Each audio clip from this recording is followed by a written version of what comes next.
Talking to My Daughter About the Economy, A Brief History of Capitalism, by Yanis Varoufakis. Prologue. This book grew out of my Greek publisher's invitation back in 2013 to talk directly to young people about the economy. My reason for writing it was the conviction that the economy is too important to leave to the economists.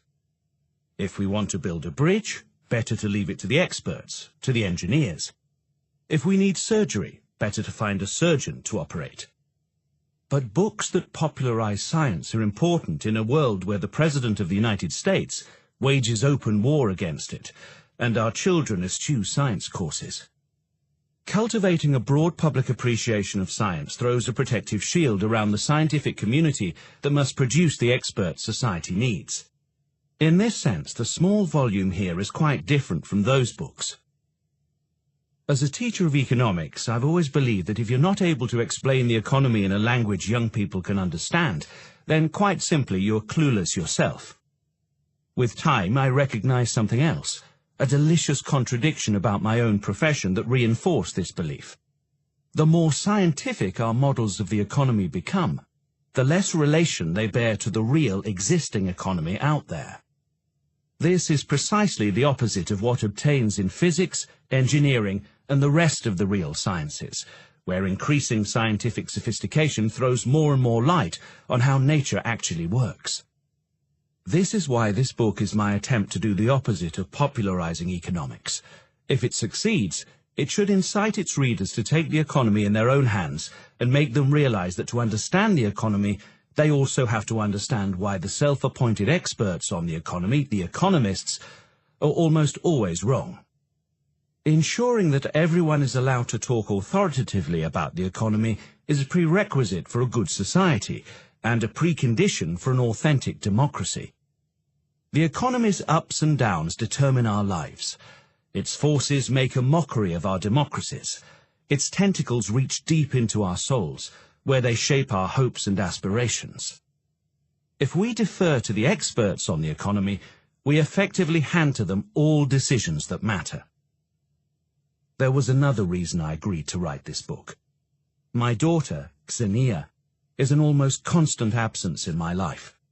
Living as she does in Australia and I in Greece, we are either far apart or, when we are together, counting the days until the next separation. Talking as if to her about things that the scarcity of time never allowed us to discuss felt good. Writing the book was a joy. It is the only text I've written without any footnotes, references, or the paraphernalia of academic or political books. Unlike those serious books, I wrote it in my native tongue. In fact, I just sat down at our island home in Aegina, overlooking the Saronic Gulf and the mountains of the Peloponnese in the distance, and let the book write itself, without a plan or provisional table of contents or blueprint to guide me.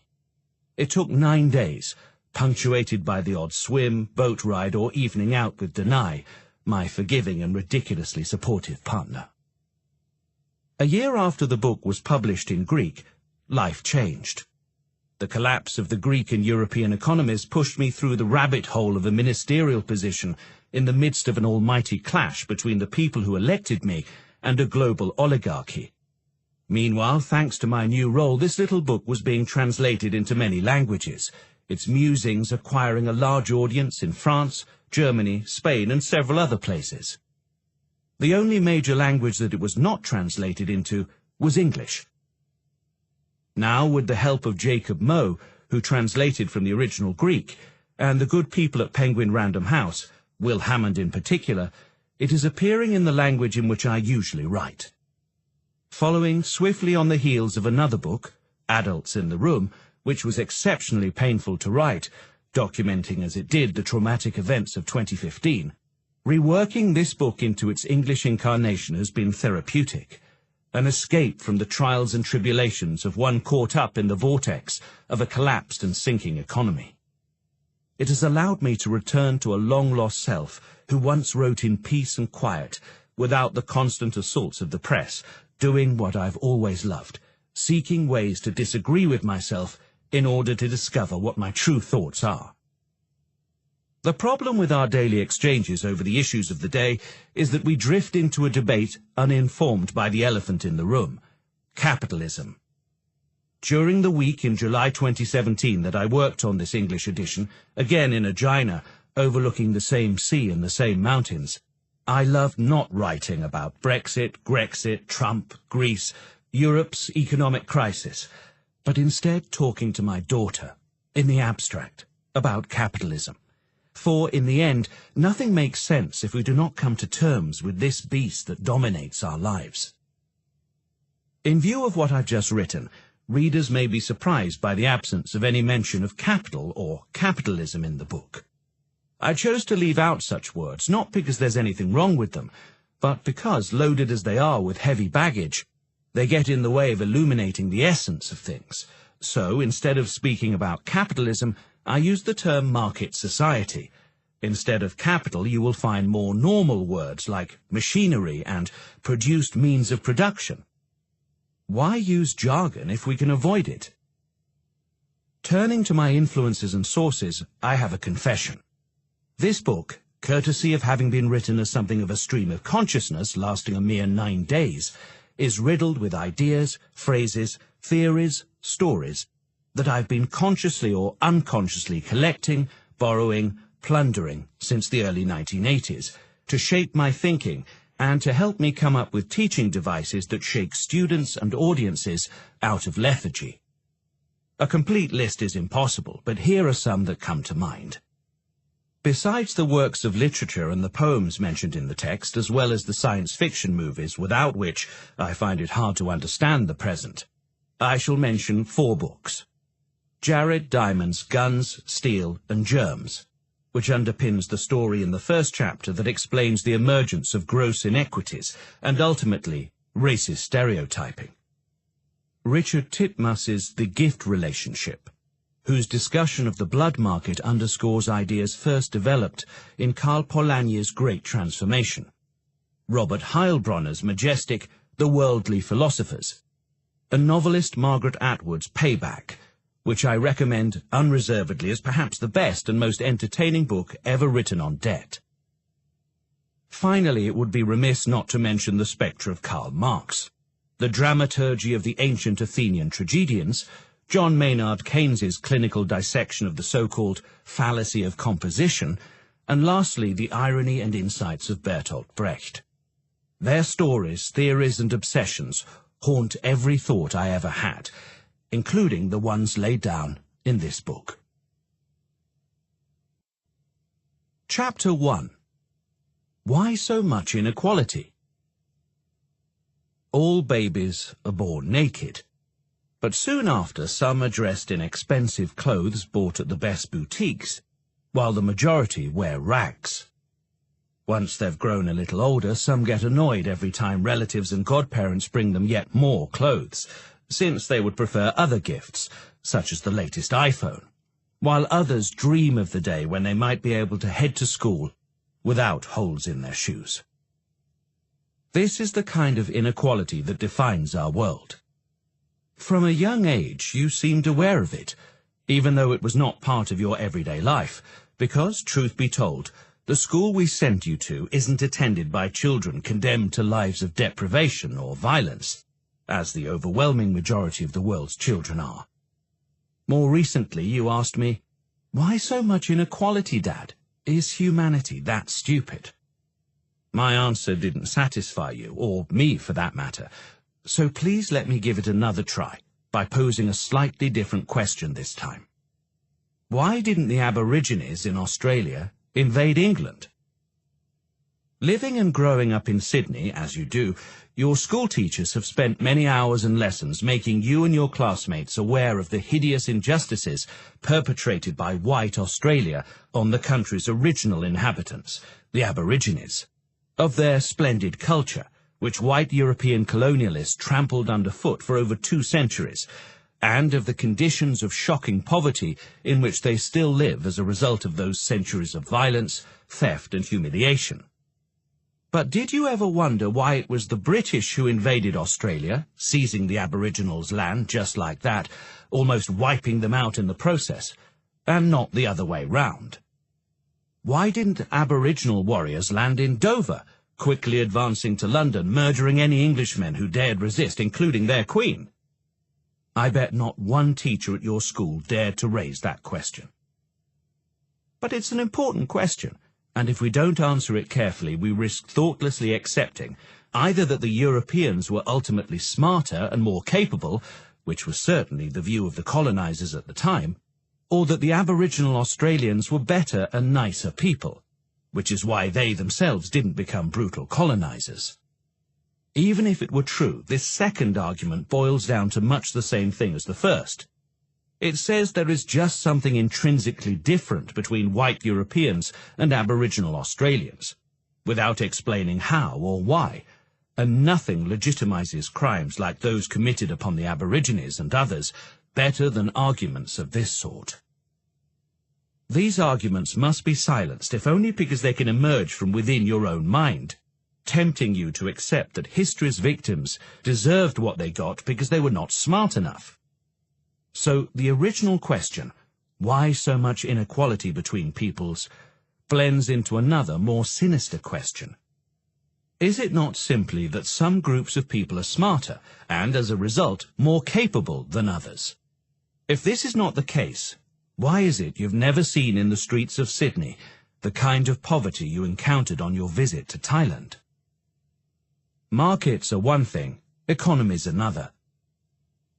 In the bubble of Western prosperity you're growing up in, most grown-ups would say to you that poor countries are poor because their economies are weak, whatever that means. They would also say to you that poor people in your own community are poor because they do not have anything to sell that others really want. That, in short, they have nothing to offer the market. This is why I've decided to talk to you about something called the economy. In your world and mine, any discussion of why some people are poor whereas others are stinking rich, or even why humanity is destroying planet Earth, revolves around that thing called the economy. And the economy is related to that other thing known as the market. To have any say in humanity's future, you cannot afford to roll your eyes and switch off the moment words like economy or market are mentioned. So let me begin with a common error that many make. They think that markets and the economy are one and the same thing. They are not. What exactly are markets? Markets are places of exchange.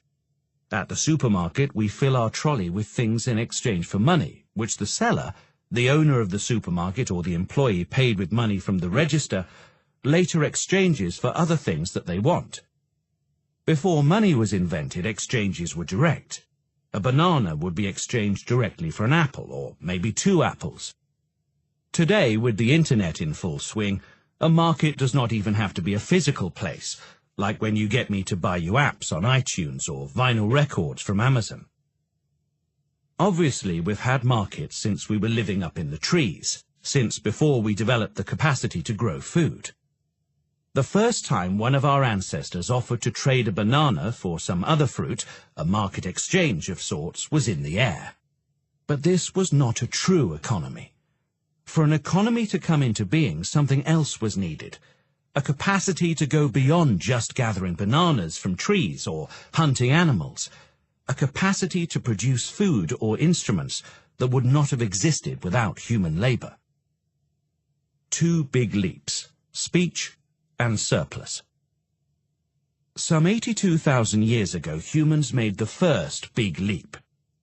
Using our vocal cords, we managed to speak and move beyond inarticulate cries. 70,000 years later, that is 12,000 years ago, we made the second big leap. We succeeded in cultivating land.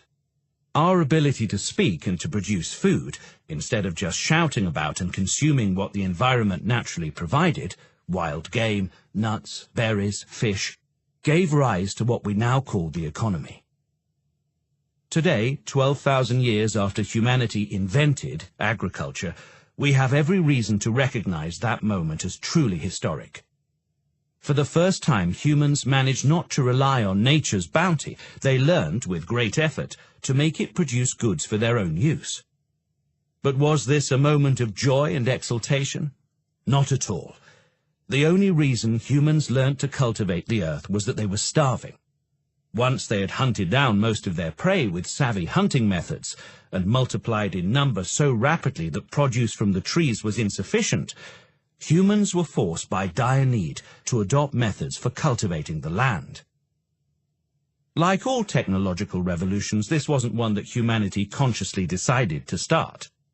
Where humans could avoid it, as in Australia where nature provided enough food, they did so. Farming took hold where humans would have perished otherwise. Gradually, through experimentation and observation, the technology that allowed us to farm more efficiently evolved. But in the process, as we developed the means to grow food, human society changed drastically. For the first time, agricultural production created the basic element of a true economy: surplus. What is surplus? Initially, surplus simply meant any produce of the land that was left over after we had fed ourselves and replaced the seeds used to grow it in the first place. In other words, surplus is the extra bit that allows for accumulation and future use. For example, wheat saved for a rainy day, if the next harvest were to be destroyed by hail, or used as extra seeds to be planted next year, increasing production and the surplus in the years to come. You should take note of two things here. First, hunting, fishing, and the harvesting of naturally occurring fruit and vegetables could never yield a surplus, even if the hunters, the fishermen, and the gatherers were super productive. Unlike grains, corn, rice, and barley, which could be preserved well, fish, rabbits, and bananas quickly rotted or spoiled. Second, the production of agricultural surplus gave birth to the following marvels that changed humanity forever: writing, debt, money, states, bureaucracy, armies, clergy, technology, and even the first form of biochemical war. Let's take these one by one. Writing. We know from archaeologists that the first forms of writing emerged in Mesopotamia, which is where Iraq and Syria are now. But what did they record? The quantity of grain that each farmer had deposited in a shared granary. This was only logical. It was difficult for each individual farmer to build a granary for storing their surplus, and simpler if there was a common granary overseen by a guard, which every farmer could use. But such a system required some sort of receipt, for example that Mr. Nabuk had deposited 100 pounds of grain in the granary. Indeed, writing was first created so that these accounting records could be kept, so that each individual could prove what quantity they had stored in a common granary. It is no coincidence that societies not in need of developing agricultural cultivation, in places where wild game, nuts and berries were never in short supply, as was the case for Aboriginal Australian societies and indigenous communities in South America, kept to music and painting and never invented writing. Debt, money, and the state. Accounting records of how much wheat belonged to our friend Mr. Nabuk were the very beginnings of both debt and money. Based on archaeological finds, we know that many workers were paid in shells engraved with numbers indicating the pounds of grain that rulers owed them for their labor in the fields. Since the amounts of grain these shells referred to had often not been harvested yet, the shells were a form of debt owed to workers by their rulers. At the same time, the shells were also a form of currency, since workers could exchange them for products produced by others. But the most interesting discovery has to do with the first appearance of metal currency. Most people believe it was invented to be used in transactions, but this wasn't the case. In Mesopotamia, at least, metal currency that didn't physically exist was used in written accounts to express how much farm workers were owed. For example, the accounting log would note, Mr. Nabuk has received grain valued at 3 metal coins, even though those metal coins had not been minted yet, and might not be for many, many years. In a sense, this imagined form of money, used to facilitate real exchanges, was a virtual currency. So when people tell you that today's economy is very different to the economy of the past, citing the virtual payments made possible by digital technologies, tell them that is nothing new, that virtual money has existed ever since the economy was invented, following the agricultural revolution 12,000 years ago, and the creation of the first surplus. In fact, even when metal currency was forged, it was often too heavy to circulate, so the value of the grain Mr. Nabuk was owed was expressed as a proportion of the weight of a large piece of iron. In any case, Mr. Nabuk never went around with metal currency in his pocket. All he carried on him was an IOU, often in the form of a shell with writing on it, indicating pounds of grain or shares of a large immovable block of iron. Now, the thing about virtual currency and these IOUs is that to work they need a great deal of faith. Mr. Nabuk had to believe, he must have had faith in the willingness and capacity of the controllers of the granary to give him the grain he was owed once it was produced. And others must have believed that too before accepting Mr. Nabuk's shell IOUs in exchange for oil or salt or in order to help him build his hut. This is the origin of the word credit. It comes from the Latin credere, which means to believe. For such faith to prevail and give value to the shells, i.e. the currency, people needed to know that they were guaranteed by someone or something very powerful.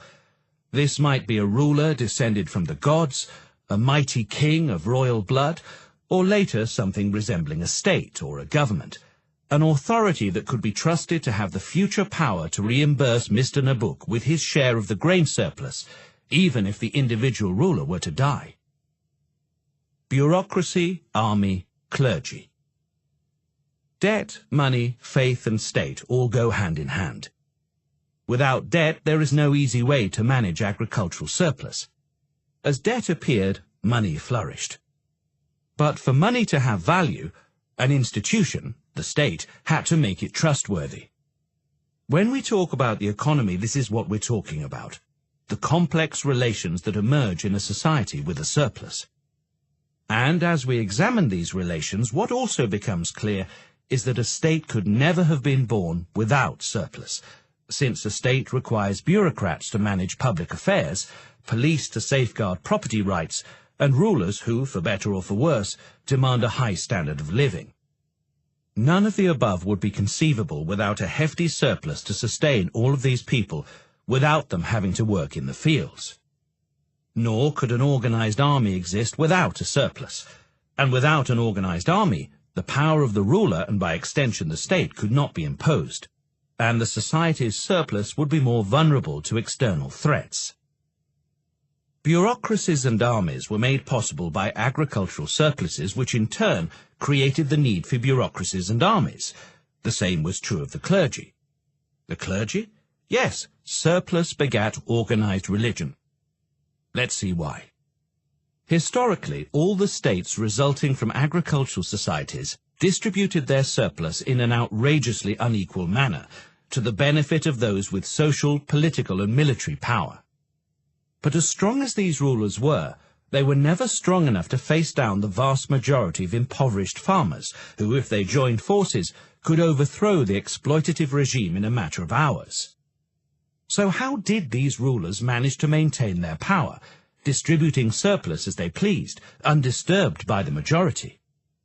The answer is, by cultivating an ideology which caused the majority to believe deep in their hearts that only their rulers had the right to rule, that they lived in the best of all possible worlds, that everything was the way it was destined to be, that the situation on the ground reflected some divine order, that any opposition to them clashed with that divine power's will, threatening to send the world spinning out of control.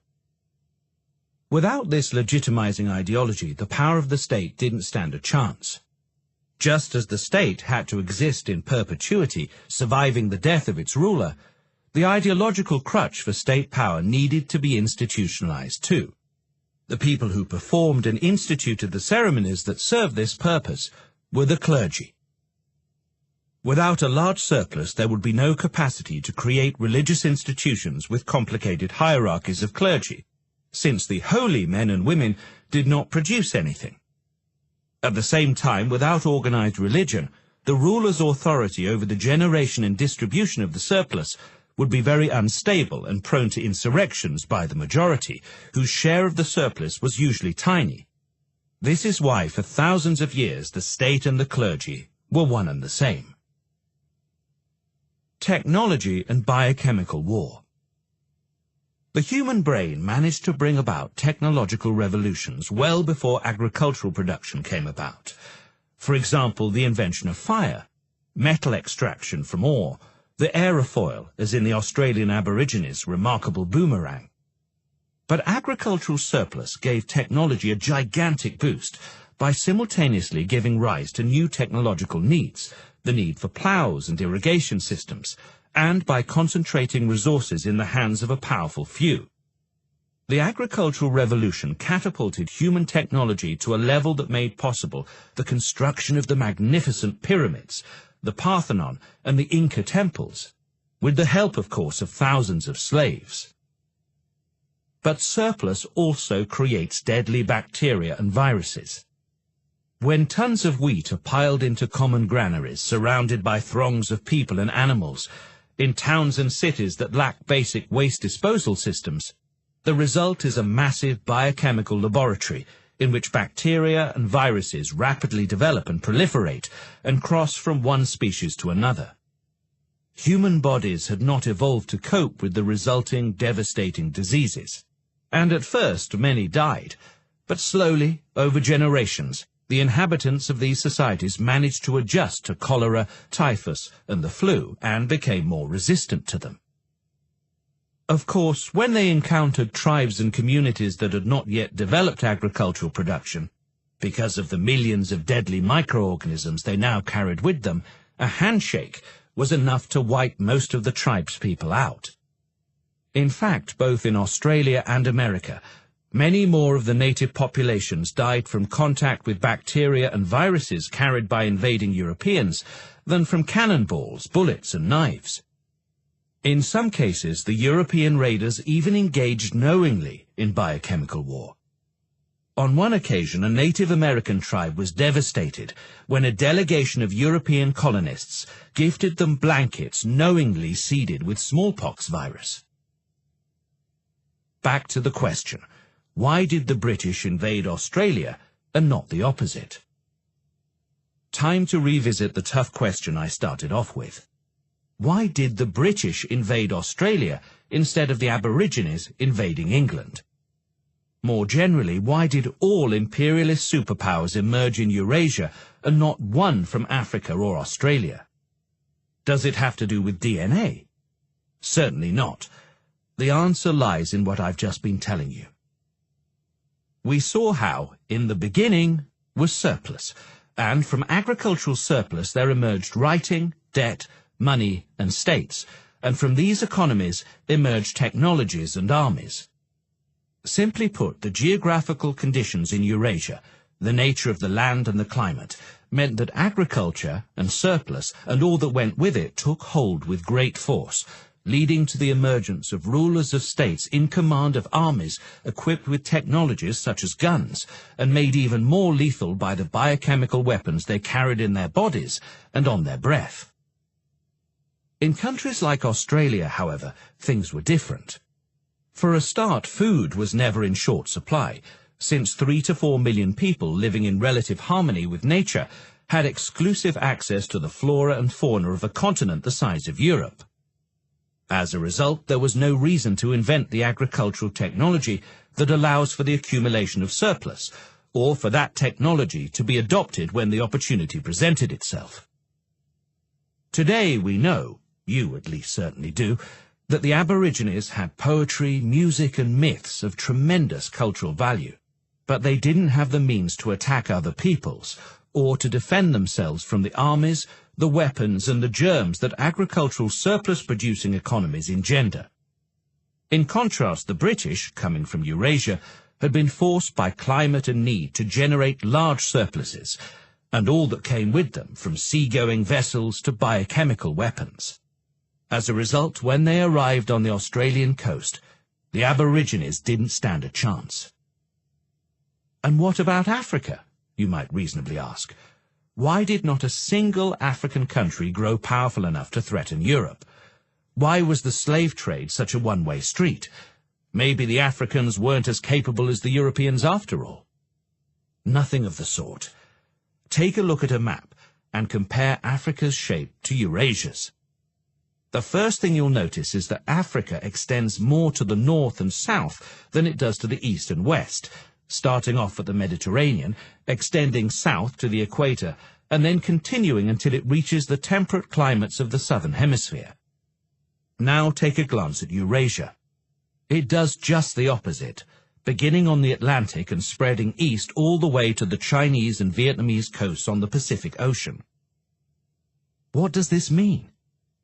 It means that if you crossed Eurasia from the Pacific to the Atlantic, you'd encounter relatively few changes in climate, whereas in Africa, as you travel from Johannesburg in the south to Alexandria in the north, you would pass through all kinds of climatic zones, some, such as the tropical jungle or the Sahara Desert, very extreme. And why does this matter?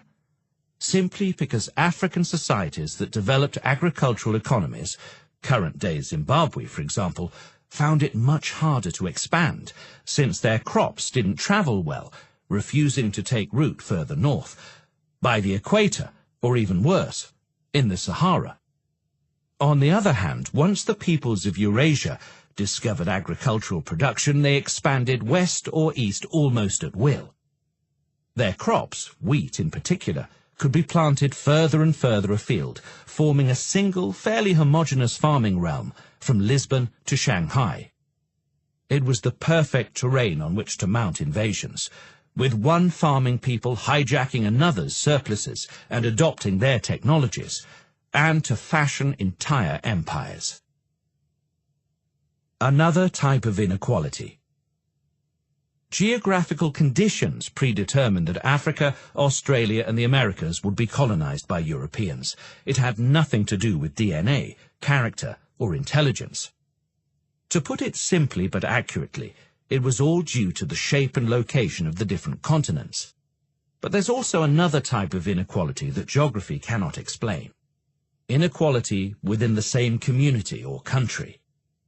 To understand this kind of inequality, we need to talk about the economy. Remember how agricultural surplus gave rise to the state and clergy?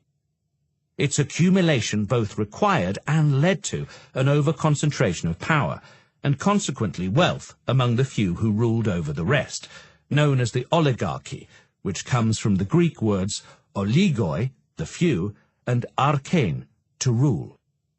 It is easy to see how this is a self-perpetuating process. Those privileged to have access to accumulated surplus are rewarded with economic, political and even cultural power, which they can then use to acquire an even larger share of the surplus. Ask anyone with business experience, and they will confirm that it is much easier to make £1 million once you've already got several million. On the other hand, if you've got nothing, even £1,000 might seem like an unreachable dream. So inequality flourishes at two levels.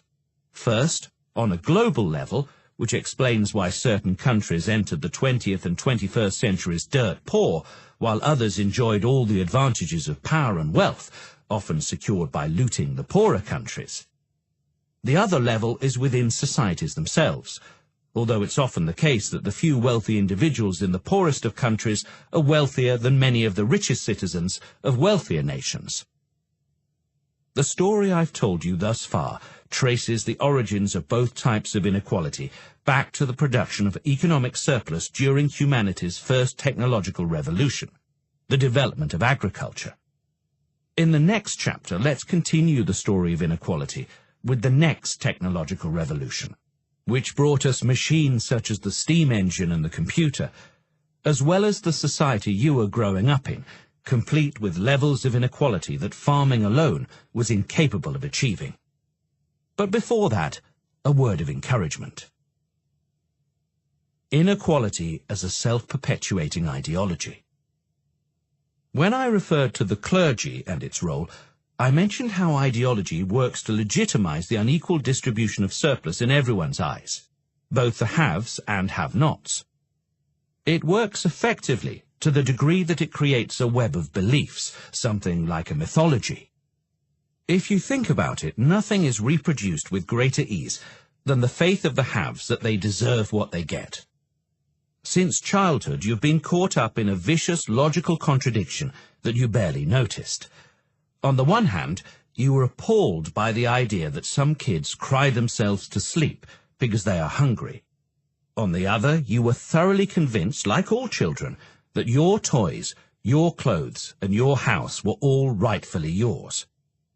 Our minds automatically equate "I have X" with "I deserve X." When our eyes fall on those who lack the bare necessities, we immediately sympathize and express outrage that they do not have enough. But we do not for a moment allow ourselves to think that their deprivation may be the product of the same process that led to our affluence. This is the psychological mechanism that convinces the haves and those in power, who are usually the same people, that it is right, proper, and necessary for them to have more, while others have much less. Don't be too hard on them. It's incredibly easy to convince ourselves that the order of things, especially when it favors us, is logical, natural, and just. But at the same time, be hard on your own temptation to accept the inequalities that you, today, as a teenager, find outrageous. When you feel as if you're about to give in to the idea that outrageous inequality is somehow unavoidable, remember how it all begins. With babies born naked into a society that segregates those it will dress up in expensive outfits, and the others whom it condemns to hunger, exploitation, and misery. Maintain your outrage, but sensibly, tactically, so that when the time comes you can invest it in what needs to be done to make our world truly logical, natural, and just. Chapter 2. The Birth of the Market Society. It's dusk on the island of Aegina. Summertime. We're sitting on our veranda, gazing across the sea at the bright red sun as it sinks behind the Peloponnese mountains. Just as my dad used to do to me when I was young, I turn to you and start explaining in scientific terms why the sun appears red as it disappears behind the horizon. Your moment is ruined. Later that same evening, we take our boat with our friends and their young son Paris to our usual taverna on Marathonas Beach. As we're ordering dinner, Paris starts joking about. He's on a roll, and eventually we're all cracking up, even you, who are always last to laugh in case you seem less cool than you are. Before the food arrives, Captain Costas, who has tied up his fishing boat next to ours at the quay opposite the taverna, asks a favour of you. His anchor is stuck under a rock on the seabed, and the chain has snapped from his attempts at pulling it out. "Please," he asks, "since I know how much you like diving, could you jump in and thread this rope through the anchor chain? I'd do it myself, but my rheumatism has been acting up today." "Sure," you respond, seizing the opportunity to be the heroine of the moment as you proudly dive into the sea. The sunset, your annoyance at me, Paris's jokes, the joy of diving into the sea just because Captain Costas asked you to. This is the stuff of your summer's joy. By definition, they are goods, the opposite of bads, such as the feeling you get when a friend is hurt, when you have to do boring homework, when you feel lonely or uncertain about life. Now notice the great difference between these goods, which fill life with a deeply satisfying happiness, and the goods referred to in economics, the stuff that you find on the shelves of shops, that are sold on Amazon, that the TV keeps insisting you need. These are something more, perhaps also something less, but certainly something quite different. Although we refer to them as goods as well, another word for them, and perhaps a less confusing one, is commodities. So what's the difference between a good and a commodity? Two kinds of values. Twilight on Aegina, Paris's gags, and the dive you took for Captain Costas. These things were never intended to go on sale. Commodities, on the other hand, are goods produced in order to be sold. I don't know if you've noticed, but in the societies we live in, we tend to confuse goods with commodities. We tend to think that the more expensive a good is, the better it must be. And, even more importantly, there is a presumption that the more money you're offered for something you can do or pass on, the more readily you will deliver it. But it's not quite like that. Yes, it's true for commodities. The higher the price we're willing to pay Apple for an iPad, or to our local taverna for its excellent moussaka, the more iPads Apple is willing to produce, and the larger the quantities of moussaka the taverna's cook will bake. But the same thing doesn't necessarily hold true for Paris's jokes.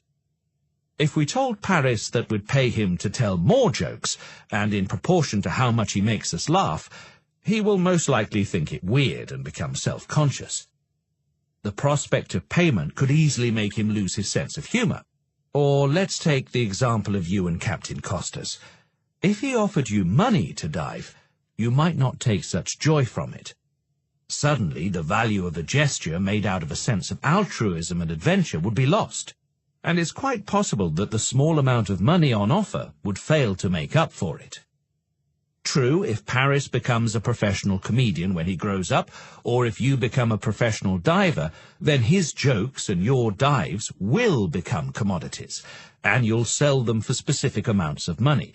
They will have acquired a market price, and this price will reflect their exchange value, what they are worth in a market in exchange for something else. But unless and until this happens, then their value is of a completely different kind. We might call it their experiential value. A dive, a sunset, a joke, all three can have an enormous amount of experiential value, and no exchange value whatsoever. These two types of values, experiential and exchange, couldn't be more different from one another.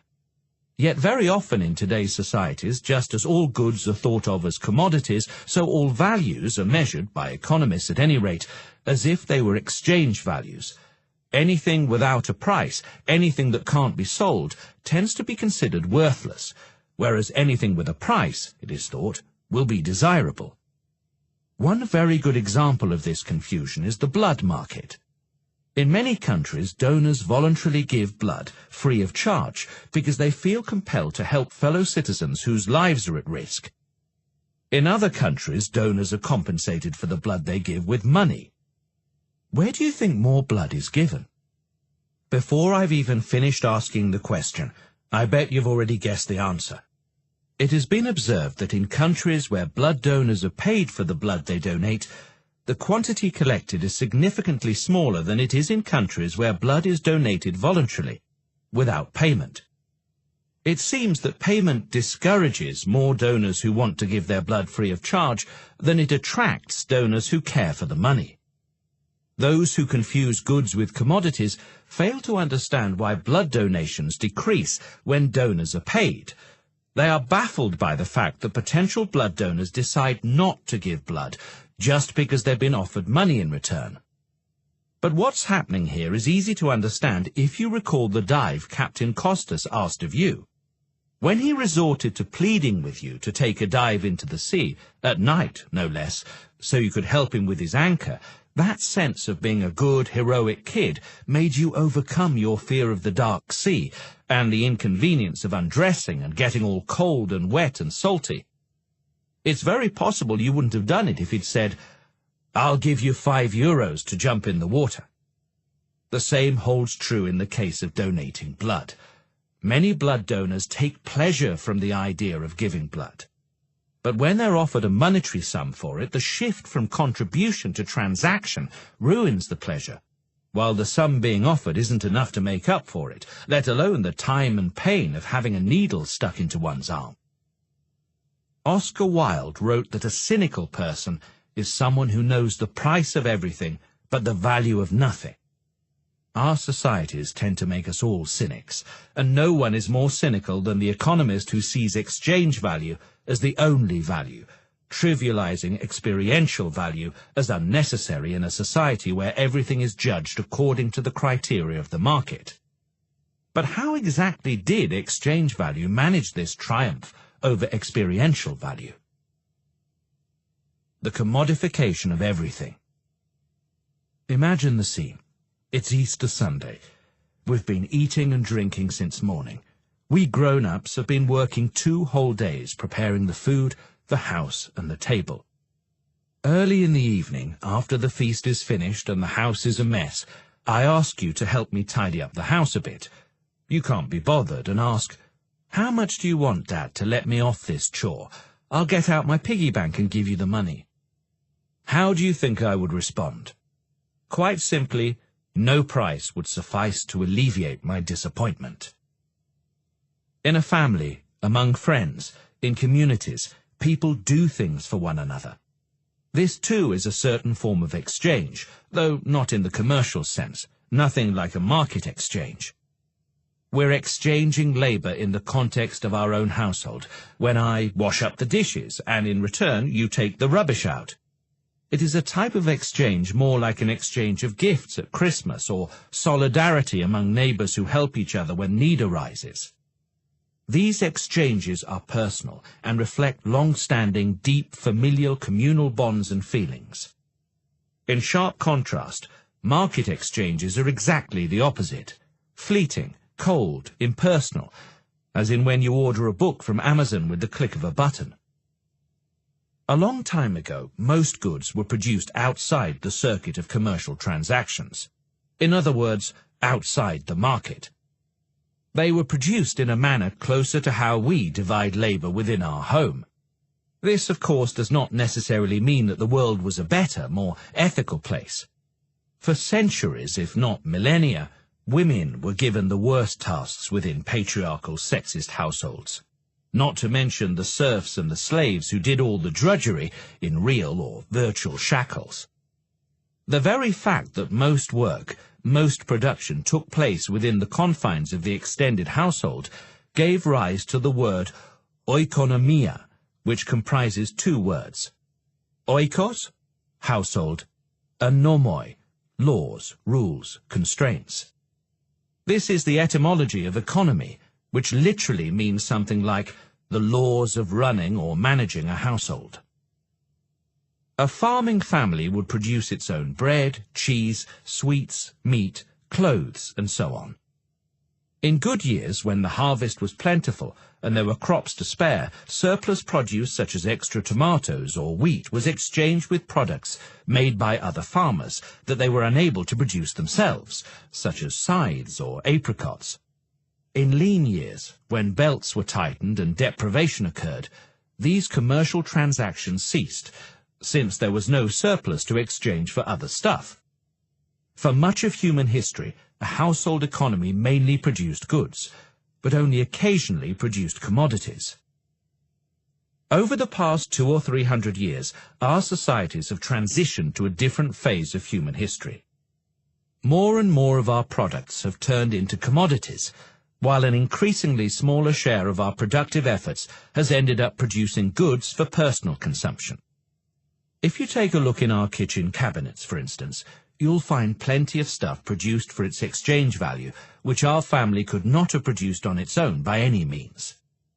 This commodification and the unstoppable victory of exchange value over experiential value doesn't end in our kitchens. Once upon a time, farmers would produce their own raw materials such as animal feed, fuel, and seeds. These days, they buy most of their raw materials from multinational companies that have the technological capability to produce feed that fattens cows faster and for less money, fuel capable of powering tractors made with the latest technology, and seeds that have been genetically engineered to make crops more resistant to heat, frost, and even the chemical pesticides produced by those very same companies. In order to guarantee their profits, companies now use patents to assert legal ownership of the genetic material of seeds or even a new breed of animal they have engineered in the laboratory. In this way, we've arrived at the point where the market has extended to such an extent that even genes can now have exchange value. Little by little, this commodification reaches everywhere. Even a mother's womb gains exchange value when it is formally and legally rented by a couple that wouldn't otherwise be able to have children, so as to be allowed to implant in it their own test-tube-created embryo. Soon we'll be buying and selling asteroids in outer space, extending the empire of the market and the supremacy of exchange value from the microcosm to infinity. In this process, the word economy has become a misnomer. In the society that you're growing up in, it bears no relation to the original meaning of oikonomia. Most of what we produce and consume is created outside the oikos, the household. Thus, the laws of the household, the original economy, are now irrelevant and incapable of shedding useful light on what's going on in today's economy. Perhaps a better term for what is still called the economy would be agoranomy, as in the laws of the agora, the marketplace. But as economy is the word that everyone still uses, we will continue to use it too.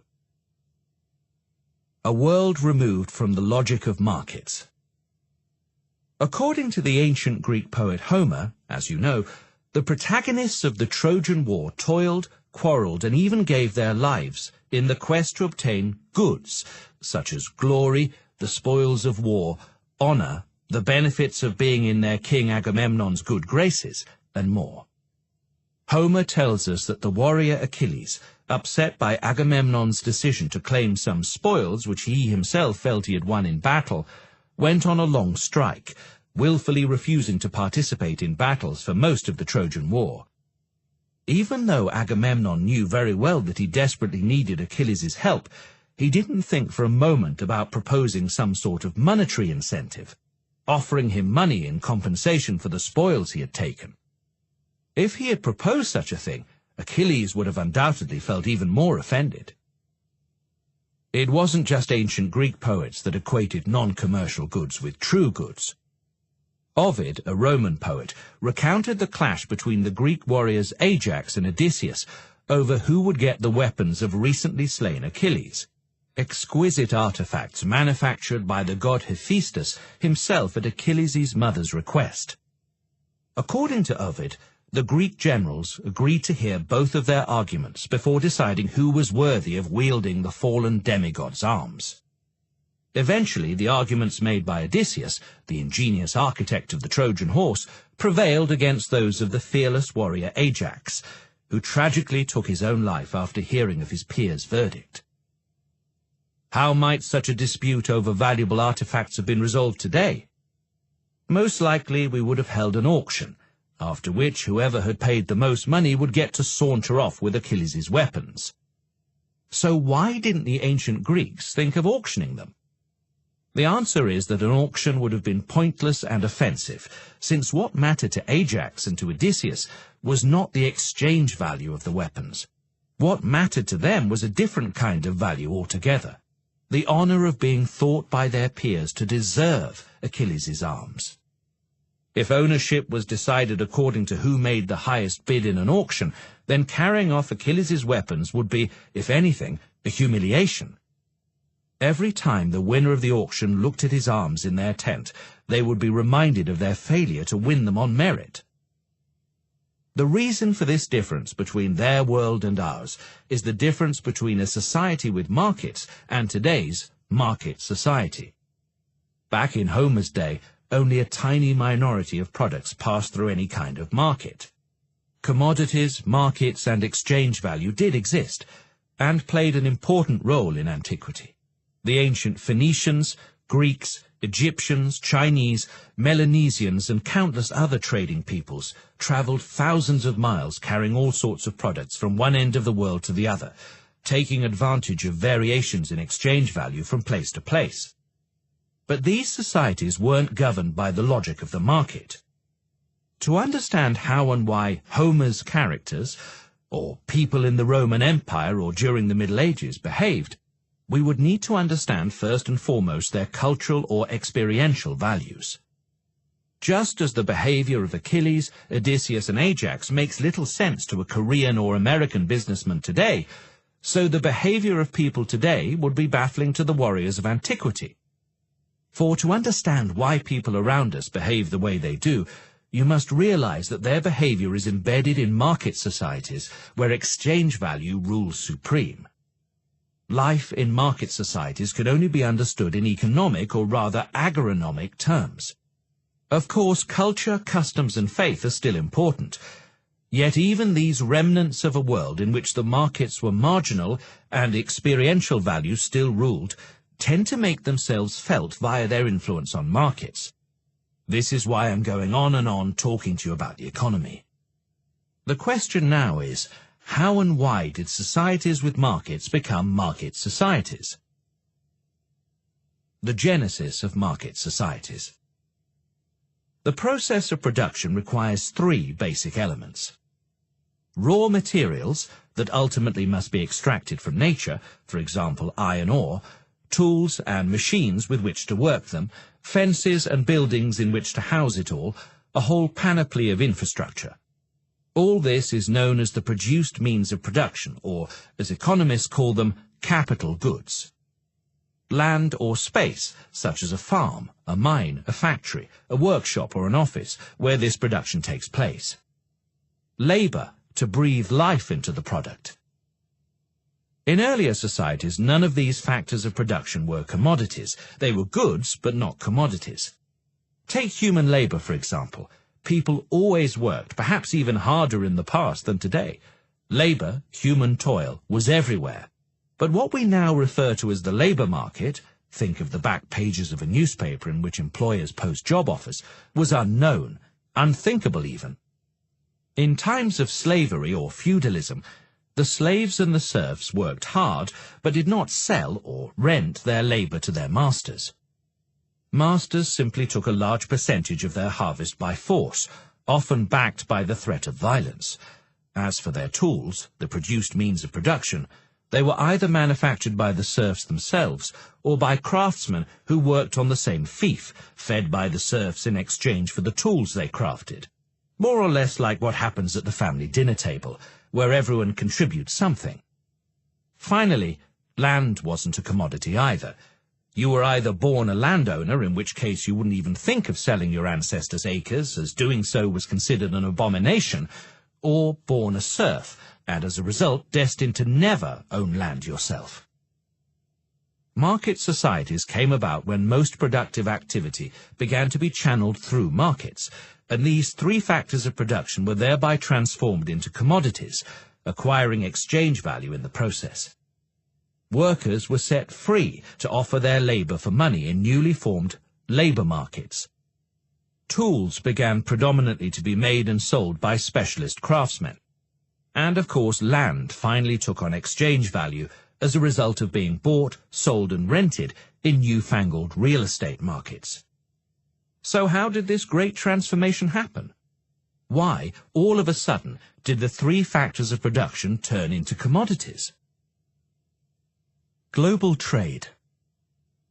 As you can imagine, it's a long story, and if I try and tell it in detail, there is no chance that you will hear me out. So, in broad strokes, here is the general picture. Things got going with the development of shipbuilding in Europe with the use of the compass, first discovered by the Chinese, and with general improvements in methods of navigating the seas. All this helped European seafarers discover new sea routes, which in turn triggered global trade. Merchants from England, Holland, Spain and Portugal loaded ships up with wool from England and Scotland, exchanging it in Shanghai for Chinese silk, which was then exchanged for Japanese swords in Yokohama, before the ships swung back westward, stopping in Bombay to trade swords for spices, which they then brought back to England to exchange them for much, much more wool than they had started out with. Then they did it all over again. In the process, products such as wool, spices, silk and steel swords became goods with international value. Global products whose exchange value was determined internationally, and merchants or producers selling such goods in the new markets got seriously wealthy. Landowners in places like England and Scotland were appalled as they saw their social inferiors, merchants and opportunistic sailors, amass fortunes that threatened to dwarf their own, and at some point they began thinking the unthinkable. If we can't beat the filthy merchants, why not join them? As they looked out of the windows of their castle towers and down upon the serfs toiling on their land, they wondered, what's the use of these serfs planting onions and beetroots? What value do beetroots have on the international market? None. And so they made a bold decision. Get rid of all those perishable crops like beetroots and onions that offer no access to the emerging global markets. Build fences around their estates, creating in this manner large enclosures, evict the swarms of pathetic serfs and replace them with flocks of sheep, which were more submissive and whose wool could be sold for a mint internationally. Thus, Britain experienced one of the most violent transformations in human history, the so-called enclosures. Within a few decades, nothing would be the same again. The British countryside completely changed in appearance. The sense of continuity that had prevailed for centuries among the serfs, who had lived for generation after generation on the same land, with the same lords, taking after their parents' habits and occupations, was abruptly ended. More than 70% of the peasants were thrown out of their houses and off their ancestral lands. It was devastating, brutal, cruel, and highly effective. So began the process of Britain's transformation from a society with markets into a market society, because kicking the serfs out turned both labour and land into commodities. How? Well, what would you or I do if all of a sudden we found ourselves left out on a muddy road without a home in rural England? We'd probably walk to the next village, knock on the first door we came to and plead, "We'll do anything for a piece of bread and some shelter." There you have it, the birth of the labour market. A market in which humans lacking access to land or tools must survive by auctioning off their labour, by commodifying their toil. And that's just how it happened. Former serfs wandered the rutted roads by the thousands, offering the only good they had at their disposal, their own labour. Unlike their parents and grandparents who had worked without ever selling their labour, these former serfs were forced to become labour merchants, traders of their own labour. Tragically for them, the new labour market they were trying to create took many decades to get going properly. At first, thousands of former serfs were offering their labour to very few buyers. It was only when the first factories were established, decades later, that demand for their labour picked up. Until then, there weren't enough employers to absorb the legions of unemployed former serfs, so famine, disease, and nationwide misery, previously unheard of in times of peace, struck. The same thing happened with land. Once they had replaced serfs with sheep, landowners realized that an alternative to overseeing the production of wool themselves was to rent their land out to someone else at a price determined by the international market value of the wool it was capable of producing. The denser a pasture's grass, the more sheep it could provide for, the more wool it could produce, and the higher the rent they could charge per acre. In short, once wool had an international price, all it took for the green and pleasant land of Britain to acquire one too was the eviction of the peasants and their replacement with nice fat sheep. But who would rent the land and raise the sheep? Some of the former serfs would. It was either that or abject poverty, so they signed leases with the local lord in the hope that when they sold their wool on the market, they would make enough money for the rent and the pitiful wages they were paying the other serfs who worked for them, and have something left over to feed their own families. Notice how all the serfs became merchants of some sort at the very moment their ancestral lands became a commodity. Previously, under the feudal system, the serfs had worked the land to feed themselves, and the lord who owned the land took his cut. The market was completely absent from the production and the distribution process. After the serfs were evicted, however, the majority of the population was forced to participate in some kind of market. Most serfs participated in the labour market, where they struggled to sell the sweat off their backs and worried about the exchange value of their toil. A few of them continued working the lord's lands, though under completely different conditions, as renters whose rent was determined by the price of wool, and as entrepreneurs terrified of the fluctuations in the market value of that wool. While their mothers and fathers had lived with the fear that their master might not put aside a large enough share of the harvest to prevent them from starving when winter came, they now worried about something different. Will we be able to sell our wool on the market for enough money both to pay our rent and to buy enough food to nourish our children? Factories, the grey laboratories of history. The enclosures brought together all the ingredients necessary for the souffle known as industrial society to rise. But as any chef will tell you, ingredients are not enough. Heat was also needed. It was not until the second half of the 18th century that the requisite heat arrived. It came from grey, inhumane buildings, belching black smoke from their tall chimneys. Factories whose bowels housed the tireless steam engines conceived by the Scottish inventor James Watt. The Industrial Revolution had arrived. Why did the Industrial Revolution happen in Britain and not some other country like France or China, I hear you ask? Many reasons have been offered to explain this. Some point to the fact that as an island, Britain was at a geographical remove from the tumultuous wars that ravaged continental Europe, while the seafaring history this gave rise to conferred an advantage when it came to exploiting the markets for international trade. Others point to its wealth of natural resources, such as coal, its large population, and its thriving overseas colonies, especially in the Caribbean, where slaves from Africa worked the lands of the British conquerors. But the most convincing argument I've come across points to three other factors. Unlike other European or Chinese feudal lords, who commanded large private armies, British landowners lacked significant military power of their own, so enrichment through brute force rather than trade was less of an option. At the same time, British landowners benefited from a relatively strong central authority, a monarch in command of a powerful army, which came to the aid of these landlords when facing recalcitrant serfs resisting eviction. Finally, the fact that land ownership was relatively concentrated in Britain meant that the mass expulsion of serfs required the consent of a relatively small number of landowners. To see how the Industrial Revolution took place in Britain, let's go back to the cooking metaphor and think of Britain as a large cauldron. First, mentally place in that cauldron all of the ingredients mentioned above: landowners, military weakness, strong central government, and so on, and let them marinate for a bit. Next, add the accumulating wealth of the merchant class and those members of the aristocracy who had profited from the global trade in certain commodities, including wool products, fabrics, and metals.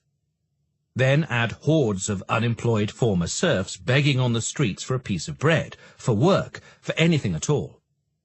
Finally, add the heat from Mr. Watt's steam engines, which can power 1,000 looms simultaneously and stir vigorously.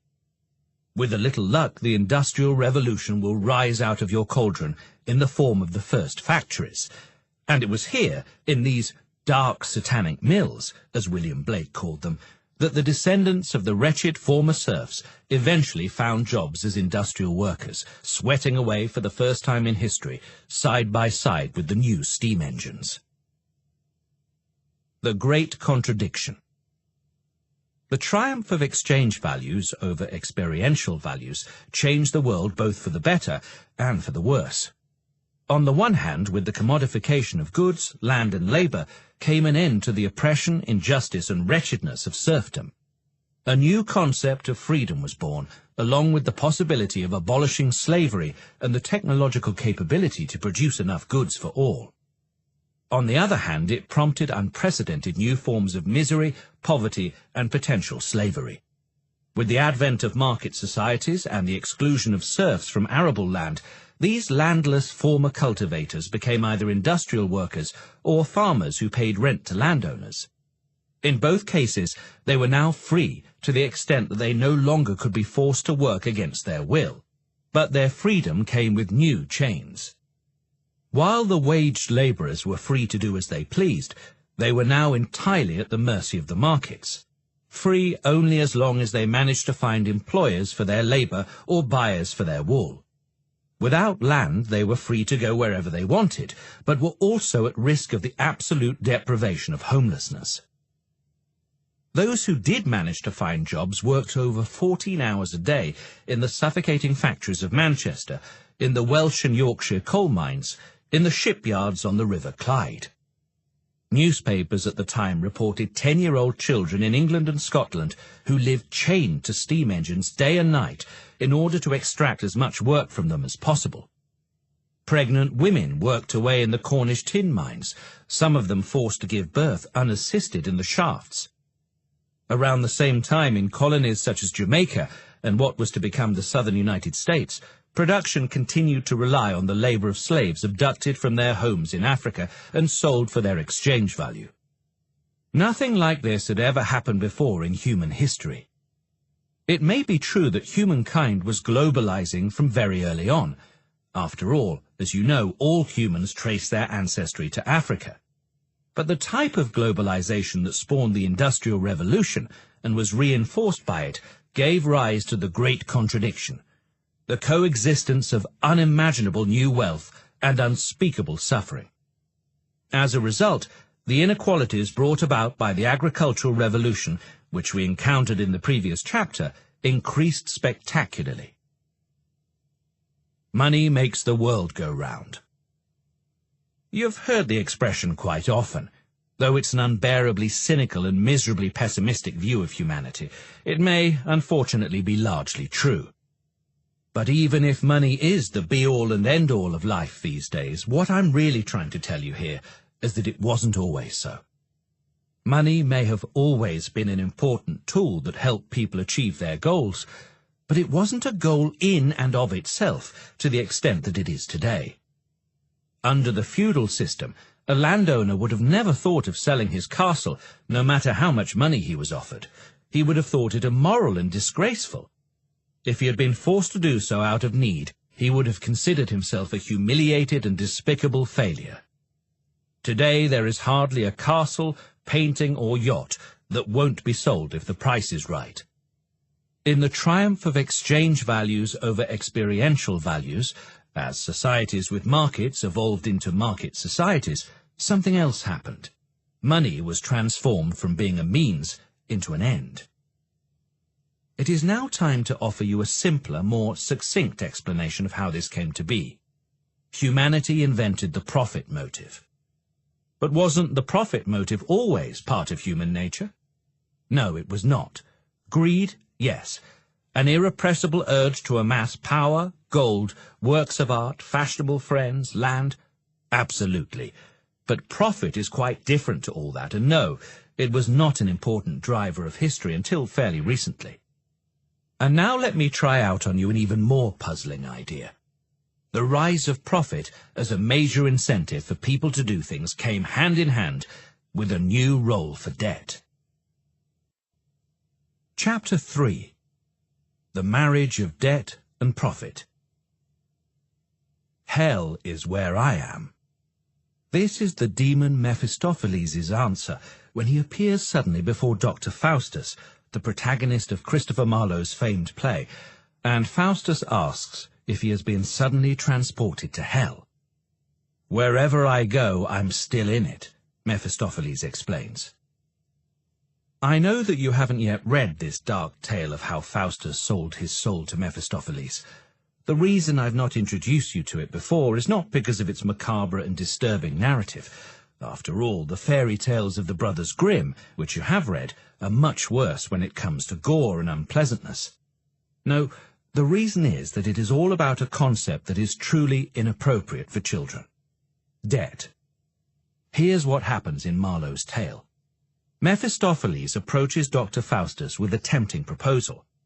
He'll offer him 24 years of absolute power and limitless pleasure on the condition that Faustus promises to surrender his soul to him afterwards.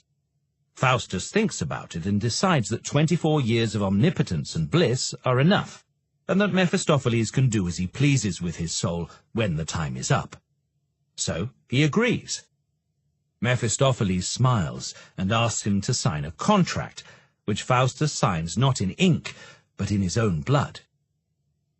People have always created debts. When one neighbor helps another out in a moment of need, the latter expresses his thanks, saying, "I owe you one." Without having to sign a contract, both of them recognize that in due course the good deed will be reciprocated, settling their moral debt.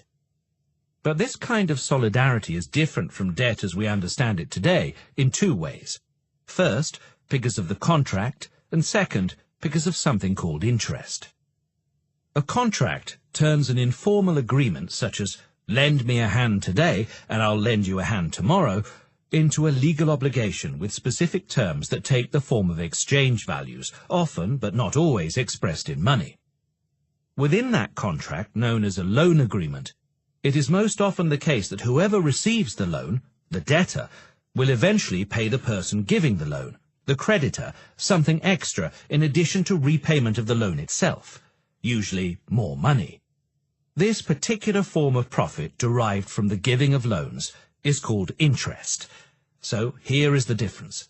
In the context of solidarity, the incentive to help someone is the experiential value that you receive from doing the right thing, the warm inner glow you feel when you offer to help, just like when you help Captain Costas with his stuck anchor.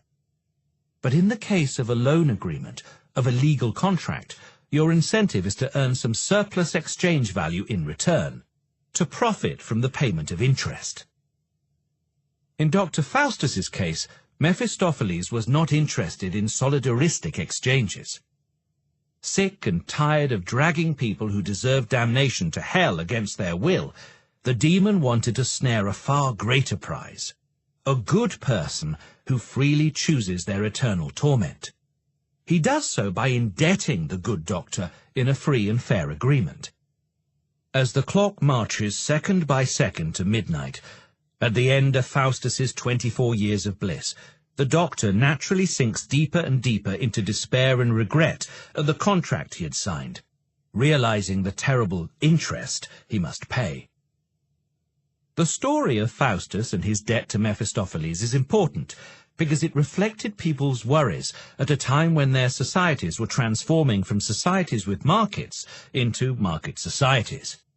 It is no coincidence that Marlowe wrote his play in the 16th century, back when exchange values first began little by little to prevail over experiential values. In a story that illustrates the relationship between free choice, a binding contract, debt and interest, the play reflects beautifully the emergence of the profit motive in early modern Europe and the anxiety it caused. That's why I'm telling you that the story of Faustus and Mephistopheles is no fairy tale. It marks a painful moment in human history, the moment when debt and profit partnered up. Let's see how this happened. The Great Reversal. In the age of feudalism, the production of a surplus, which, as we saw in Chapter 1, is a prerequisite for the existence of an economy of any sort, went specifically as follows. Production to distribution to debt credit. To explain. First, serfs worked the land and produced goods. Production. Then the feudal lord sent his sheriff to extract his share, forcibly if necessary. Distribution. Finally, after he'd enjoyed what he'd taken, the lord sold any goods that were left over for money, which allowed him to buy things, pay for services, and issue loans. Debt credit. But as soon as land and labor were commodified, the great reversal occurred. Instead of the distribution of surplus coming after production, distribution began before production had even started. How was this possible? Recall that in England, the serfs had been kicked off the land and replaced by sheep. Former serfs then rented land from landowners and supervised the production of wool and crops that could be sold for profit, so that they could pay rent to the landowner and wages to the few laborers they hired. In other words, those former serfs organized the production process like small-scale entrepreneurs, renting plots from landowners and hiring the manual labor of other landless serfs. But to set this process in motion, these new small-scale entrepreneurs needed some money to begin with, to pay wages, get seeds, and of course pay their rent to the lord, before they had produced any goods. As the former peasant-turned entrepreneur never had enough money to pay for all this before his wool crop was sold, he had to borrow. Who lent him the money? Very often it was the lord himself, or local loan sharks, who then charged him interest. At any rate, debt came first. And since the amount of money paid to waged workers as wages, the amount of rent paid to the lord, the sums to be paid for raw materials and tools were all determined and agreed even before production had begun, the distribution of the entrepreneur's future revenues was largely decided in advance of their existence. In fact, the only person who did not know how much he would end up with after everyone else got paid was the entrepreneur himself. In brief, distribution now preceded production. This is how the great reversal took place, turning debt into the primary factor and the essential lubricant of the production process. This is also how profit became an end in itself, for without it the new entrepreneurial class could not survive. Think about it. If the price of wool suddenly plummeted, or some natural disaster reduced output, they would not only starve, but end up with unpayable debts. As the expiry of their loan agreement approached, they would sink deeper and deeper into despair. Unable to repay the loans and interest they owed, they would end up slaves to their debt obligations, just like Dr. Faustus. Wealth and competition. In the feudal system, as we have seen, serfs produced without supervision, simply keeping whatever remained after the landowner took his share. Wages had not been invented. Profit-seeking was not a matter of survival, and debt was not a substantial issue for the majority. Consequently, wealth simply accumulated in landowners' grand houses and castles. Those in power amassed further wealth not through investment, commerce, and profits, but by looting other feudal lords or peoples, by conceiving plots that would bring them closer to the king's inner circle, by fighting foreign wars and so on. This was how they secured the power and glory they dreamed of. Profit didn't even exist as a concept in their minds.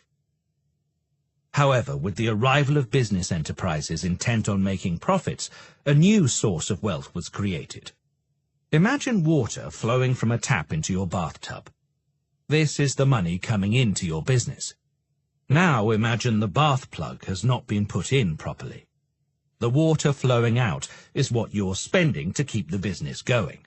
As long as the volume of water from the tap is greater than the volume of water draining out the plug hole, the level of water in the tub will rise.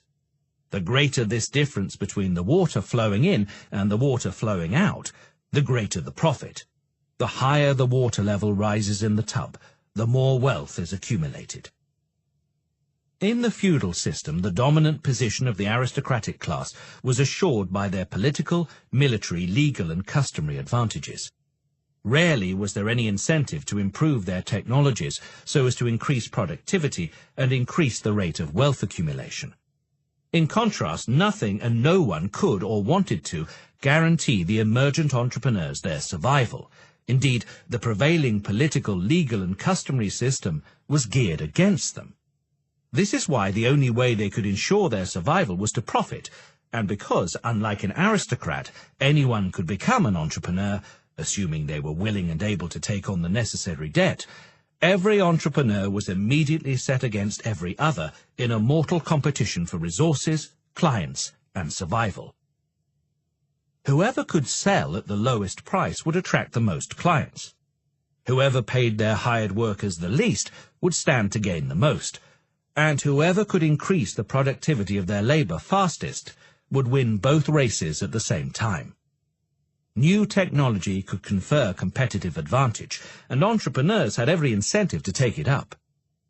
This is more or less how inventions like James Watt's steam engine, which transformed workshops into factories, first came to be used.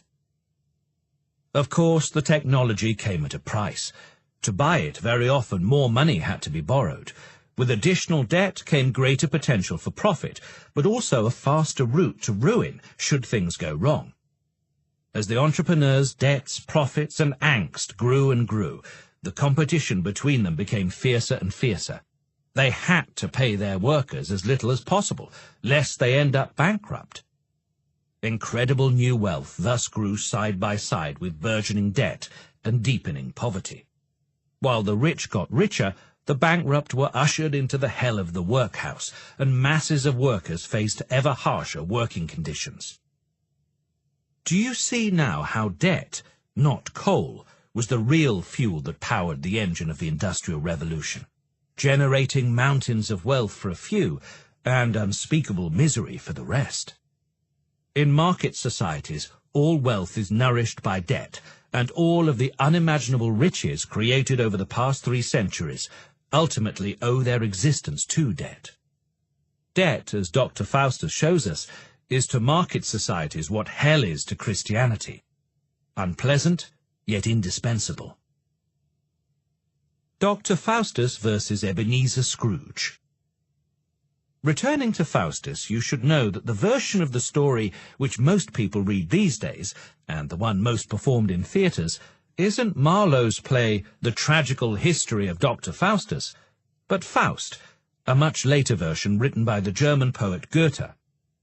While Marlowe wrote his play at the very end of the 16th century, Goethe wrote Faust at the dawn of the 19th. The basic difference in the two versions of the story is fascinating, at least from the perspective of the economy. One difference is that in Marlowe's version, Dr. Faustus conjures up Mephistopheles because he feels unconvinced by God and the scriptures. His is a religious, a philosophical rebellion. In contrast, Goethe's Faust is motivated by something baser, a crass desire for personal power for its own sake. The second and more important difference concerns the ending. In Marlowe's version, as I told you, once his 24 years are up, Dr. Faustus begs, cries, and pleads to be released from his contract with Mephistopheles, but to no avail. At the stroke of midnight, repulsive apparitions appear, who amid thunder and lightning carry him off to hell. Goethe, on the other hand, spares Faust this fate. Instead of sending his hero to hell, Goethe allows him to achieve redemption through good deeds and wholesome intentions. Realizing his mistake before his time is up, Faust performs acts of public service. And so, when Mephistopheles arrives to claim his interest, God's angels intervene, singing, "He who strives on and lives to strive can earn redemption still." They take Faust to heaven instead. Allow me to suggest one explanation of these differences. Do you know what today's money brokers, financiers and bankers and the like call the repayment of a debt, including interest? They call it redemption as well. Is this a coincidence? Not in the slightest. The question of debt has been a religious one for a long time. Perhaps you've heard that Islam prohibits the collection of interest to this day, at least formally. Exactly the same held true for Christianity when Marlowe was penning his play. Like some Muslims today, Christians back then considered collecting interest on debt a sin, which they called usury. This is why the audience watching Marlowe's play, convinced that redemptions of interest-bearing loans were sinful, absolutely demanded that Dr. Faustus be punished, since he hadn't hesitated to offer Mephistopheles the ultimate form of interest, the surrendering of his soul. But by the time Goethe was writing, things had changed. And they had changed because, as we have seen, the transition from societies with markets to market societies that had taken place between Marlowe's era and Goethe's relied largely on debt and interest. The Industrial Revolution would simply not have happened without the suspension of the dogmatic rejection and legal prohibition of charging interest on debt. The stigma attached to the charging of interest was simply incompatible with the commodification of land and labour, and with the Great Reversal. It had to be overturned, and so it was. The Protestants, who broke away from the Catholic Church in the 16th century, played a crucial role in this reversal. Protestantism emerged in opposition to the Pope and the Cardinals' monopoly of God.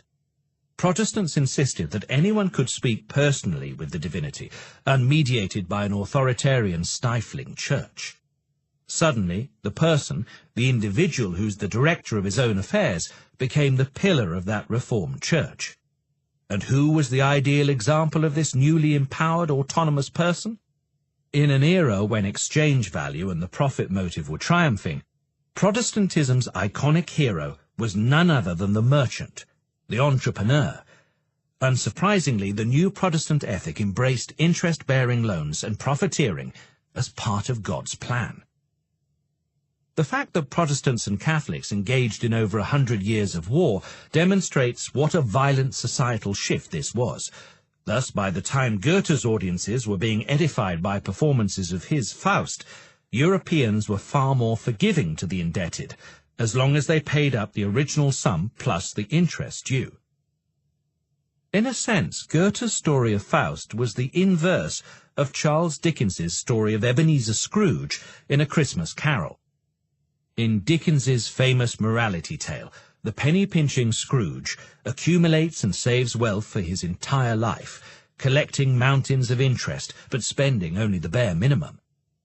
At the end of the story, when the ghost of Christmas yet to come shows him his own death, how no one mourns for him, and how a poor couple indebted to him rejoice at his demise, he sees the light, opens his coffers, and begins to spend, enjoying his life for the first time by spreading happiness to everyone around him. If you think about it, Faust does the exact opposite. Rather than accumulating interest and rejecting the pleasures of life, he enjoys life to its full for 24 years, agreeing to pay a sizable amount of interest in return. Which of the two, Scrooge or Faust, do you think was more in step with the needs of the new market society that had come about by the time Goethe was writing? Faust, of course. Why? Because if we were all Scrooges, misers who saved all our wealth without borrowing or spending, then the economy of market societies would come to a complete standstill. It is to this phenomenon that we shall now turn. Chapter 4. The Black Magic of Banking.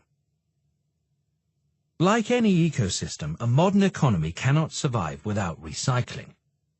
Just as animals and plants are continually recycling the oxygen and carbon dioxide that the other provides, so too must workers recycle their wages by spending them in shops, and businesses recycle their revenues by spending them on salaries, if both are to survive. And just as in our ecosystems in which a failure of recycling leads to desertification, so when recycling breaks down in the economy, we end up with a crisis that results in devastating poverty and deprivation. As I'm writing these lines, Greece, my country and the country that you consider your own even though you live in Australia, is experiencing such a devastation. Australia, the United States, Britain and most of Europe experienced a similar catastrophe back in the 1930s. It was so atrocious that it inspired John Steinbeck, an American author, to write a famous novel entitled The Grapes of Wrath. In the novel's 25th chapter, Steinbeck tells the story of how, while millions were hungry, tons of potatoes were thrown into a river, and crates of oranges were sprayed with kerosene in order to make them inedible. Instead of recycling, there was wanton destruction. It is at this point in the book that the author famously laments, "Men who have created new fruits in the world cannot create a system whereby their fruits may be eaten, and the failure hangs over the state like a great sorrow. And in the eyes of the people there is the failure, and in the eyes of the hungry there is a growing wrath. In the souls of the people the grapes of wrath are filling and growing heavy for the vintage." How could any of this happen? The answer lies in the way that market societies can very suddenly lose their capacity to recycle. And at the heart of that recycling failure, you will, if you look closely, recognize a familiar figure: the banker. What is it about bankers that makes so many people dislike them? One explanation is that the rest of us are simply envious of their wealth. But, as I will now try to convince you, there is more than envy at work here. The deeper cause is that once usury was no longer considered a sin, and bankers were allowed freely to charge interest on loans, banking began to acquire superpowers. The power to bring about vast amounts of recycling, but also the power to bring recycling to a sudden and calamitous halt. Allow me to explain.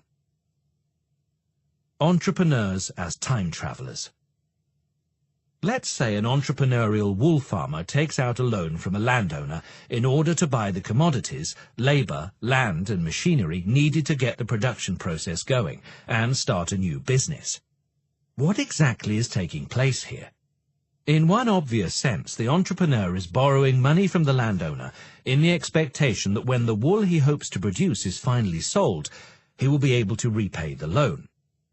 Looked at in economic terms, though, you might say he is borrowing exchange value from the future and dragging it into the present. If we had to portray this process in the format of a sci-fi movie, We would depict the wool farmer looking into the future through a semi-transparent membrane, dimly discerning on the other side what is to come. Seeing an opportunity, our entrepreneur now raises his hand, places his fingers on the membrane, and then with a sudden jab pushes his hand through to the other side. He remains in the present, but his hand has crossed over into the future. Groping around, he grabs some exchange value and, with another abrupt gesture, pulls his hand back through the membrane to the present. Assuming the entrepreneur has discerned the future sufficiently accurately, the sale of his wool harvest will be as successful as he predicted and will produce enough exchange value for the loan to be repaid. But if he is wrong, and he fails to bring about the future in which that exchange value exists, then he will have disturbed the timeline. And, as any sci-fi buff will tell you, this is a big no-no. Unable to repay his loan, his business will fail. If entrepreneurs are time-traveling opportunists, bankers are their incorrigible travel agents. In our sci-fi context, unbounded entrepreneurial ambition translates into boundless future exchange value being snatched from the future and brought into the present via the time membrane. And while it is possible to borrow small sums from family, friends, and collaborators, securing endless large loans is not easy. This is where the bankers come in. Bankers as time travel agents. What do bankers do? Most people believe that bankers act as intermediaries between people with savings who have no immediate use for their cash and people without savings who want or need to borrow money. That they take deposits from savers, lend them to borrowers, pay less interest to savers than they charge borrowers, and profit from the difference. While this is how banking began a long time ago, it is certainly not what keeps bankers busy today. Let's say that Miriam makes bicycles and asks a banker for a 5-year loan of £500,000, so she can buy a machine that will allow her to build bicycle frames from carbon fibre, making them lighter and stronger. Question: where will the banker find the £500,000 to lend her? Don't rush to answer from the money other customers have deposited in the bank. The right answer is from nowhere, out of thin air. How? Simple. The banker just types a 5 followed by 5 zeros next to Miriam's name and account number in the electronic database or ledger that lists customers' balances. When Miriam checks her account balance, she is overjoyed to see balance £500,000 flashing on the ATM screen and immediately wires the money to the machine manufacturer. Just like that, a sum of £500,000 has been created as if out of thin air. A brilliant economist once said that the process by which banks create money is so simple that the mind is repelled. That's so. The banker's magical power that allows them to create money at the stroke of a pen or a few buttons on a keyboard makes us shudder in horror, understandably. The reason is that it is hard to believe that value can be born from nothing. But let's go back to the moment the banker created £500,000 with a wave of his wand from nowhere. In a sense, the banker arranged for the present Miriam, an entrepreneur with a plan to sell bicycles, to sit in front of the time membrane and reach through it to the Miriam who will exist 5 years from now, a wealthy businesswoman with a successful bicycle company, and snatch £500,000 from her, bring it to the present, invest it in the bicycle business, and thus allow the future Miriam to become that successful businesswoman. In exchange for becoming liable for those £500,000 during the 5-year period during which Miriam turns from aspiring entrepreneur into successful businesswoman, the banker charges her interest and other bank fees. Since they are not constrained to lend existing exchange value, bankers have every reason to keep conjuring up loans in the same manner, by a few strokes on their keyboards. For the more people they lend to, and the more money they create for the economy, the greater the profits they retain for themselves. Just as laboratory rats, having discovered that pulling a lever results in being given a pellet of food, end up pulling it incessantly, bankers lend and lend and lend. The crash. Once upon a time, prudent bankers would only lend to Miriam and her ilk if they trusted her to invest her loan wisely and be able to repay it further down the line. In other words, bankers were keen to see that their practices did not disturb the timeline, that by the time the future came, the various Miriams would have produced enough surplus value to put back what they had taken from it. But in the 1920s, or thereabouts, banking became unhinged. Two things changed. One is that in the aftermath of the Industrial Revolution, the economies of market societies grew enormously, and the debt needed to fuel them rose massively as a result. The other was that bankers found ways to insulate themselves from the fallout if things went wrong. For example, once they had granted Miriam's loan, they would then chop it up into little pieces and sell it on to lots of others. In return for lending the bank £100 each, 5,000 investors would each be given a share in Miriam's £500,000 loan. Why would anyone invest in one of these shares? Because the bank paid them higher interest than they would have received had they simply deposited that £100 in the bank, but lower, overall, than the amount of interest Miriam had agreed to pay. Thus, the banker recouped the £500,000 immediately and still stood to make a profit when Miriam repaid her loan. And if Miriam were to go bankrupt and renege on her debt obligations, it was the 5,000 investors who would lose out. I know what you're thinking. There must be a catch. Indeed, there is. The more money the banker transfers to Miriam from the future, the greater his potential profits, and the greater the banker's capacity to earn money from other investors. But the more the banker uses his powers, helping to move increasingly large amounts of value from the future into the present, the more likely it is that the banker will disturb the timeline. Suppose Miriam's business is successful. She produces her bikes, the manufacturers of the machinery bought by Miriam hire new employees, those employees buy bicycles and other goods. The process of recycling continues, and market society moves onwards.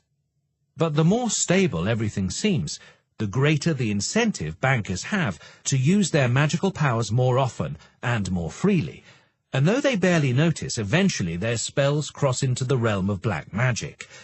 The point comes when the loans they have made are so vast that the economy cannot keep pace, and the profits being made are no longer sufficient to repay them. At this point, the realization dawns that the future everyone has been banking on will never come to be. And when those large quantities of value borrowed from the future actually fail to materialize, the economy crashes. Suppose that owing to the bank's enthusiastic lending, Miriam has taken on a debt too large for her business to repay. Eventually, finding herself unable to do so, she is forced to close her workshop.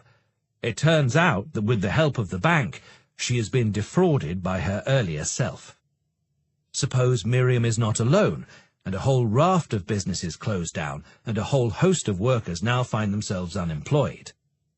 As a result, the shops from which those workers used to buy goods suffer too.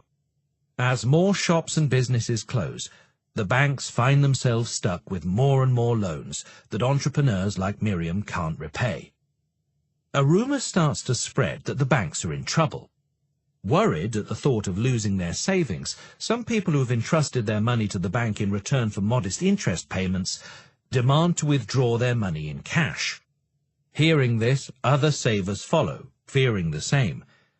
But the bank does not have enough cash to repay them all, as it has lent it out along with the loans it conjured up out of thin air. As word goes round that the bank has exhausted its supply of cash, a bank run takes place. Long queues form of people demanding their money back, and the hapless bank manager is forced to pull down the shutters. All of a sudden, even people with large savings in the bank find themselves penniless. Remember when I said that debt is indispensable for market societies?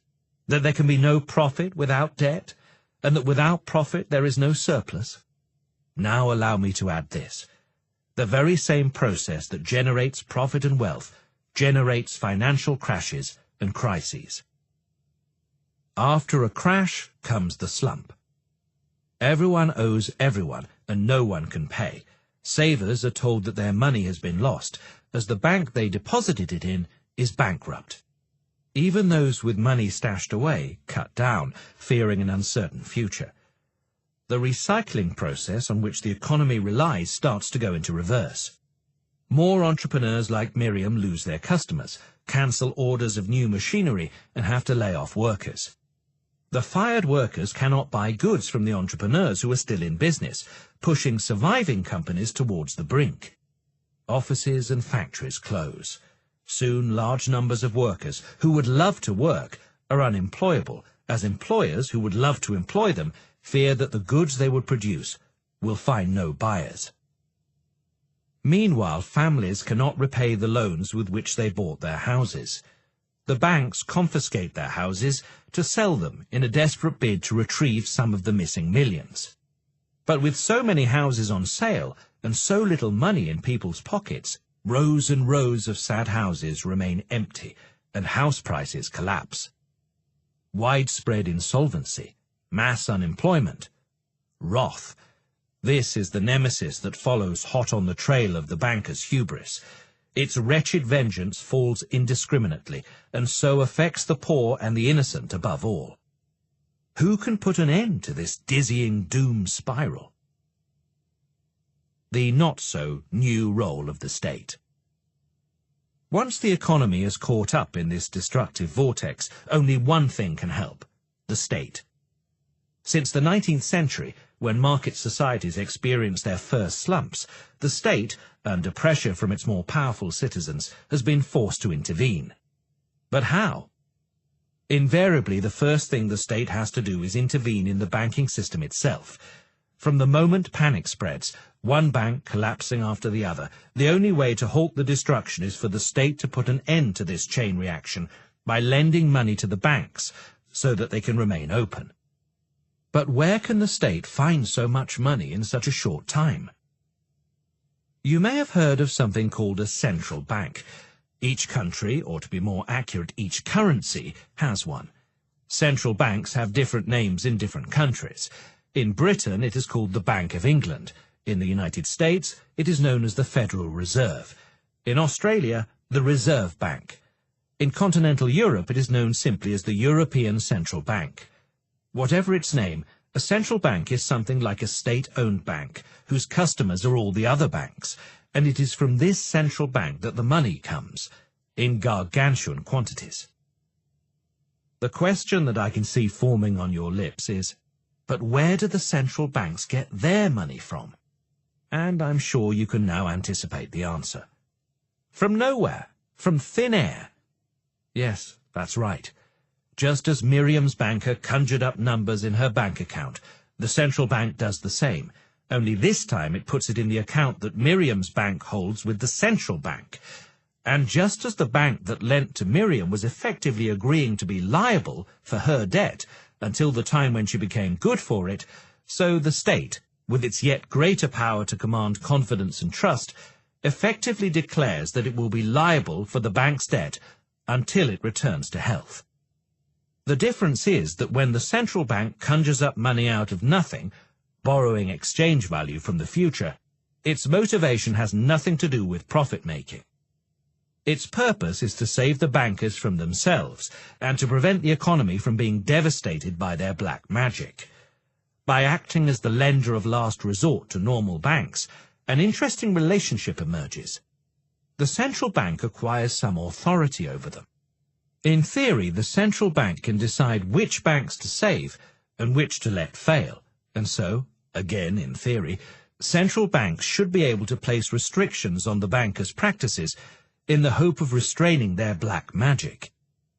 In reality, this has always been a game of cat and mouse, in which the banker mice possess infinite options for bypassing and making a mockery of the obstacles placed in their path by central bankers.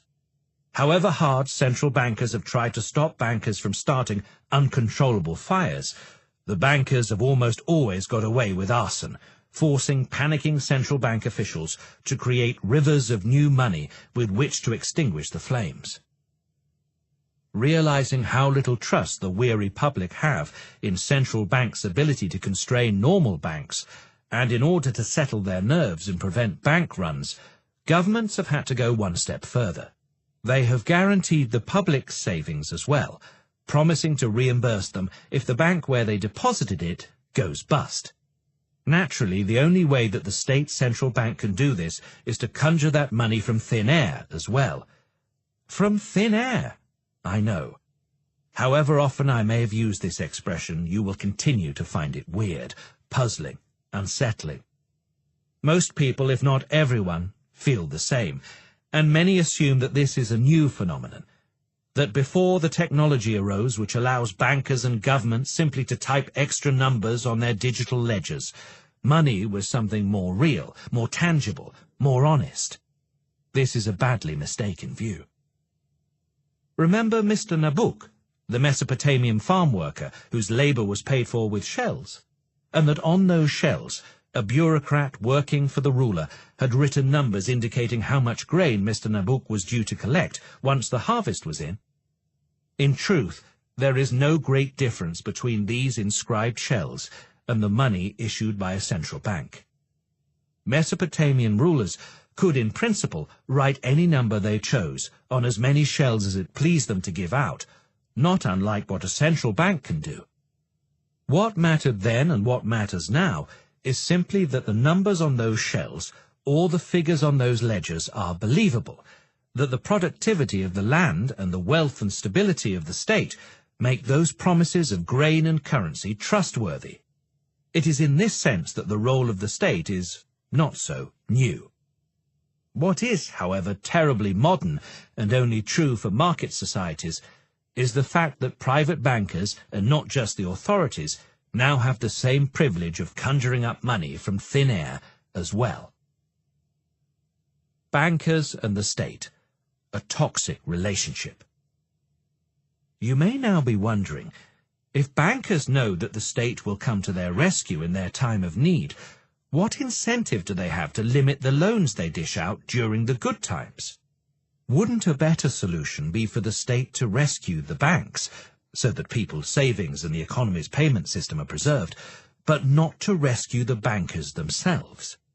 Why not send them home penniless as a warning to any other banker who is tempted to do the same? Unfortunately, this obvious solution crashes on the shores of harsh reality. More often than not, the politicians in charge of government are elected with the help of large contributions from those same bankers. Too often, the politicians need the bankers every bit as much as the bankers need them. It is a similar situation with the officials of central banks. Courtesy of their magical superpowers, bankers can pay themselves salaries far in excess of those paid by the government or the central bank, without explaining these to a suspicious public, as the government must do. Sadly, it is often the case that the very public servants whose job it is to supervise the bankers go on to accept jobs with these same banks once they have retired from public service. Knowing the potential rewards that await them, it would take an heroic disposition for those officials to act truly tough in their dealings with the bankers under their supervision. Alas, heroes are, and have always been, in very short supply. This toxic relationship between bankers and the state ensures that bankers have no reason to be cautious. Yes, after a crash they restrain their activities for a time. Like a driver fined for speeding, they may drive well below the limit for a while afterwards, but they soon find themselves speeding again. Soon after the state authorities have bailed them out and stability is returned, the bankers will be at it again, creating money as if there is no tomorrow. To conclude this distressing story, we now come up against a fundamental paradox. The instability that bankers create in market societies can be reduced, but it can never be entirely eradicated for the simple reason that the economy is fueled by the thing they provide: debt. And so it is the case that the more successful the state is in begetting stability, the safer the conditions are for creating more debt, the more exuberant the bankers are allowed to become, and the greater the instability they cause. Unpayable debts. When a borrower goes bankrupt and is unable to repay their debts, what should be done? There can only be one solution. The debts have to be forgiven, or in economic terms, written off. This isn't an ethical issue, whether it is right or wrong for one person to renege on debts to another. It's a practical issue. In early Victorian times, the law stipulated that those who could not repay their debts should be locked up in special debtors' prisons until they repaid them in full and with interest. Today, certain countries are treated in the same way when their governments cannot repay their debts, our Greece being a case in point. But people forget that market societies survived the crashes and the slumps of the 19th century only because the law was changed to ensure that not all debts are sacred. Why was this done? One reason is that when the bankruptcy of a company meant that its owners were incarcerated, losing everything including their homes, only very rich or very foolish entrepreneurs took on large projects carrying the risk of large unpayable debts. But for market societies to be able to build hugely expensive things like electricity stations and railways, and for corporations to grow beyond a certain size, the law had to be rewritten so that if a business went bankrupt, it was only the property belonging to the business that was lost. The personal savings, home, and belongings of the person who ran it were not confiscated. This is what came to be known as limited liability. It is something of an irony that entrepreneurs who own companies should be allowed this protection from the bailiffs, while little people who do not own companies are not. The more pertinent reason is that if a debt is never written off, then those businesses and families who are bankrupt will remain bankrupt forever, not least because no one will lend to someone who is bankrupt.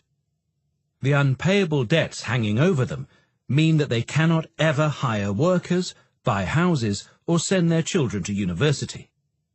If the business is a farm which produces fruit whose price has fallen, and as a result its owners now face unpayable debts, they have every incentive to destroy much of their produce, even if others around them are starving, in a bid to create a shortage of fruit that will boost its price, just as Steinbeck described in The Grapes of Wrath. Similarly, if a government like Greece's today is held in permanent bankruptcy and forced to pretend that it can meet its debt repayments, it must extract taxes from businesses and families endlessly without ever recovering.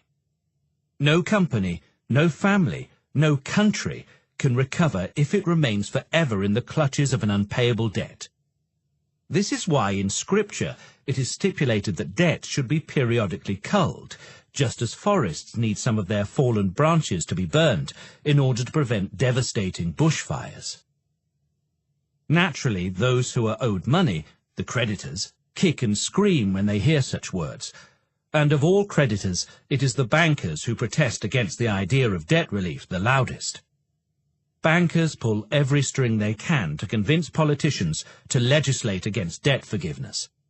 And yet it is the banks above all who are responsible for the recklessness that makes such forgiveness essential, and it is the bankers who are least likely to lose their personal wealth or even the control of their businesses when the crash comes. If you need an example of double standards, look no further than this.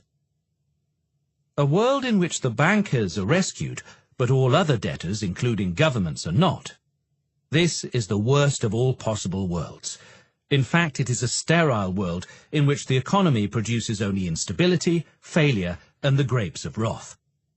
But what can be done given the outrageous grip that bankers have over society and its politicians? The only salvation, once trapped in this manner, is for citizens to demand the coordinated intervention of the state to write off unpayable debts. This is the only way the atmosphere can be cleared of the haze of debt, and the process of recovery can begin. Politics, in other words, is the only way to revive a faltering economy. It is also the only way that the root causes of its faltering can be addressed, but this is a matter for later. The necessary parasite. As you grow up and experience more of the ups and downs of the economy, you will notice a piece of mind-bending hypocrisy. During the good times, bankers, entrepreneurs, rich people in general, tend to be against government. They criticize it as a brake on development, a parasite feeding off the private sector through taxation, as an enemy of freedom and entrepreneurship. The cleverer among them even go so far as to deny that government has any moral right or duty to serve society, by claiming that there is no such thing as society, there are just individuals and families, or society is not well defined enough for the state to be able to serve it. And yet, when a crash occurs brought on by their actions, those who have delivered the fieriest of speeches vehemently opposing substantial government intervention in the economy suddenly demand the state's aid. "Where is the government when we need it?" they yelp. This is not a new contradiction. It reflects the problematic relationship the powerful have always had with the state. While they fear the state will intervene to curb their self-enrichment, they also sorely need it. The inequality that market societies generate, gigantic concentrations of wealth alongside widespread deprivation and poverty, makes them jittery. What other than a mighty state can protect them when the grapes of wrath have grown too heavy for the vines, and the desperate masses congregate threateningly outside their fenced villas? But then again, if the state has sufficient power to keep the riff-raff at bay, it will also have enough power to confiscate their property and throw them onto the street if the government were to fall into the hands of those thronging crowds. One of the most prevalent arguments they make against the state is that wealth is produced individually by heroic individuals. Taxation is therefore seen as an unjustifiable confiscation of what is rightfully theirs. Nothing could be further from the truth. To see this, let's go back to the beginning of market societies for a moment, to the time when the serfs were being kicked off their ancestral lands. How do you think the landowners managed to get rid of the serfs so efficiently? The answer is, with the help of the state. The king and his government lent the landowners a hand, sending their soldiers in to put down any rebellion by the peasants.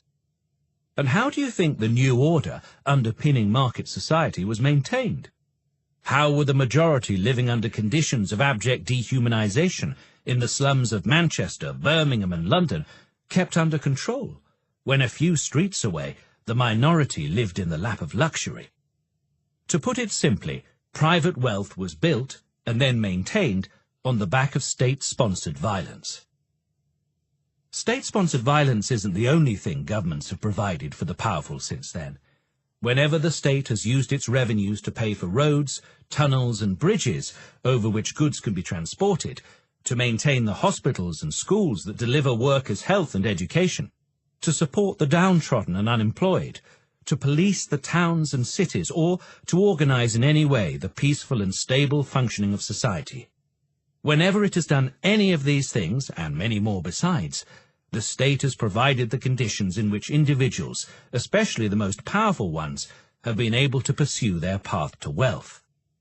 Seen from this angle, the state has always provided the rich with a magnificent insurance policy, and the rich have returned the favor by doing all they can to avoid paying their premiums. In fact, it is not just the state that provides the conditions for wealth creation. If you think about it, all wealth has always been produced collectively, through recycling and through a gradual accumulation of knowledge.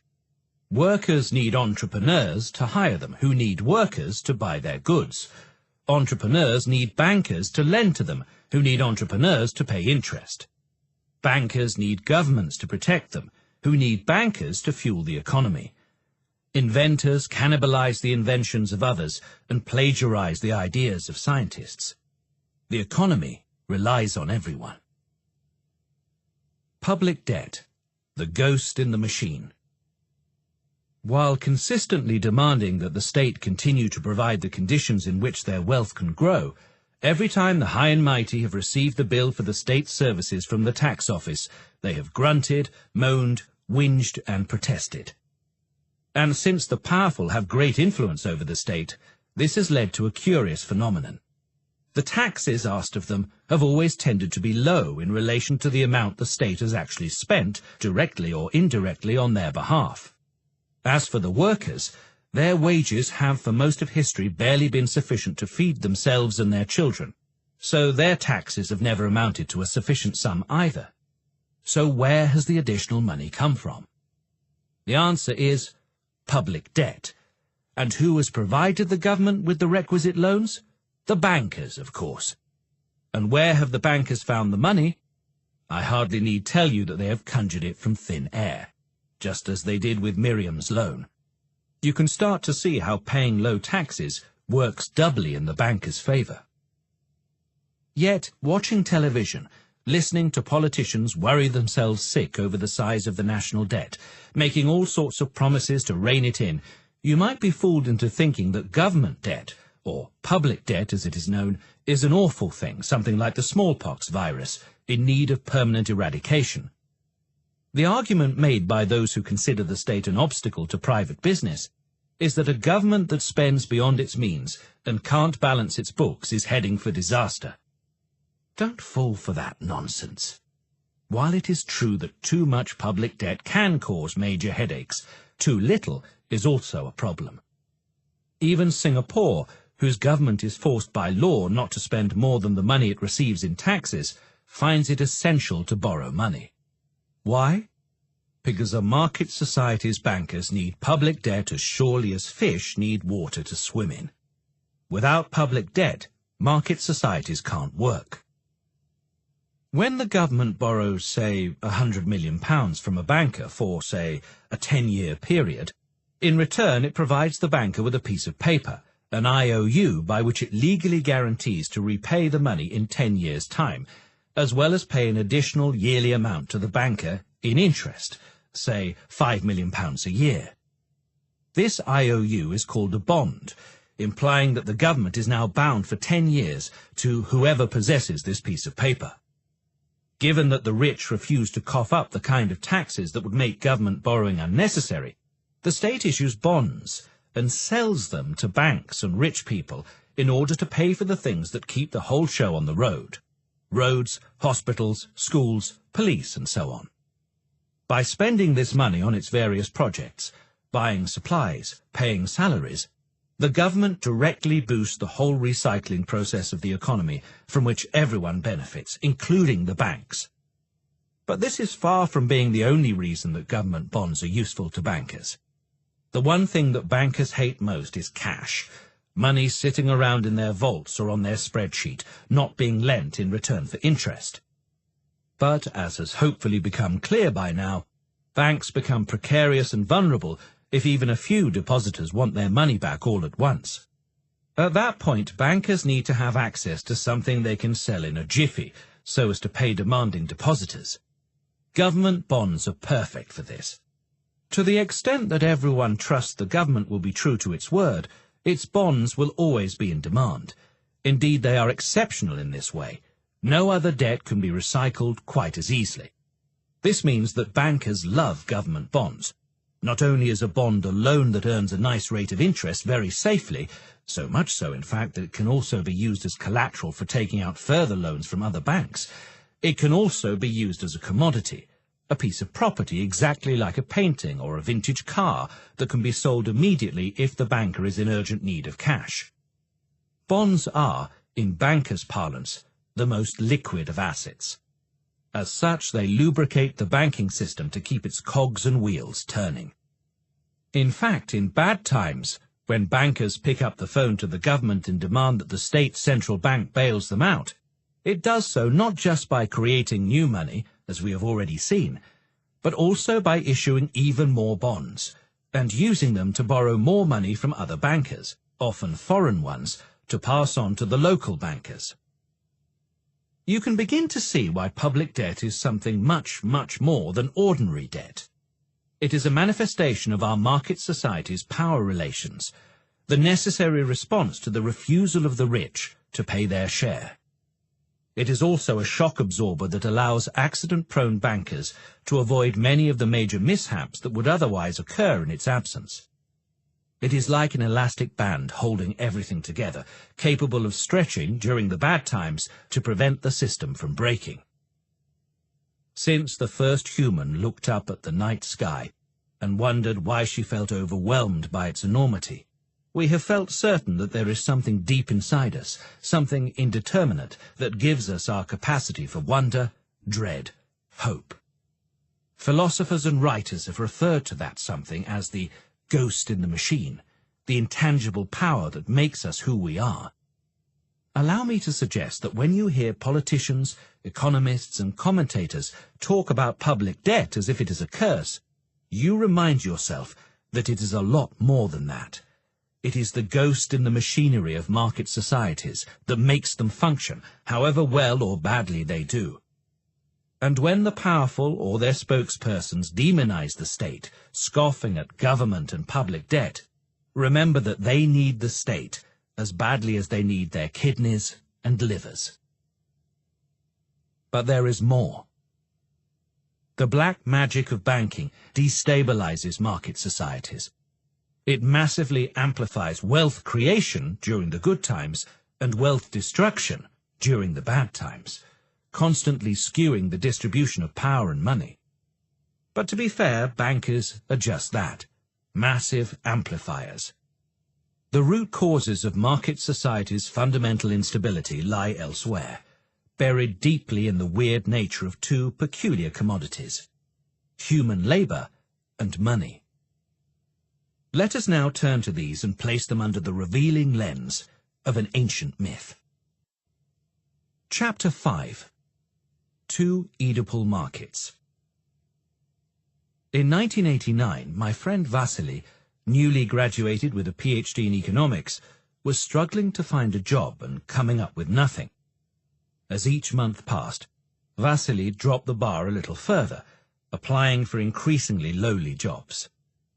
Still nothing. Eventually, completely disillusioned, he wrote to me in Australia, to where I had recently moved from the UK, telling me, "The worst thing that can happen to a person is to become so desperate that you decide to sell your soul to the devil, only to discover that the devil isn't buying."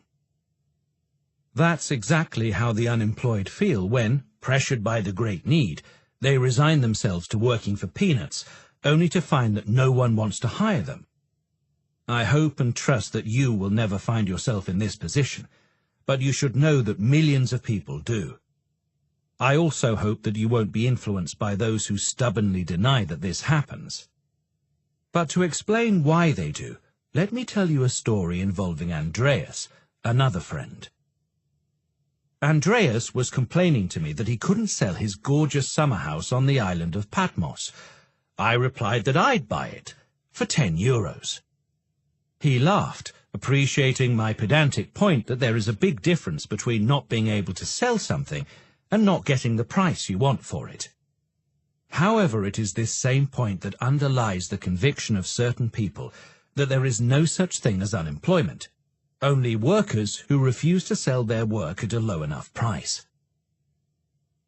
Unemployment deniers. Nothing adds more insult to injury than blaming the victim for their victimhood. It is the favorite tactic of the bully, and one that women have suffered for eons. In fact, it is the same thinking that we uncovered at the very start of this book, that the oppression of Australia's Aborigines was caused by their own inadequacies. Unemployment deniers, as I call them, think like this. If an unemployed person's labour can produce some value, any value, for an employer, then that employer will be willing to pay something for it. Just as I was prepared to offer Andreas €10 for his house on Patmos, some employer would be willing to hire Vasily for, say, €50 per month. If Vasily is not willing to work for €50 per month, this does not mean that he can't find paid work. It means that, like Andreas, Vasily has not found anyone willing to pay the price he demands. Is it not Andreas and Vasily's choice to hold out for higher prices or wages? If Vasily protests that he cannot afford enough food or a place to live on €50 a month, the unemployment deniers shrug their shoulders and point to the fact that there are places in Africa where people live for much, much less. Vasily simply needs to lower his expectations. Setting aside the intolerable meanness of such arguments, they contain a serious flaw in practical, objective terms. To understand why, we need to differentiate between the cases of Andreas selling his house and Vasily selling his labour. In the case of Andreas and others like him who need to sell their houses, if they all drop their prices to the floor, they would all undoubtedly find buyers, eventually. But if Vasily and other jobless people were all to drop their wage demands and were prepared to work for pennies, there is every likelihood that the result would be even fewer jobs available. To see why this is the case, we need another story, one dreamed up over 2 centuries ago by the French philosopher Jean-Jacques Rousseau. The Stag, the Hares, and the Power of Optimism. Imagine a group of hunters in a forest. Equipped only with nets, bows and arrows, they set out to catch a stag, hoping to feast on it together with their families. They spot the stag in a clearing and decide to encircle it quietly, trying not to scare it. Their plan is to surround the stag, entangle it in their nets, and then kill it with their bows and arrows, which are far too weak to bring down such a lofty and powerful creature from a distance. The problem is that it will take a long time to encircle the stag without it noticing, and if dusk arrives without success, they and their families will go hungry. They also know that failure is guaranteed if even a single hunter proves to be a weak link in the circle. Let us now also imagine that in the same forest there are quite a few hares bounding this way and that. The hunters can kill the hares with their arrows fairly easily, but a single hare won't feed a family for more than 1 meal, whereas a stag will feed the whole tribe for days. And if even one of the hunters turns his attention to hunting hares, the project of capturing the stag will be ruined. This is the hunter's dilemma. They would love to catch the stag collectively, cook up the perfect dinner, sing songs, be merry, fall asleep full and content, and then repeat the story of their great feat for years to come. If each of them is certain that all the others will remain committed to the stag hunt, each will do his best, and none will be distracted by some bouncing hare. But if just one of the hunters fears that even one of his companions might fumble, he will assume the stag will escape and turn to catching hares in order to avoid returning to the encampment empty-handed. In turn, the rest will follow, forcing the whole group to abandon the stag and do the same. Note the most important points here. The hunters prefer to hunt the stag together, rather than to hunt hares individually. Each will dedicate himself to the stag hunt if he is certain that the others will do the same. In the end, if they believe that they will hunt the stag in perfect unison, they will hunt the stag in perfect unison. Equally, if they do not believe it, they won't. This is a lovely example of the power of optimism, but also of the demonic strength of pessimism. In the context of the stag hunt, both are self-fulfilling. And this is the essence of Rousseau's allegory. If a goal can only be achieved collectively, success depends not just on each individual pulling together, but primarily on each individual believing that every other individual will do so. Why labor isn't like houses, cars, or tomatoes. Rousseau's story of the stag and the hares illustrates the critical difference between the labor market and other kinds of market, and thus between the cases of Vasily and Andreas. Let's start by noting that the main reason to buy Andreas's house is because it allows the person staying in it to enjoy great weekends and summers on the beautiful island of Patmos. The same is true of a shiny red Ferrari, to the extent that some enjoy driving it, or enjoy other people watching them drive it. It holds great attractions. Tomatoes, too. Provided they aren't rotten, tomatoes provide a tasty way to fill your stomach. In every case, the exchange value of the house, the car, the tomatoes, derives ultimately from its experiential value. But what holds true for cars doesn't hold true for the services offered by a mechanic. And what holds true for tomatoes doesn't always obtain for the labor of the farmhand who cultivates them, nor does it hold true for my jobless friend, Vasily.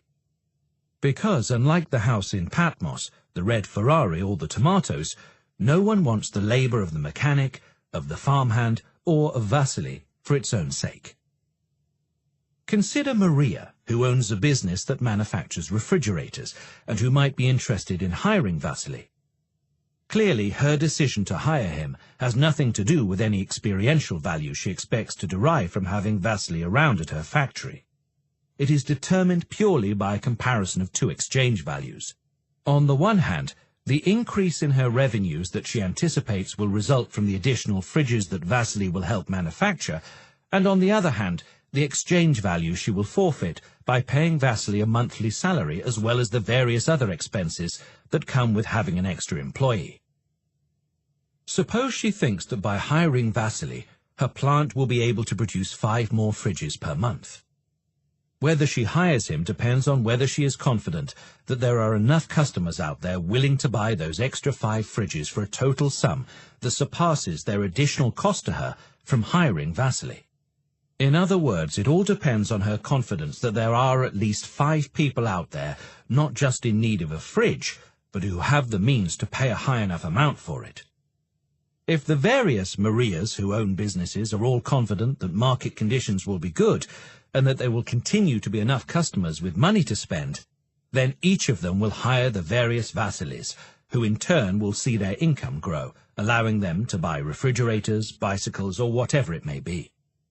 In this manner, the various Marias' optimistic expectations will be fulfilled. Equally, if the various Marias are glum and expect poor sales, they will refrain from hiring the various Vasilys. Incomes will continue to stagnate, the market for fridges will remain stuck in the doldrums, and guess what? Maria and her fellow entrepreneurs will find their pessimism was vindicated by reality. Of course, Maria, being a businesswoman, knows all this better than anyone, but it certainly doesn't make her decision any easier. One night she tosses and turns in bed, consumed with anxiety over whether to hire Vasily and others like him, and expand her refrigerator business. Unable to sleep, she switches on her laptop to check her email and the latest news. Her eye catches an intriguing headline. Trade union bosses declare readiness to see wages of their members fall by 20% in order to boost jobs. The adjacent editorial explains that the trade union's leadership seems to have been convinced by the arguments of the unemployment deniers that if wages fall far enough, the jobless will find work. What do you think Maria's reaction would be? Unemployment deniers have no doubt that Maria will rejoice and think, brilliant, now that wages are 20% lower, it makes perfect sense to hire Vasily and a bunch of others like him. I'll do so first thing tomorrow morning, before falling blissfully asleep. And it is true that all other things being equal, any employer would rejoice at the thought of paying lower wages.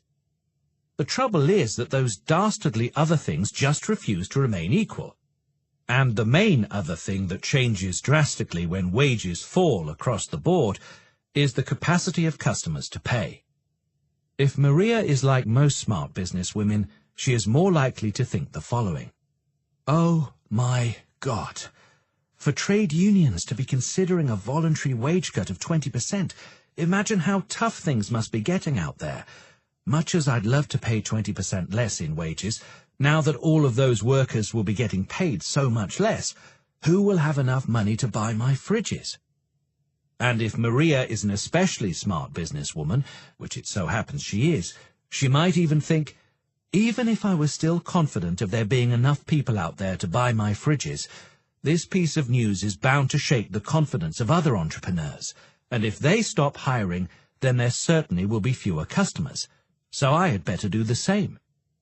In short, Maria is highly unlikely to offer Vasily a job.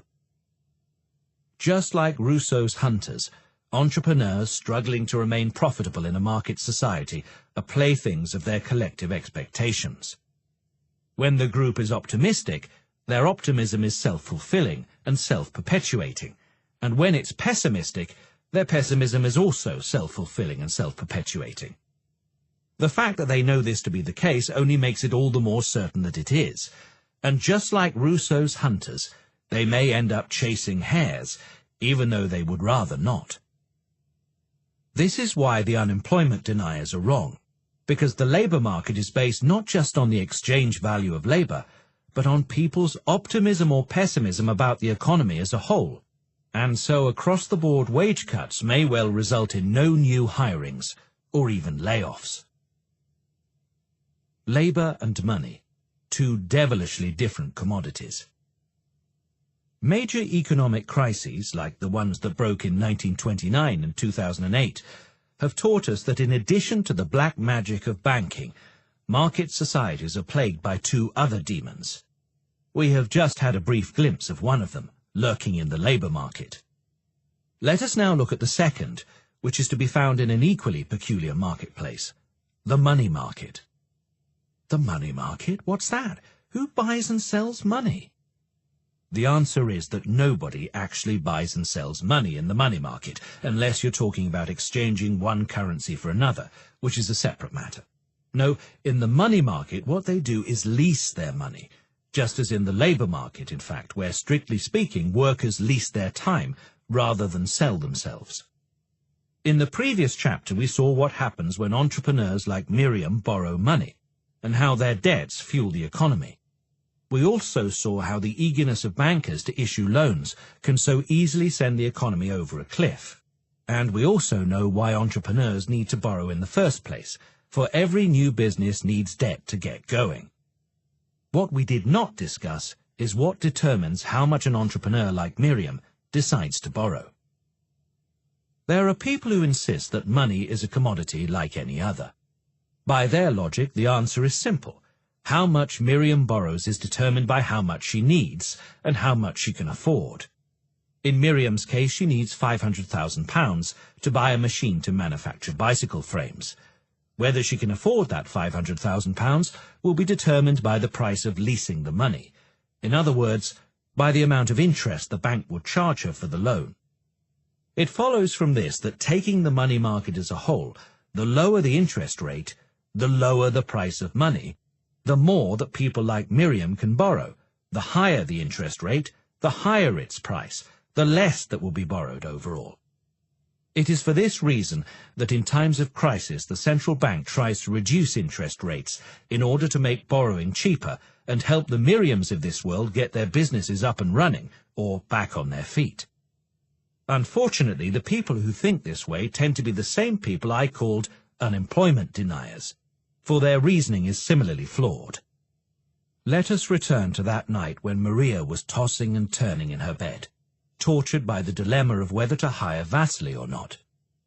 Now imagine that as she is looking at her laptop, unable to sleep, she comes across another news flash. Central bank soon to reduce interest rates significantly.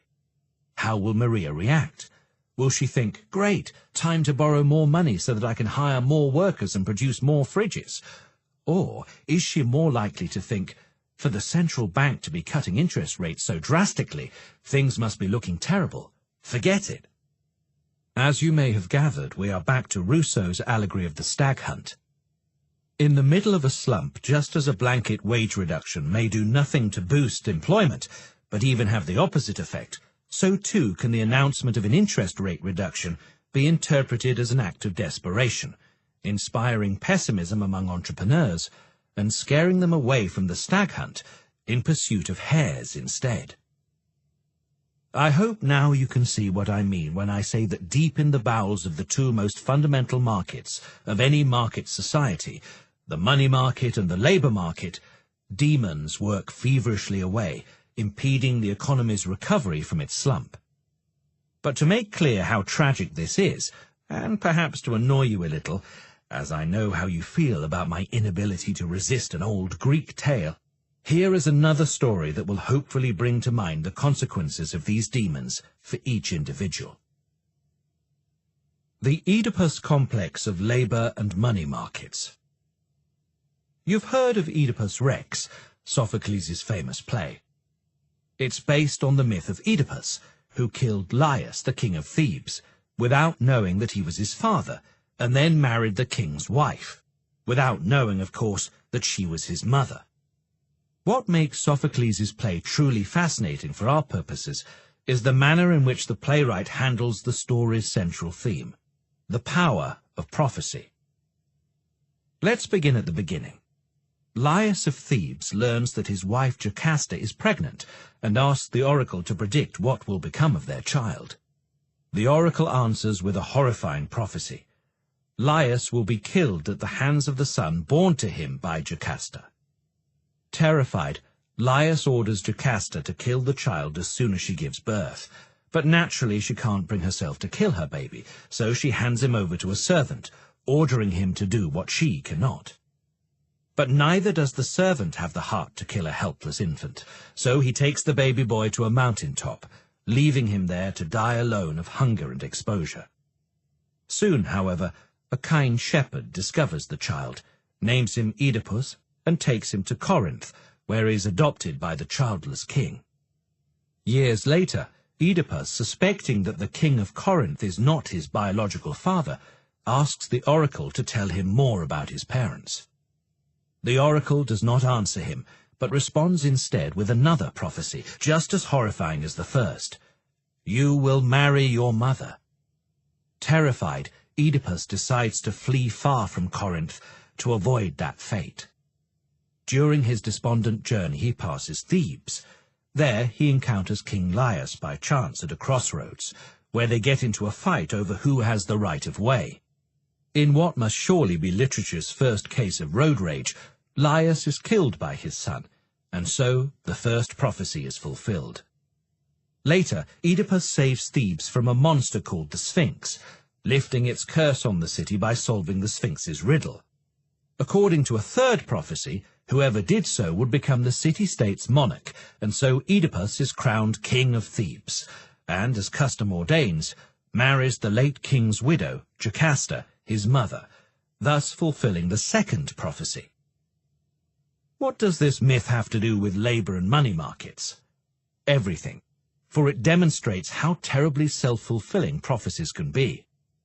After all, if the first prophecy hadn't been uttered, King Laius would never have given instructions for his son Oedipus to be killed. The boy would have grown up in the palace of Thebes, and, knowing who his true father was, would never have killed him. The same is true of the second prophecy.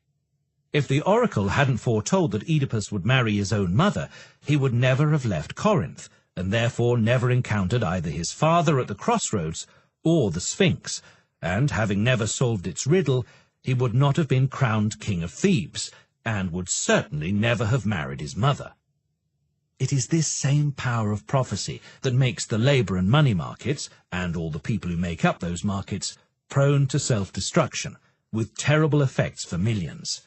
When Miriam, Maria, and other entrepreneurs see wages and interest rates falling, or low, they prophesy that economic activity will go down or remain slow, and so avoid borrowing money and hiring workers, thus ensuring that wages and interest rates stay low or fall further, and fulfilling their own prophecies. Instead of recovering, the economy falls victim to their pessimism, which only perpetuates itself and intensifies. If only Sophocles were writing our financial columns and economics textbooks, the nature and causes of a market society's trials and tribulations would be so much easier to discern. The human element. Houses, cars, food, and entertainment bring their own rewards and are desirable in their own right. In contrast, hired labor and borrowed money are only means to an end. Entrepreneurs are forced to lease them in order to produce things of exchange value, but they would love to live their lives without ever having to hire a single worker or borrow a single penny. If the economy is the engine of society and debt is its fuel, then labor is the spark, the life-breathing force that animates that engine, while money is the lubricant without which that engine would seize up. It is poignant that both have the capacity to drive the engine, but also to bring it to a standstill and prevent it from starting again. Taken together, they prevent the smooth operation that unemployment deniers and their fellows believe in, and rule out a simple world in which unemployment disappears if wages fall sufficiently, and savings are turned into jobs and equipment if the interest rate finds its right level. You may now be wondering whether something might be done to tame and control these demons. Is there no way to break the cycles of self-fulfilling prophecy and self-perpetuating pessimism? The answer is, it ain't going to be easy. The demons that turn the labor and money markets into market society's scourges are an expression of some of the very things that make us human.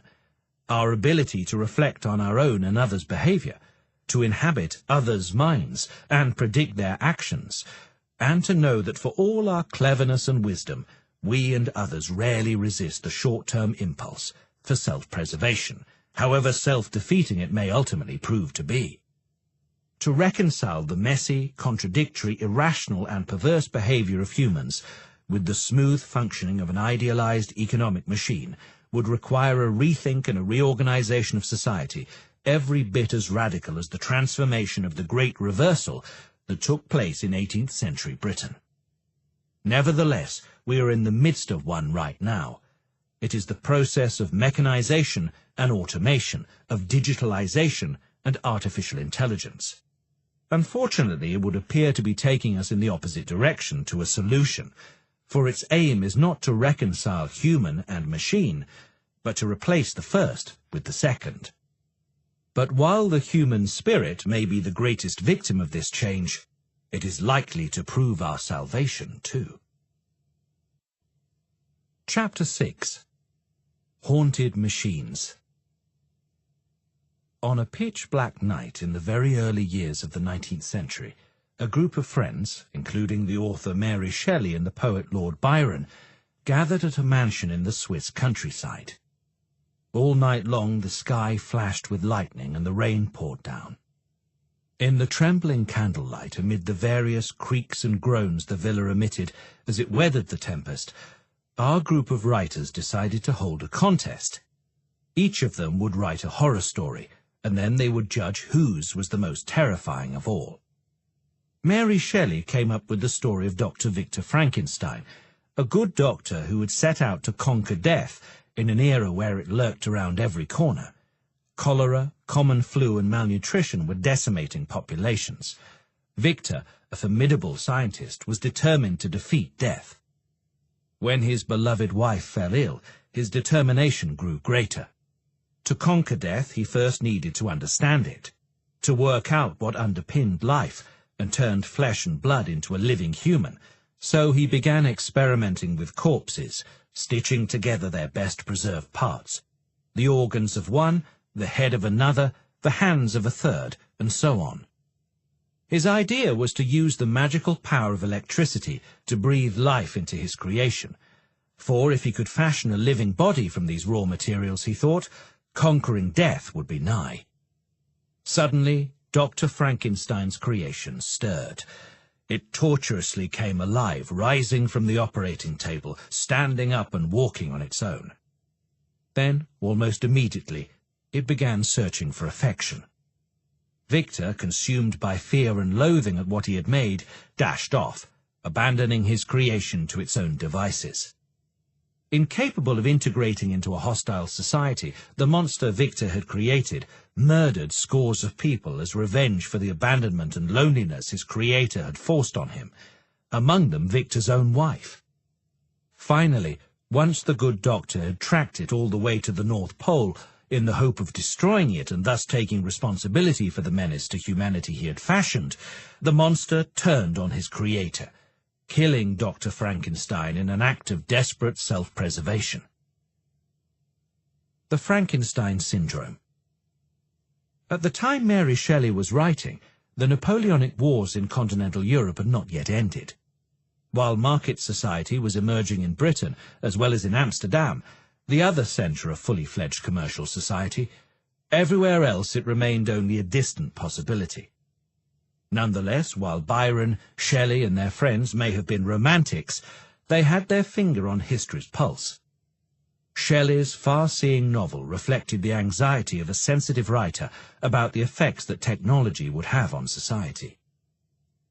In Chapter 3, we saw how profit became an end in itself, because the very first entrepreneurs were driven into debt before they had even set production in motion. Without profit, they would have become slaves to their creditors, as Dr. Faustus ultimately became a slave to Mephistopheles. To earn profits, they were compelled to compete against one another for customers. To win customers, they were driven to reduce the prices of their products.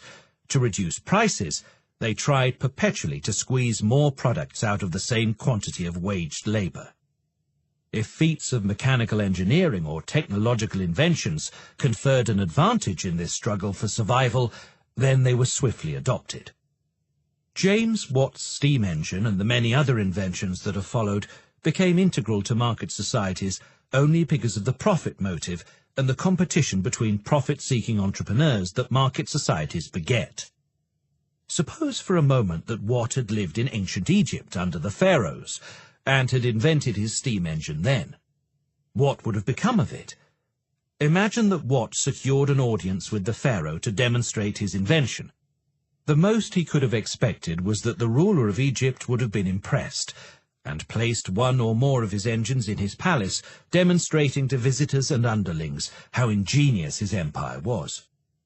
In the absence of entrepreneurs competing for profits, and given the hundreds of thousands of slaves the pharaoh had at his beck and call, Watt's engine would never have been used to power farms or workshops, let alone factories. At first, acquiring a new machine gave an entrepreneur an advantage over their competitors by increasing production per worker.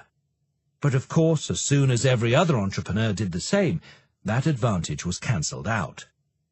Soon enough, a further technological innovation was obtained, pioneered by one or two leading entrepreneurs, and then eventually became the norm across the industry. Thanks to this endlessly self-perpetuating process, humankind has gradually gained a vast army of mechanical slaves, such that today there is barely a single aspect of our lives that is not served at some point by machines.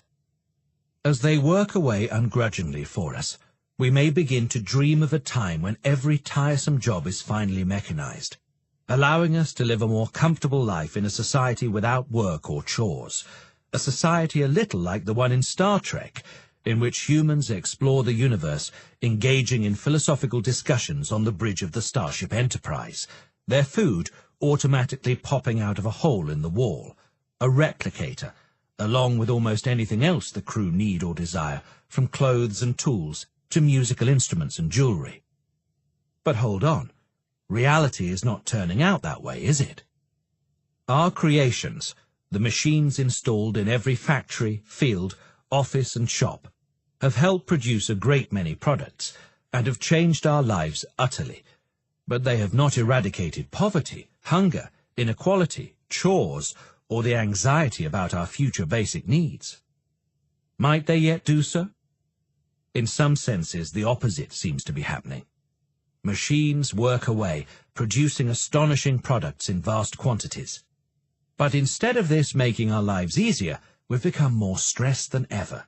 We may no longer chain children to factory looms, but just as every employer is forced by competition to adopt the latest innovation, so most of us feel chained to our technology, increasingly harassed by the need to keep pace with its demands.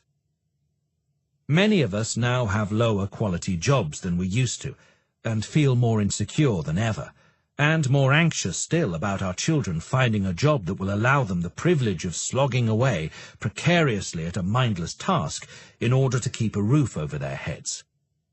In important ways, we resemble hamsters on their spinning wheels. No matter how fast we run, we're not really going anywhere. We might well conclude that the machines aren't slaving away for our benefit. At times, it even seems like we're working furiously to maintain them. In this light, Mary Shelley's novel might serve as an allegory, a warning to its 19th century readers that if they were not careful, instead of serving humanity, technology would create monsters to enslave us, terrorize us, possibly even destroy us. That these creations born of human ingenuity, like the life that Dr. Frankenstein managed to conjure from bits of corpses, would turn against their creators with tragic results. The stories we tell reveal a lot about us. Judging by the literature and cinema that have emerged since industrialization, from the Sweet Porridge Tale by the Brothers Grimm and Goethe's The Sorcerer's Apprentice to films such as Blade Runner and The Terminator, we are very afraid of our creations. Of all of these stories, there is one work of science fiction that in my view stands as today's worthy successor to Mary Shelley's Frankenstein, at least as an allegory for the tendency of market societies to use technology in a way that enslaves instead of liberates us. The Matrix, The Matrix and Karl Marx. The creature assembled from various parts of corpses by Victor Frankenstein murders humans because of its unbearable existential angst. The machines in the Terminator movies seek to exterminate humanity as part of their planetary takeover bid. The Matrix, however, goes further, depicting an Earth on which machines have already taken over, but still try to keep us alive. The reason the machines cannot afford to let us die out is that before they took power, we humans had exhausted the Earth's energy resources and covered the planet in an impenetrable black cloud that blocks solar energy. The only power sources that remain are our human bodies. Having imprisoned us in special pods, where we are fed and watered like hydroponic plants, and from which the heat generated by our metabolism can be captured and harnessed to power their machine society, the machines have found that even if we are fed all the right nutrients and kept in optimum conditions, humans encased in pods, denied interaction, hope and freedom, die quickly. That's why the machines create the Matrix, a computer-generated virtual reality that can be projected into the brains of the enslaved humans, allowing our minds to experience life as it was before any of this occurred, keeping us unaware of our state of absolute slavery and exploitation. Great futuristic movies like The Matrix strike a nerve because they speak to us about the present. The Matrix is a reflection, a documentary through metaphor, you might say, of our times, or at least of our anxieties. It reveals our fear of a mechanization so complete, of a commodification of our bodies and enslavement of our minds so successful that we are no longer even aware of it, made oblivious to our reality by the very technologies that rule us. In fact, the Matrix expresses a fear that this may already have happened, but we have no way of knowing if it has. Karl Marx, the famed revolutionary thinker of the 19th century, once wrote that the produced means of production, machines, are the force we must bow to. You might say that the Matrix depicts the perfection of this process. It shows us the kind of situation that Karl Marx believed the evolution of market society is pushing us towards. The fact that Dr. Marx was particularly influenced by Shelley's Frankenstein should not surprise you. Those who write well about the economy borrow their best ideas from artists, novelists, scientists. And yet, according to Marx, there is what we might call a safety feature within our economy that should give us cause for hope. A tendency built into market economies and enhanced by the mechanization of labor to generate a crisis before machines take over completely from human laborers, which prevents the jettisoning of all human labor from the production of things. The Icarus Syndrome. Remember the tale of Icarus? How he misused the wings his father Daedalus made for him from wax and feathers to escape from King Minos's labyrinth? Eventually, Icarus flew too close to the sun, melting the wax, and he plummeted into the Aegean Sea. Market societies are prone to similar folly. At first, they edge gradually, painfully towards automation, not unlike Icarus at the beginning of his flight, struggling to gain altitude. But step by step, workers' labor is squeezed out of the production process as various new technologies, from the steam engines of the 18th and 19th centuries to the robots of today, are adopted. With every step, the cost of producing, say, a bolt of cloth or a car falls a little further, and competition between cloth or car manufacturers forces prices to fall too. But at some point, technological change truly takes off, heading for the sun. The cost of producing a microchip or an iPhone starts to fall dramatically. We are at this stage already. Today, if you visit a modern car plant or the latest smartphone or laptop factory, you'll see armies of mechanical robots working away with minimal human intervention. But as we know, the market society driving this process feeds off profits, and of course profits can only accrue if prices remain above costs. The problem is that three forces lead to prices falling below that level. First, the automation of production pushes costs down. Second, the ruthless competition between producers stops them from charging prices above their falling costs. This has the effect of squeezing profits to a bare minimum. Third, the robots that have replaced human workers do not spend money on the products that they help produce. This has the effect of reducing demand. According to Marx, these three forces eventually lead prices to drop below the level necessary to cover costs and keep the whole thing going. That's the moment when, like Icarus, market society finds its wings melting. With automation happening at the furious pace that it is today, the likelihood of prices plunging more quickly than companies can cope with is all the greater. In practice, it unfolds like this. Faced with collapsing prices, entrepreneurs who've been forced by their competitors to borrow value from the future in order to invest in the latest machines discover that the profits on which they had been counting are disappearing. When the prices of many products fall below costs, at the same time, some entrepreneurs, the weakest and least efficient, make the largest losses and go broke. They call their bankers with the awful news that they will not be able to meet their loan repayments, and this sparks the cascade of consequences we discussed earlier. The economy crashes, and the crisis hits. We have seen all this before, except that now we have stumbled upon a deeper cause of crisis. The diminution, the squeezing out of humanity from the production process. Yet, it is at this moment that human labor makes its comeback, reclaiming at least a small part of the production process from the machines. How exactly? The crisis forces both humans and machines into idleness, redundancy. It is at this point that any entrepreneurs who have managed to stay in business realize two things. One is that with many of their competitors having closed down, competition has diminished. This allows them to raise prices a bit above costs, giving them a little boost. The other is that it is now cheaper to hire workers than to employ machines, possibly because of humans' problematic habit of needing to eat, which leads them to accept at some point any price for their labor. The result is that in the midst of the slump, human workers regain some of their lost appeal in the eyes of employers, and so recover some of the ground previously lost to machines.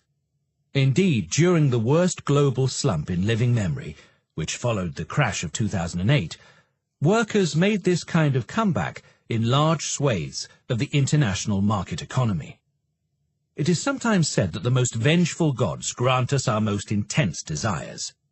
Employers' most intense desire is to eliminate the troublesome human element from their businesses, while maintaining ownership of their machines' products and profiting from this monopoly. Any god that grants this wish must be truly vengeful. Like Midas, whose wish that all he touched would turn into gold left him sad and lonely, unable to touch his beloved lest he killed them, profit-hungry employers find that automation has the opposite effect to the one they hope for: loss of profit, and, worse still, a crisis that may well bankrupt them. Another allegory with which to describe the plight of market society is the well-known story of Sisyphus, the king condemned by Zeus to push a rock up a hill, only to see it roll all the way down just before it reached the summit, again and again, ad infinitum. Market societies are similarly condemned constantly to struggle to do something that unravels just before it is realized, to take the human element out of commodity production.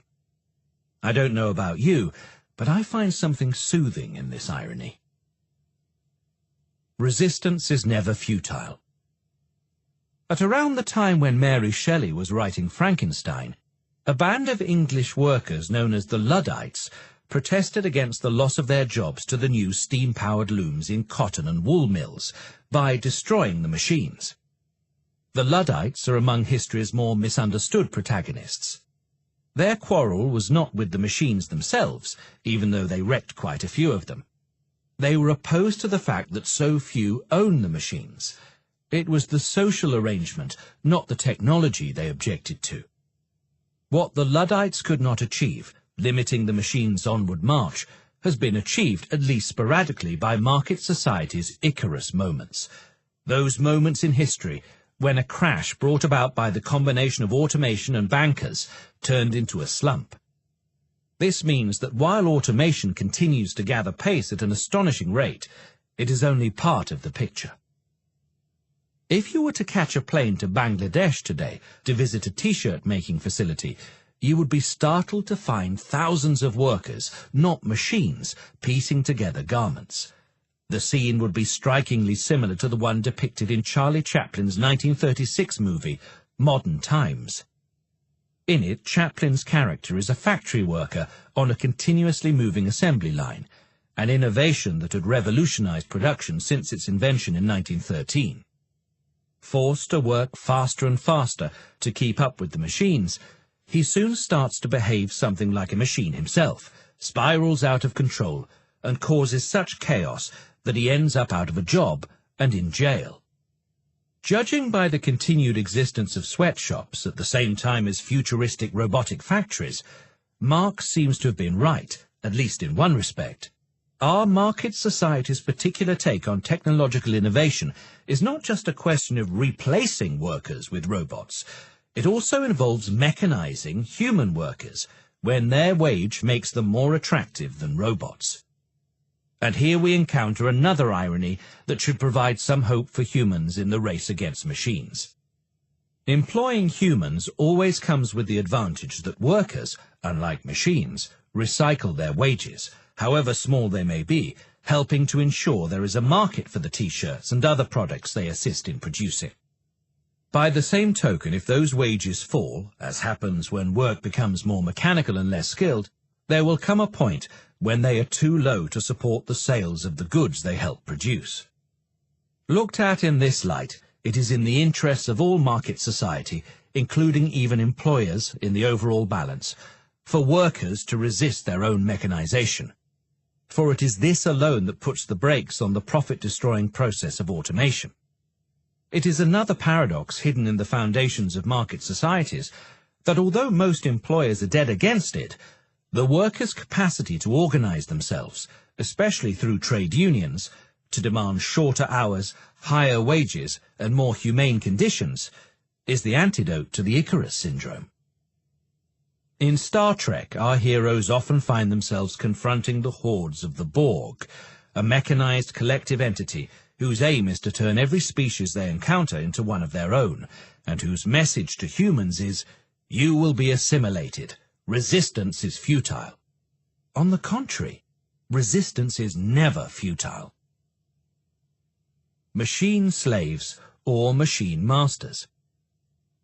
You may remark that to automate production fully, we would need to develop machines that can design and build new machines. This is correct. These days, the greatest exchange value is produced by designers, not production line workers or foremen. To give you one practical example, of the approximately £600 that an iPhone costs to buy, less than £150 goes to the factory that built it in China. The rest is kept by Apple as payment for its so-called intellectual property, IP, rights. So all our speculation about a fully automated world like the one in the Matrix is pointless if human ingenuity, the capacity to innovate, to design machines and goods that do not currently exist, cannot be reproduced by machines. Can machines develop sufficiently to accomplish such tasks? Much depends on the answer to this question. If they can, then we can envisage a process of production run entirely by an army of sophisticated android workers who work not only as manual laborers, but also as inventors, designers, and managers of all the various chores that humanity needs doing. We humans, meanwhile, would all be able to live like Socrates, Plato, and Aristotle, chatting in the agora about the meaning of everything, except that in this futuristic scenario no human would be forced to do all those nasty jobs that the women and slaves of antiquity had to do. Alternatively, we may end up as human batteries encased in pods, oblivious to our enslavement. Until either scenario comes about, what we do know is that machines will soon be doing extraordinary things, things that we cannot even begin to imagine now. In the next few years, for instance, it will be very hard to tell when speaking on the phone to some service provider whether you're talking to a human or to a machine. This will destroy many millions of jobs worldwide. The real question is, will these jobs be replaced by new ones that only humans can do well? If our society remains organized as it currently is, with a tiny minority owning the right to receive the profits generated by machines, then I doubt it. In our far-from-ideal world, which contrasts so sharply with that of Star Trek, those in control of technology are determined to use it in order to increase their own profits and enhance their own power. Every employer's dream, after all, is not a society in which no one needs to work. Profit is meaningless, and each enjoys equally a commonwealth serviced by machines, designed and directed by other machines. Their dream is having replaced all their workers with androids, but no one else having done the same, allowing them to accumulate the profit and power unavailable to their competitors, who instead provide the market for their products by continuing to employ workers. If I'm right in this, our market societies will not evolve naturally into the good, Star Trek-like society that the giant technology corporations insist they're bringing about. I fear that something more like the Matrix awaits us, controlled not by machines, but by the fantastically wealthy and powerful heads of those companies. If so, it is not just a matter of waiting patiently until the Googles, the Apples, the Teslas, the Amazons and the Microsofts of today and tomorrow deliver a brave, new, wonderful world to us on a silver platter. So, what should we do instead? The secret to exchange value. Humans. In the last couple of decades, an interesting new argument has surfaced. Given that the triumph of artificial intelligence over human intelligence is inevitable, then rather than changing the organization of our society with its laws and rights over property in order to halt or slow this process and preserve our doomed humanity, let's do the opposite. Let's embrace the change and strive towards technologies that allow us to become post-human, indistinguishable from the sophisticated machines that are on their way. In other words, if you can't beat them, join them. To understand fully the implications of this controversial vision, we need first to answer a question. How does a human with a will or spirit of her own differ from an advanced robot? In the 1982 film Blade Runner, the protagonist, Rick Deckard, played by Harrison Ford, has the difficult and unpleasant task of detecting and destroying human-like robots that have escaped from faraway extraterrestrial colonies, where they were confined by humans fearful of their strength and intelligence, and found their way back to Earth. The problem is that as android technology has improved, these replicants have become increasingly sophisticated and indistinguishable from humans. In Los Angeles' swarming sea of humanity, Deckard finds it harder and harder to detect his targets, and when the latest, most advanced android model begins to develop emotions and a desire for freedom, Rick's task becomes inhumanly difficult. In Blade Runner, Rick and the viewer is forced to ask what it means to be human.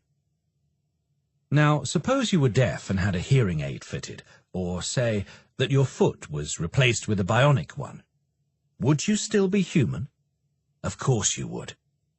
Suppose we then start replacing your organs, one after another, with mechanical ones, a bionic heart, mechanical lungs, artificial liver and kidneys. Are you still human now? Of course you are. What if we now move on to the brain?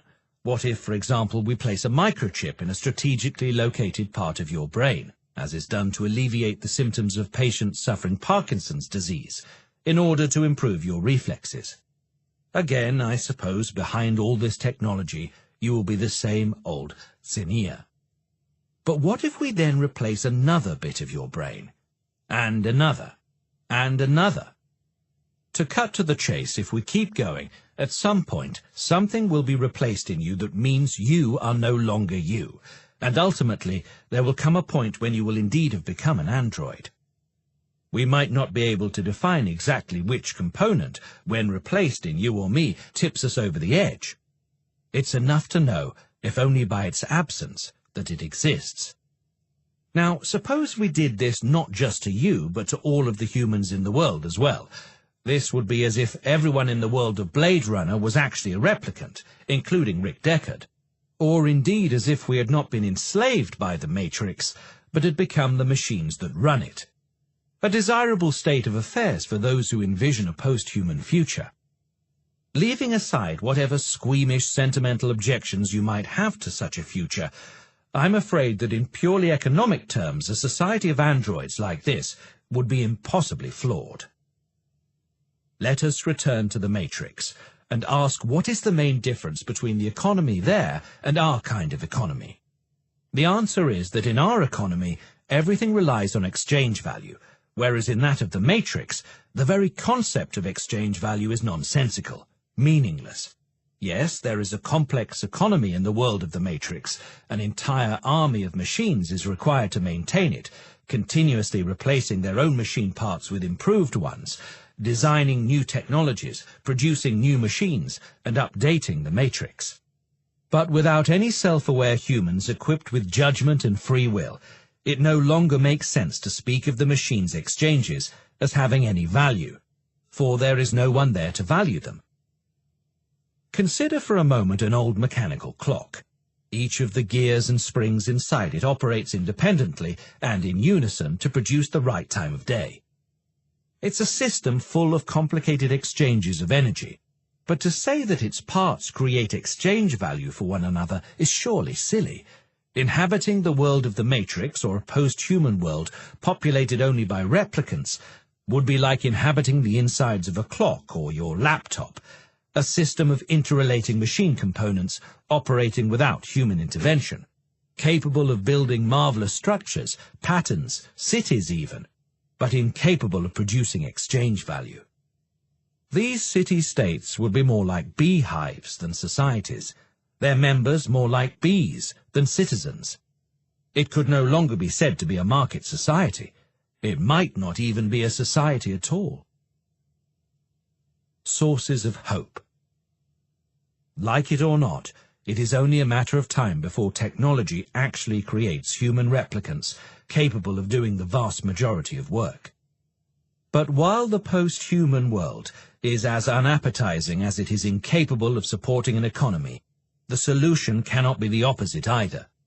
To stop technological innovation that can free us of life's drudgery, generate clean energy, and synthesize life-saving drugs. Let me be clear on this. I love technology and the immense benefits it can provide to humans and the planet, just as Mary Shelley, I'm sure, loved the idea of science defeating disease. But it is one thing to love technology and another to stay complacently on the sidelines of history while human beings are turned gradually into the power generators of the Matrix, not least because that undermines the very thing that keeps the economy alive. But who can prevent the unstoppable drive to mechanize production from causing crisis after crisis, condemning generation after generation of workers to underemployment or even fully fledged joblessness? Who can appear as the ghost of Christmas yet to come and warn the Ebenezer Scrooges of our mechanizing world of the future they are working towards? Ironically, with technology advancing as it is, we may find that we're not alone in the struggle to keep the human spirit in the driving seat. In Blade Runner's final scene, Rick Deckard falls in love with an android that has developed emotions, one of those he was meant to terminate. Realizing that he would be in danger of losing his own humanity were he to kill the replicant, Deckard decides to disobey his own programming, elope with her, and allow his android lover to find her own indeterminate spirit. Such things may of course prove impossible in reality, but in a society determined to turn us into androids, the idea that not only will we resist, but that androids may also overcome their mechanical nature offers a glimmer of hope that technology won't necessarily lead to a dystopian Matrix, that something closer to Star Trek is feasible. Setting aside such far-fetched sources of hope, let me now turn to the great realistic hope close at hand. The belief, at least my belief, that humans have an inexhaustible ability to resist the erosion of their spirit and the cheapening of their labor. After all, the Matrix is not a story of enslavement. It is a story of our resistance to and escape from enslavement. The other source of hope is the knowledge that we have a fantastic ally in this struggle. Should the process of automation ever be too successful, an Icarus-like crash is bound to ensue, putting paid to it.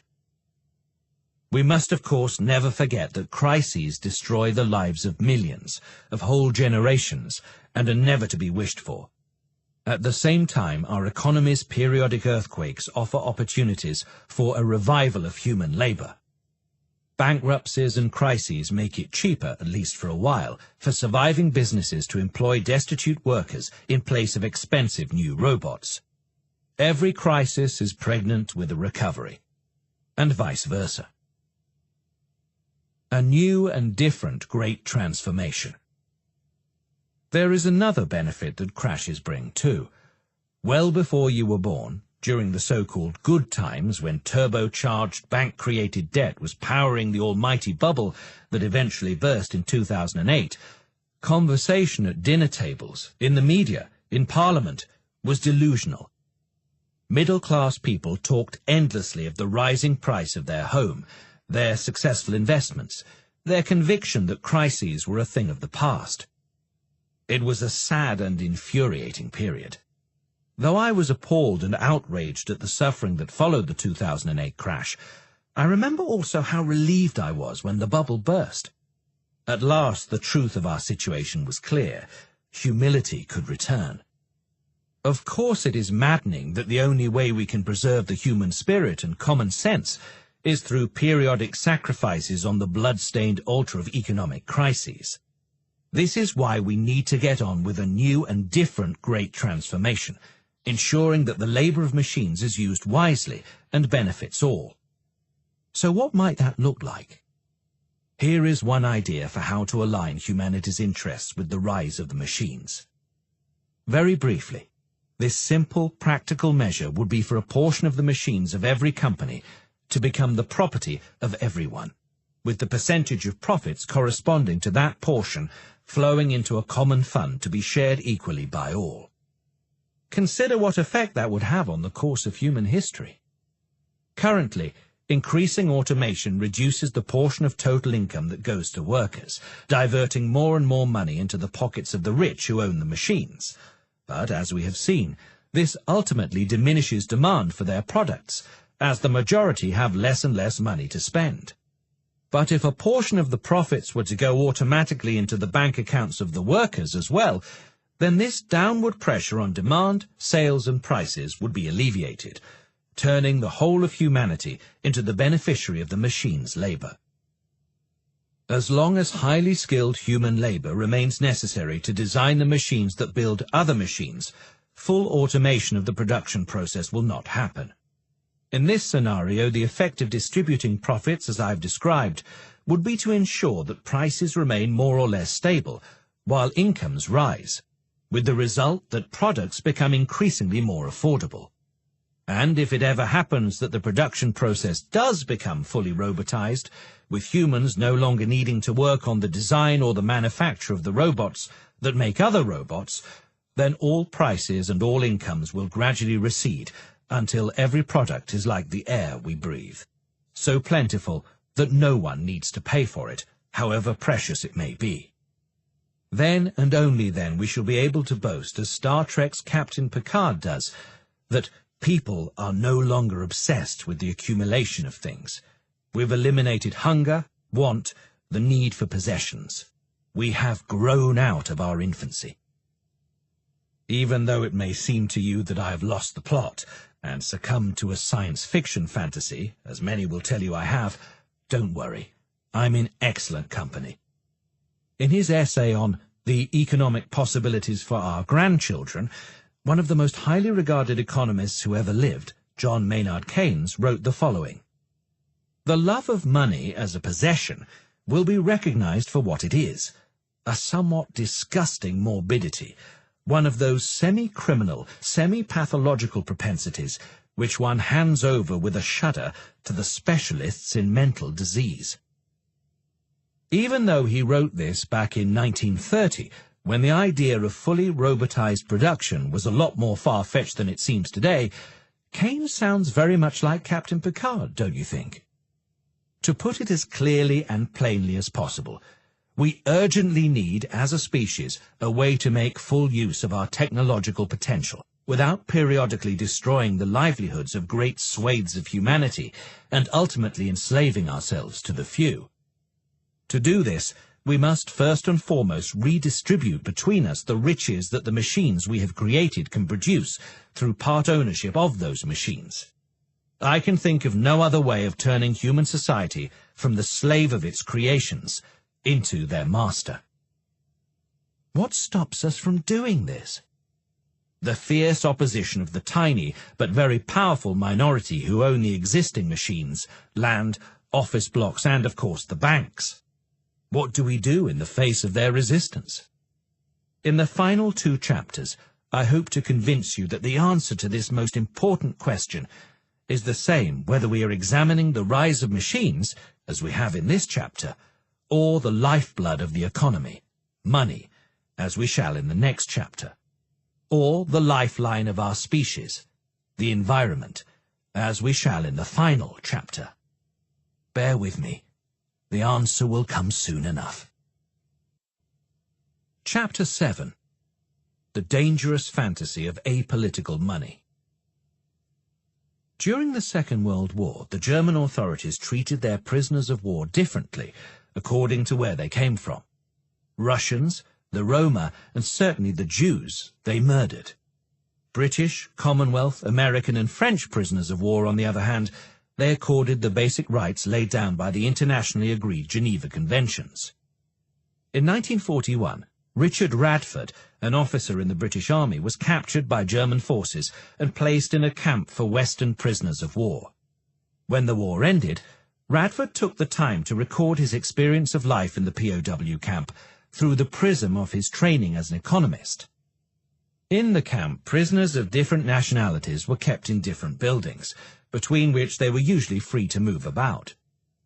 The Red Cross oversaw their living conditions and supplied them with packages at regular intervals from its Swiss headquarters. These packages typically contained food, cigarettes, coffee, tea, a bar of chocolate, and so on. The arrival of the Red Cross packages broke the monotony of life in the camp and was eagerly anticipated, especially by the smokers. Even though the prisoners' preferences varied considerably, in a rare instance of strict equality, the packages were identical for all prisoners. The first to spot the opportunity to profit from these differences in taste were some shrewd French officers. Knowing that the average Frenchman loves coffee and doesn't care much for tea, while the opposite held for the average Englishman, they established a regular exchange of goods between prisoners of various nationalities. Once the Red Cross truck had unloaded its cargo, the ingenious French traders approached their countrymen, borrowing from them the tea contained in their packages, and promising an amount of coffee in return. Then they went to the buildings where the British prisoners were held, and exchanged the tea for coffee, which they then returned to their French compatriots as they had promised. But why do this? What was in it for them? The French traders' gain took the form of coffee that they kept for themselves. How did they manage that? By offering their compatriots less coffee for their tea than the Englishmen were prepared to hand over in exchange for that same quantity of tea. Arbitrage.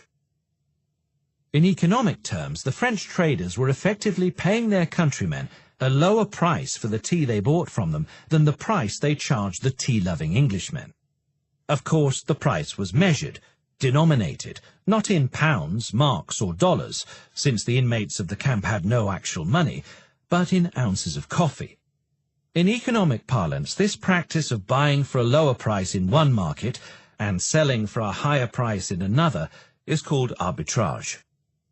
Others quickly caught on and started doing the same. The greater the competition between the traders, the smaller the difference became between the quantity of coffee they offered the French prisoners in return for their tea, and the quantity of coffee the Englishmen forked out for the tea they received in exchange. This difference, or spread, was where the traders' profit lay. The smaller the spread, the less profit they made. Consider Pascal, a latecomer to the business. To convince his compatriots to give their tea to him, and not to one of his more established competitors, Pascal is forced to offer them more coffee than they might normally receive in exchange for the same amount of tea. It is as if he is offering them a higher price for their tea. As others follow Pascal in order to gain or retain a foothold in the market, the price of tea in the French buildings continues to rise, squeezing the traders' coffee profits further.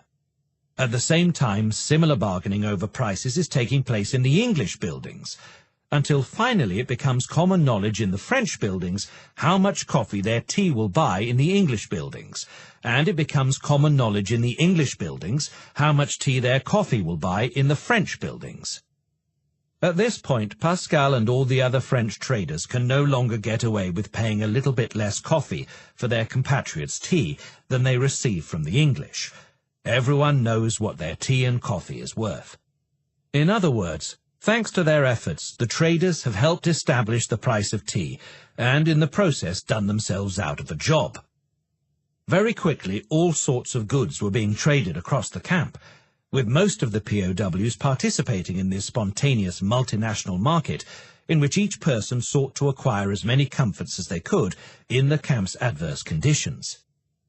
As trade between prisoners developed, prices for all sorts of goods stabilized around what economists like to refer to as an equilibrium. Before the equilibrium had been reached, traders profited according to their bargaining skills and salesmanship.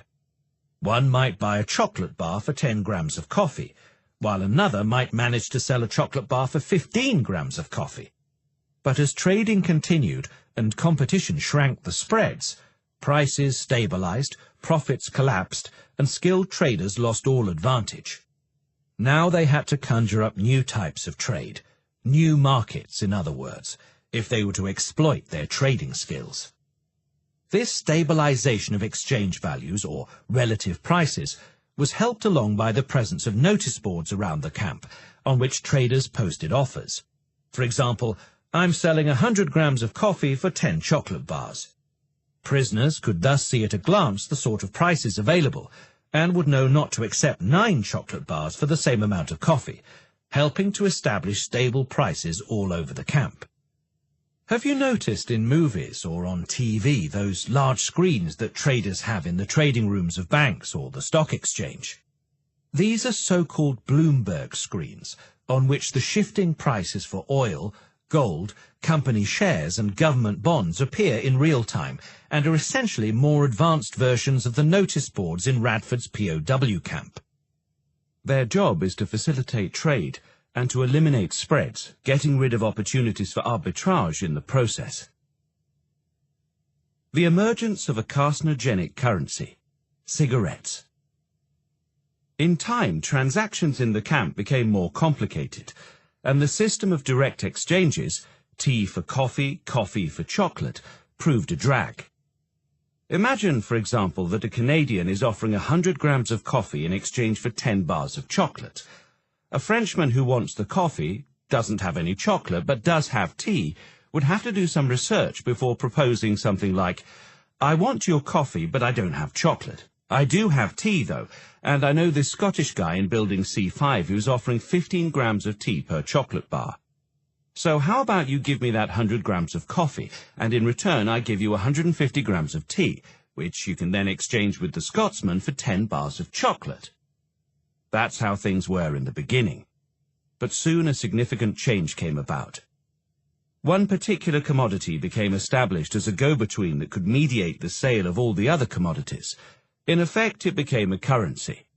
Obviously, cigarettes were among the best-selling goods in the camp. Smokers, courtesy of their addiction to nicotine, would sell their souls to the devil, so to speak, to get more of them.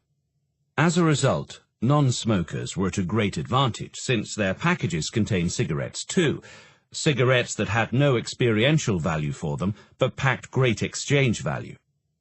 Immediately, cigarettes were in great demand both for their experiential value, to smokers, and for their exchange value, to everyone including non-smokers. It was only a matter of time before cigarettes were established as the unit for measuring exchange values, or relative prices, in the camps. Why cigarettes?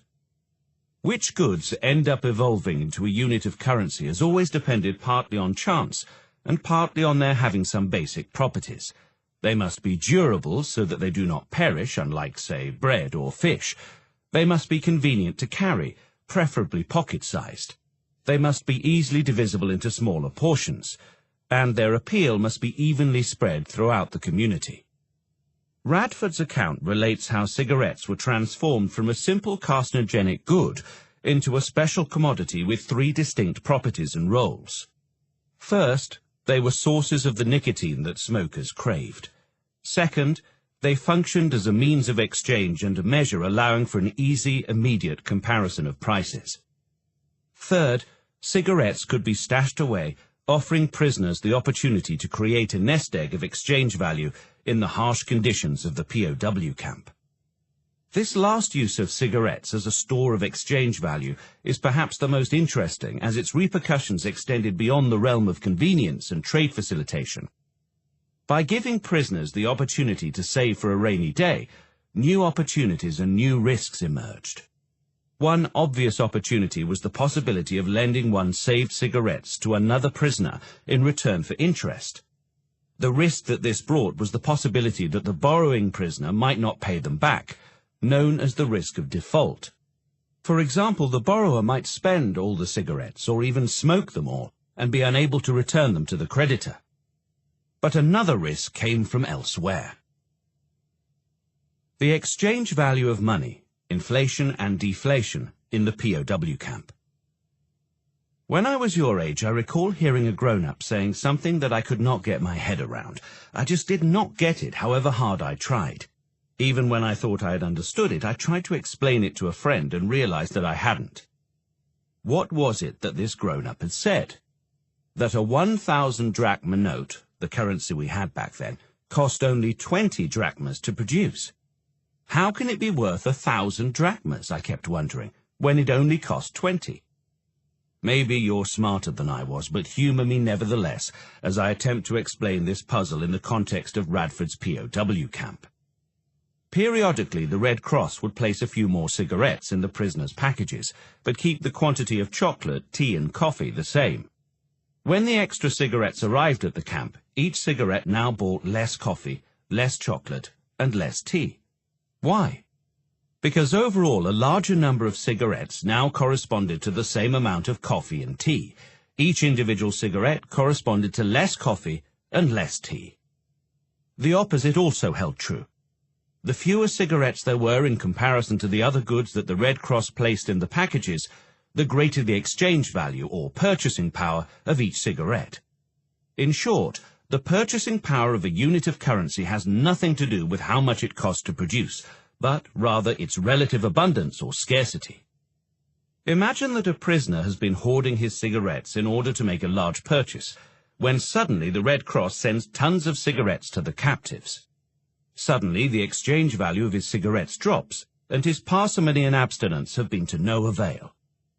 In this way, we see how having access to a currency lubricates transactions no end, helping the economy move more commodities more quickly.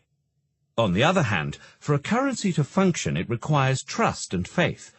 The trust that everyone will continue to accept it in return for any commodity, which is in turn based on faith that the currency's exchange value will be maintained.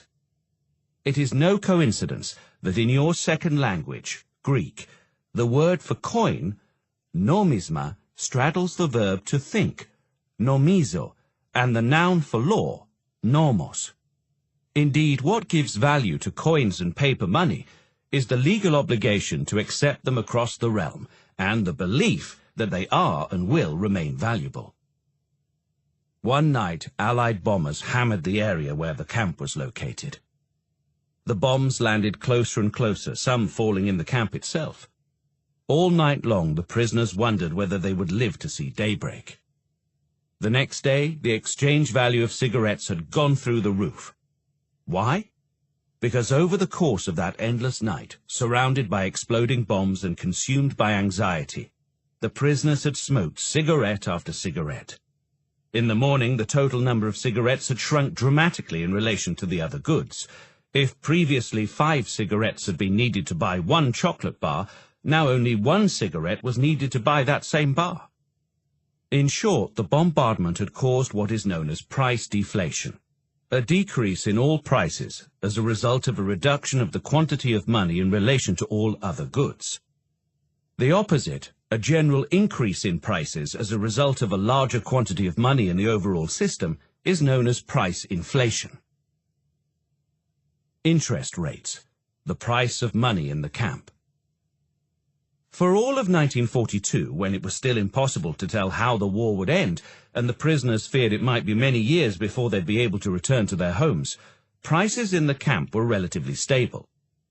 Confident that the camp's primitive economy would remain in place for a while, some, those with the most business-savvy minds and the most accumulated wealth, began to function as, yes, bankers, offering loans in the expectation that they would get their savings back before death or liberty arrived. If, say, Xavier ran out of coffee and didn't have enough cigarettes to buy more, he might go to one of these bankers and ask for a loan of 10 cigarettes. The banker would offer to lend Xavier the cigarettes provided that next month, when his package from the Red Cross arrived, he promised to pay back 12 cigarettes in return, an exorbitant monthly interest rate of 20%. Would Xavier agree? Yes, if he was pained more by the thought of waiting for a whole month before drinking coffee than by the prospect of having to do with 2 fewer cigarettes than he would otherwise have had afterwards. Expected fluctuations in the overall quantity of money influenced interest rates significantly. For example, if the bankers anticipated that a large number of cigarettes would be sent to the camp in the coming month, causing their exchange value to fall and prices to inflate, they would increase the interest rate they charged. Why? Because they were afraid that 1 month later the same quantity of cigarettes would be worth less. This is why in any economy the cost of borrowed money, interest, depends on expectations of what prices will be, on inflation or deflation.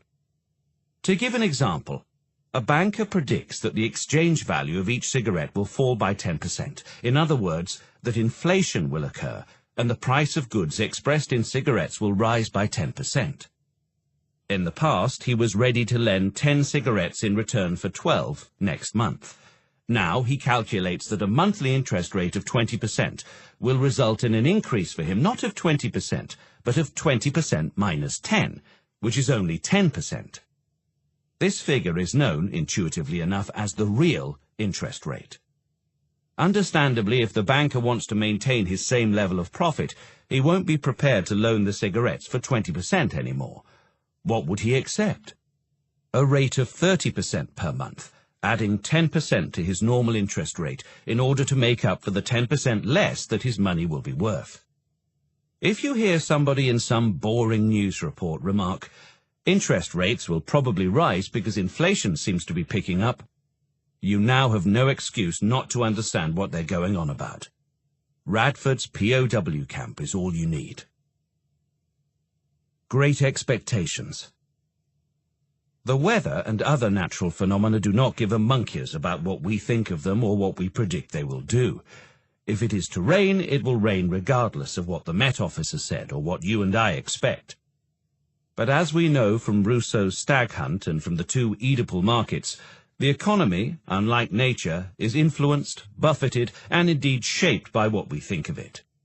Radford's POW camp demonstrates this interdependence superbly, with particular reference to the value of money. News from the fronts had a particularly strong impact on the POW camp's economy. When the prisoners got word that the German army was making gains in Russia, often by listening to makeshift radios they had built behind their guards' backs, they assumed that they would remain captive for a very long time. As a result, prices tended to stabilize. But when they started to realize that the war was nearing its end, foreshadowing their liberation and the elimination of their little economy, the interest rates bankers offered to savers, rather than the ones they charged for loans, skyrocketed, since nobody wanted to save. When the front lines reached the German border, packages from the Red Cross stopped arriving. Knowing the war was about to end, the prisoners smoked the cigarettes they had accumulated, and the debts that some of them still owed to the bankers literally went up in smoke. Before American troops had thrown the gates of the POW camp open, its remarkable little economy had collapsed. From this, it is clear that a monetized economy cannot be sustained if everyone knows its end is nigh. Everything relies on trust in its longevity, as the very anticipation of collapse is enough, in an Oedipal fashion, to cause collapse. This is true of all economies, from the one in Radford's POW camp to our own today. There are, however, fundamental differences between the way money worked in the camp and the way it works in our market societies. In the POW camp, it was the Red Cross which was in control of the money supply, although their staff probably knew nothing about any of this. They simply delivered what goods they could to the POWs, going about their humanitarian work without a thought for the camp's economy. In this sense, the ultimate authority that ruled over the camp's money system was genuinely impartial. Alas, in our market society, this is far from being the case. From cigarettes to political money. Cigarettes have emerged as currency units in concentration camps and jails the world over. For those at liberty, there is a wider choice of materials to choose from. Shells, salt, and precious metals such as iron have all been used. Gold's magical chemical properties, which prevent it corroding and allow it to retain its shine, has made it an all-time favorite. When paper currency first replaced metal coins, at least for larger values, people were shocked, just as I found it hard to understand how a piece of paper that cost 20 drachmas to manufacture could be worth 1,000. Since then, as notes have grown smaller and lighter, currency has grown less and less tangible, even dematerializing altogether. Today, we are increasingly au fait with the idea of transferring currency via an app on our smartphone. But as with the cigarettes in Radford's camp, what makes a currency function, what gives it currency, is trust. Since ancient times, rulers have had to protect the people's trust in their currency, often from their own greed. In Mesopotamia, as we saw, the inscribed shells that acted as receipts for grain owed to farmers, as well as units of currency, would have lost their credibility instantly if the ruler had issued promises of an implausible quantity of grain, or had failed to control the officials who provided the shells and wrote the numbers on them. The same applied to coinage, where the issue was how much of a precious metal, like gold or silver, they contained. Counterfeiters had every incentive to melt coins down and remake them with less gold or silver, keeping the difference. The widespread skepticism this practice caused impeded transactions, as people thought twice before accepting a coin purporting to have a certain exchange value that it might lack. To counter the skepticism, the authorities stamped their coins with an image, usually that of the ruler, as a guarantee that the coins in circulation were under the sovereign's constant watch. In ancient Athens, for example, the city-state had strict rules and official testing centers at ports and around markets that used advanced technical methods to perform random testing of coins, as well as of other commodities such as wine, ensuring its purity and alcoholic content. The punishments for trafficking counterfeit coins were grave, ranging from whipping all the way to execution. And since prevention is preferable to punishment, increasingly complex designs depicting feared gods or tyrants were used on the coins in the hope of staying one step ahead of the counterfeiters. That was all well and good, but as the old phrase goes, who will protect us from our protectors? The power to issue currency often proved too much for fallible rulers to enjoy without abuse. The incentives they faced to shortchange the public were powerful ones. Every time they wanted to wage a war or build a new temple or palace, the temptation to reduce the amount of precious metal that went into the coins so as to produce more of them proved hard to resist. Their subjects were not stupid, of course. They learned how to distinguish between the older and the newer coins. But it did not take long for the bad coins to drive the good coins out of circulation, as people hoarded the good ones or melted them down to obtain their relatively plentiful silver or gold.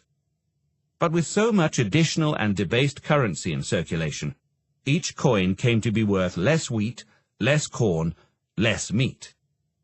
Price inflation took hold. People found their wages and savings losing value, and the economy faltered, even throwing the entire currency into jeopardy if trust in it failed entirely.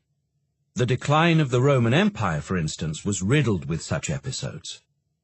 It is therefore quite understandable that many people feel that their rulers, their government, their politicians cannot be entrusted with such decisions, which should be kept as far away as possible from the machinations of power-hungry men.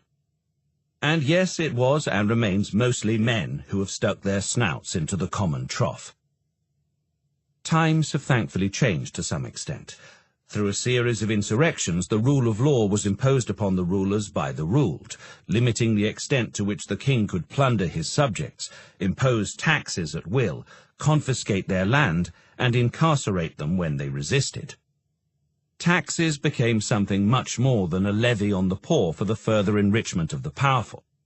In response to popular movements demanding a fairer division of the surplus, taxes became a source of funding for various projects benefiting broader segments of the population. Even the rich began to realize that a welfare state was an excellent insurance policy against losing their property, their peace of mind, indeed their own heads. But the question then became, who pays for this?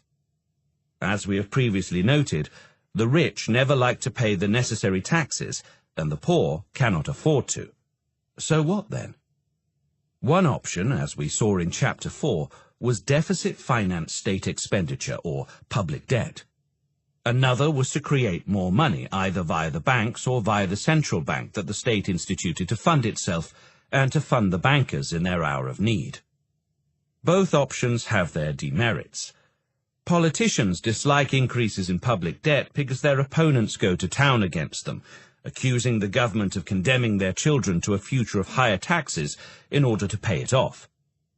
One tendency, therefore, is quietly to instruct the central bank to create more money, with which to pay for the things that society so badly needs. But just as the POWs in Radford's camp, who had accumulated large stashes of cigarettes, disliked the arrival of new cigarettes from the Red Cross as they diminished the purchasing power of their own, so the moneyed classes have always bitterly resisted this solution.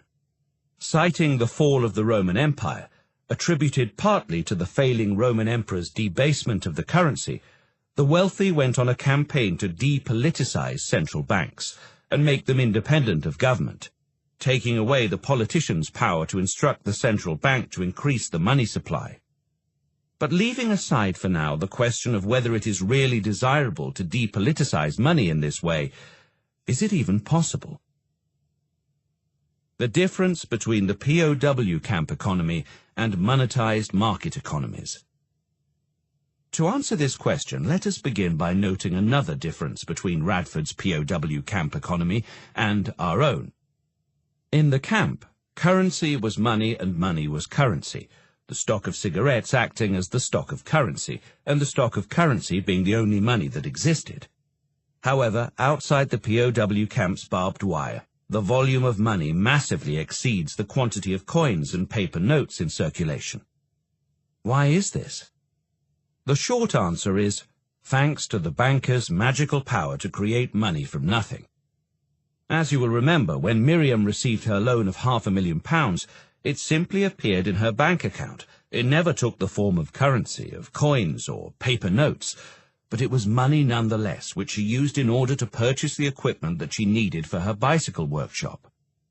This is possible in market societies because Miriam will go on to produce bicycles worth £500,000, plus a bit extra to pay the bank its interest and earn a profit on top.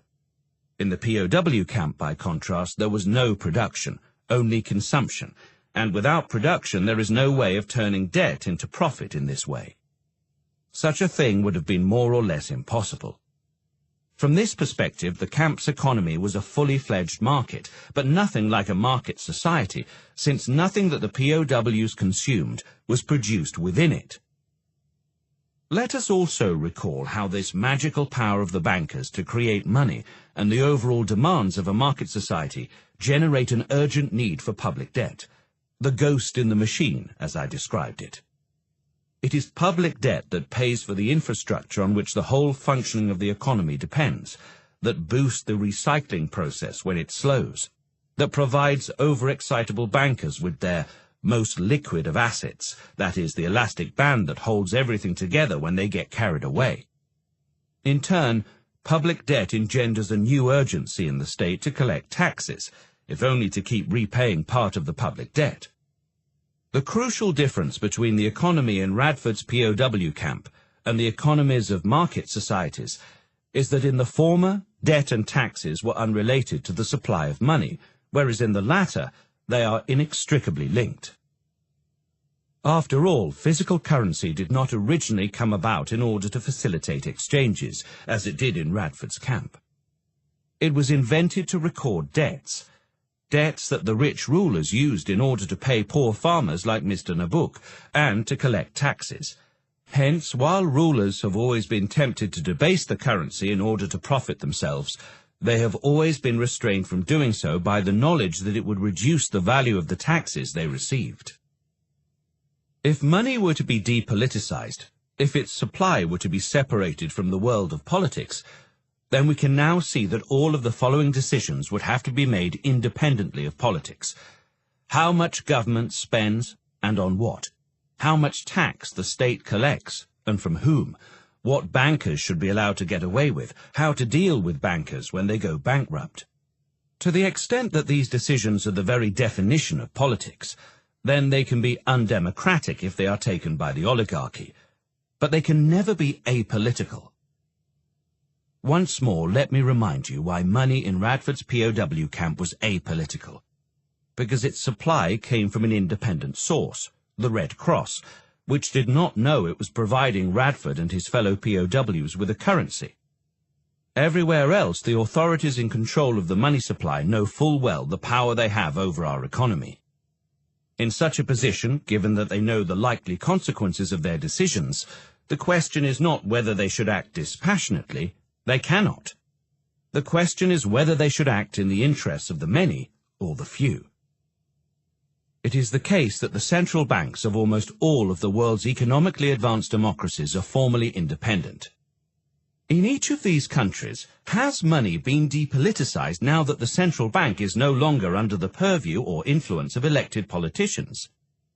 Given that money is inextricably bound up with the institutional management of debt, public and private, and taxation, an entirely political affair, the answer is no.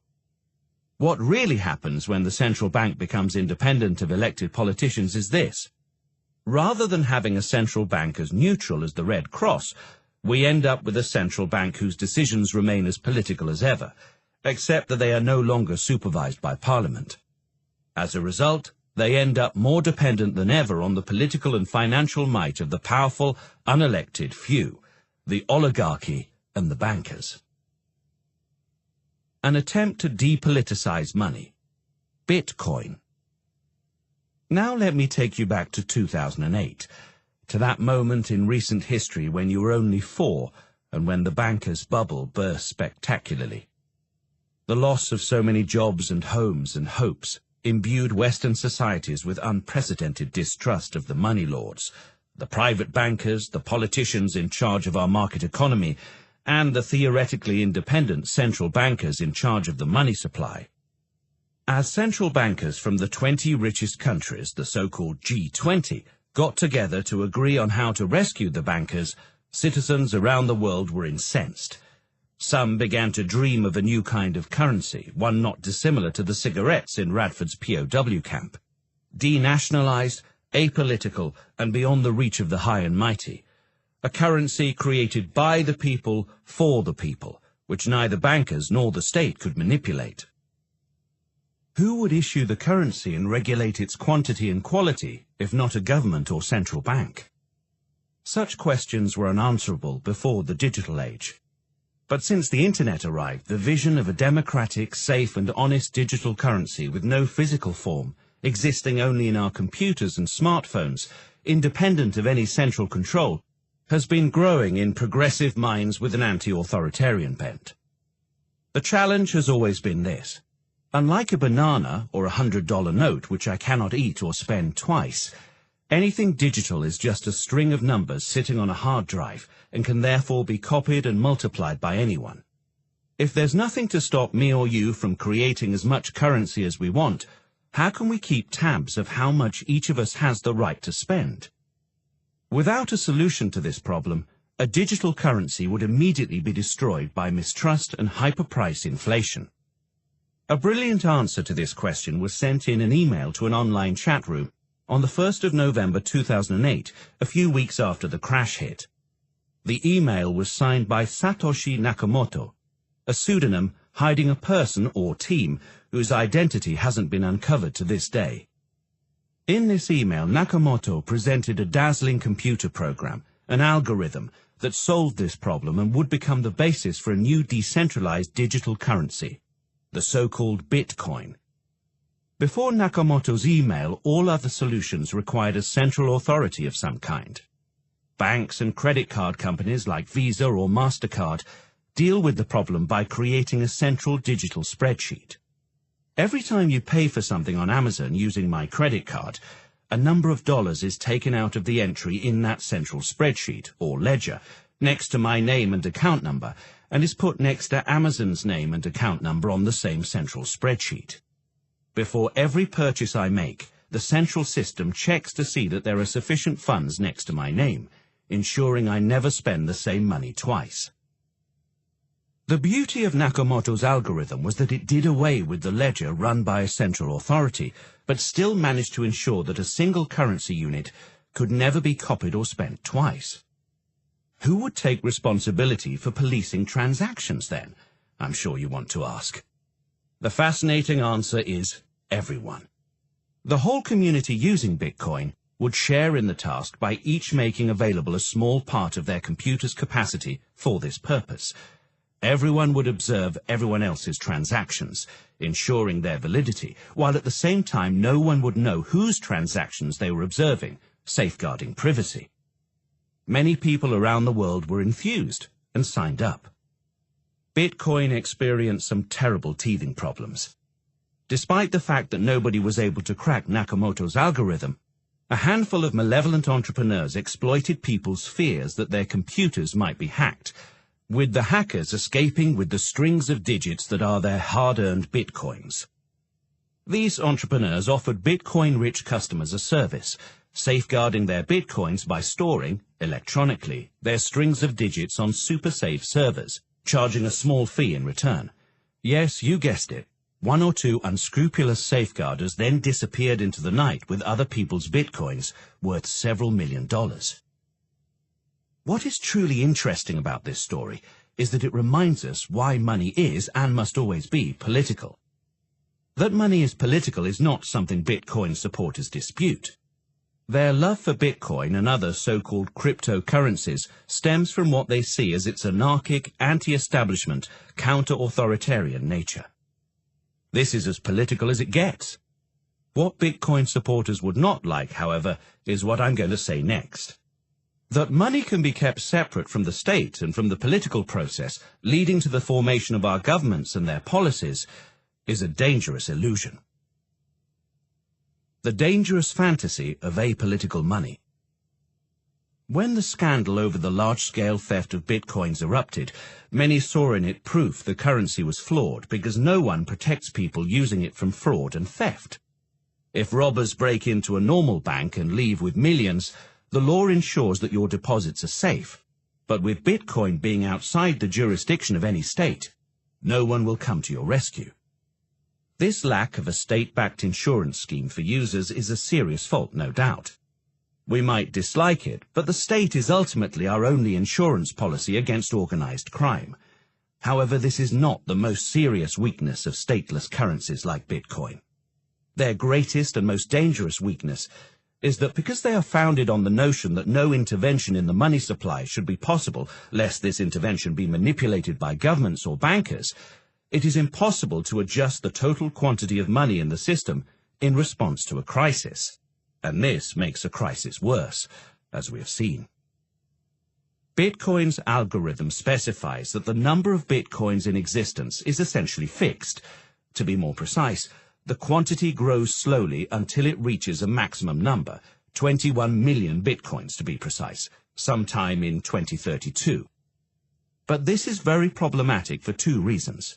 First, it makes a crisis more likely, and second, it makes it harder to alleviate the crisis when it hits. Let's first see why the fixed quantity of bitcoins makes a crisis more likely. Its so-called deflationary effect. As businesses create more products, each bitcoin will become relatively scarcer and so be worth more and more, which means that the price, measured in bitcoins, of each car or gadget falls even faster than the pace dictated by automation, and this will happen across the board. Price deflation. This is not a problem in and of itself, but becomes a huge one if wages fall faster than prices, meaning workers can only afford to buy fewer of the multiplying products. This fall in sales due to Bitcoin's deflationary effect adds a destabilizing factor to the bankers' standard overexuberance and sparks a crash more readily. Once the crash has happened, the second problem of a Bitcoin-powered economy emerges, the impossibility of reflating the economy by increasing the quantity of money. After a crash, when the money bankers had conjured up from the future fails to materialize, the government must replace some of that missing money quickly, bailing out banks, though not the bankers, and spending on the poor, on public works and so on. Unless it takes swift action to increase the money supply, the chain reaction of insolvencies will push everyone into a 1930s-like slump. But such swift action is not possible under Bitcoin, whose supply is fixed and outside the authorities' grasp. None of this is speculation. It is what happened before and after the crash of 1929, when governments were determined to keep the money supply in unchanging proportion to the amount of gold they possessed. A policy known as the gold standard, which is very close in spirit to the aversion to political money that lies behind Bitcoin. It was only after the British government in 1931 and President Roosevelt's so-called New Deal government in 1933 decoupled the quantity of currency from gold holdings that some relief came. But of course, as soon as someone such as a government or a central bank manages the money supply, political money has returned. A concluding remark. To recap, controlling the money supply is our only faint hope of charting a course that avoids the Scylla of bubbles, debt, and unsustainable development on the one hand, and the Charybdis of deflation and stagnation on the other. But as any such intervention will affect different people, the rich and propertied on the one hand, the poor and powerless on the other, in different ways, it can never be impartial. Having accepted that money is inescapably political, there is only one thing we can do to civilize it. Democratize it.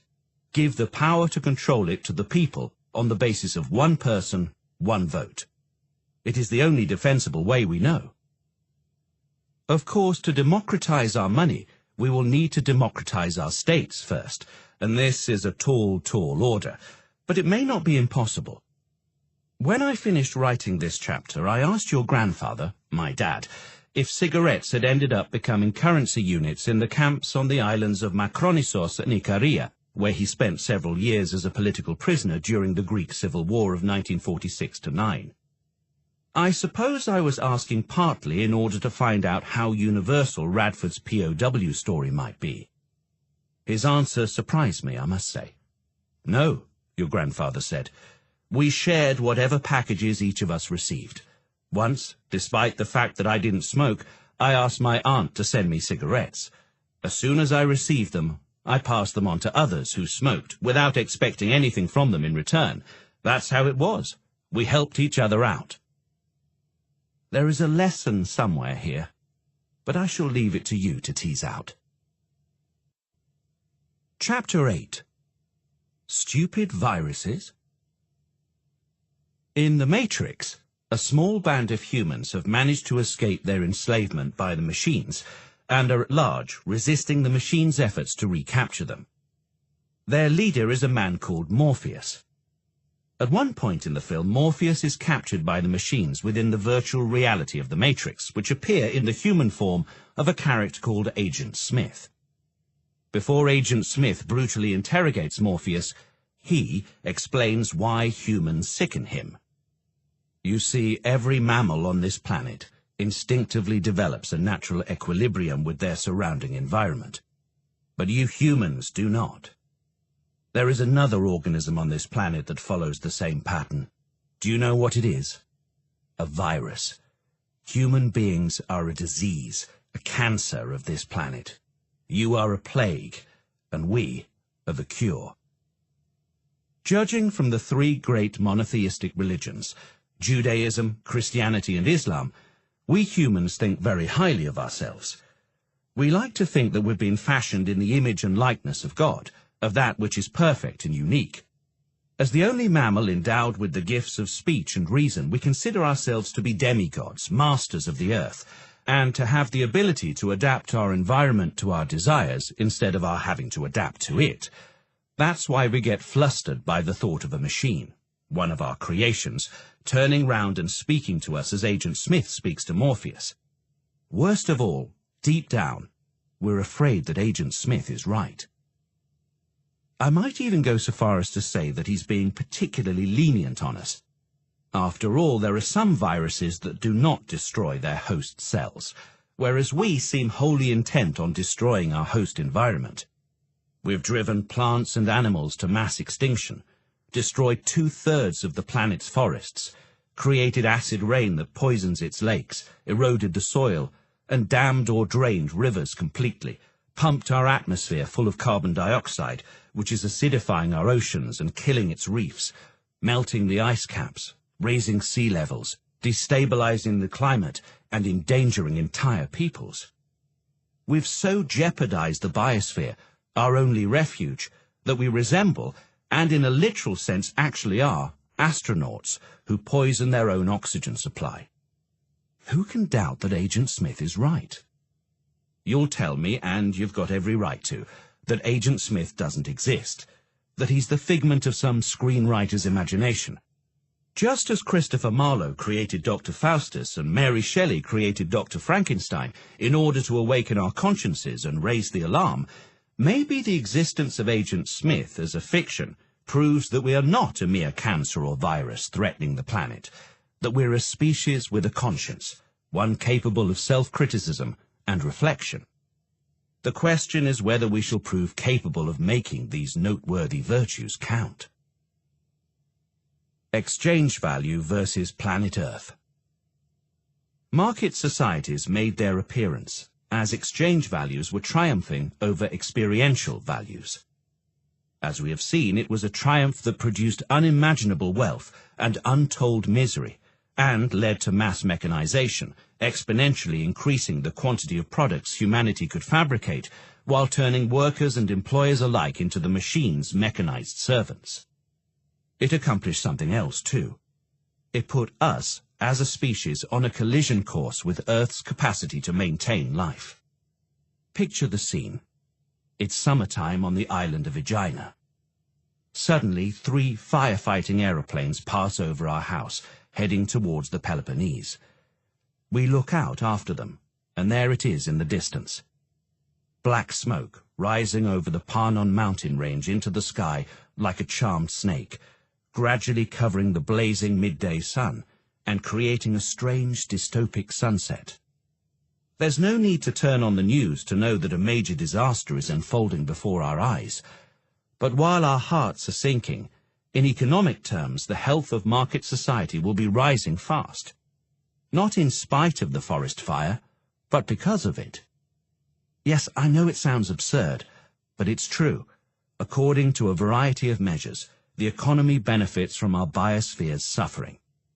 First of all, those burning pine trees had no exchange value just growing on the mountainside. Whatever their experiential value to someone taking a walk in their shade, enjoying the smell of their resin, listening to the music of the breeze in their branches, a value that is incalculable, their exchange value is zero, because they are not commodities that can be bought and sold for a profit. In economic terms, no matter how many trees burn, no matter how scorched the landscape gets, no matter how many animals meet a terrible fate in the flames, no exchange value is lost.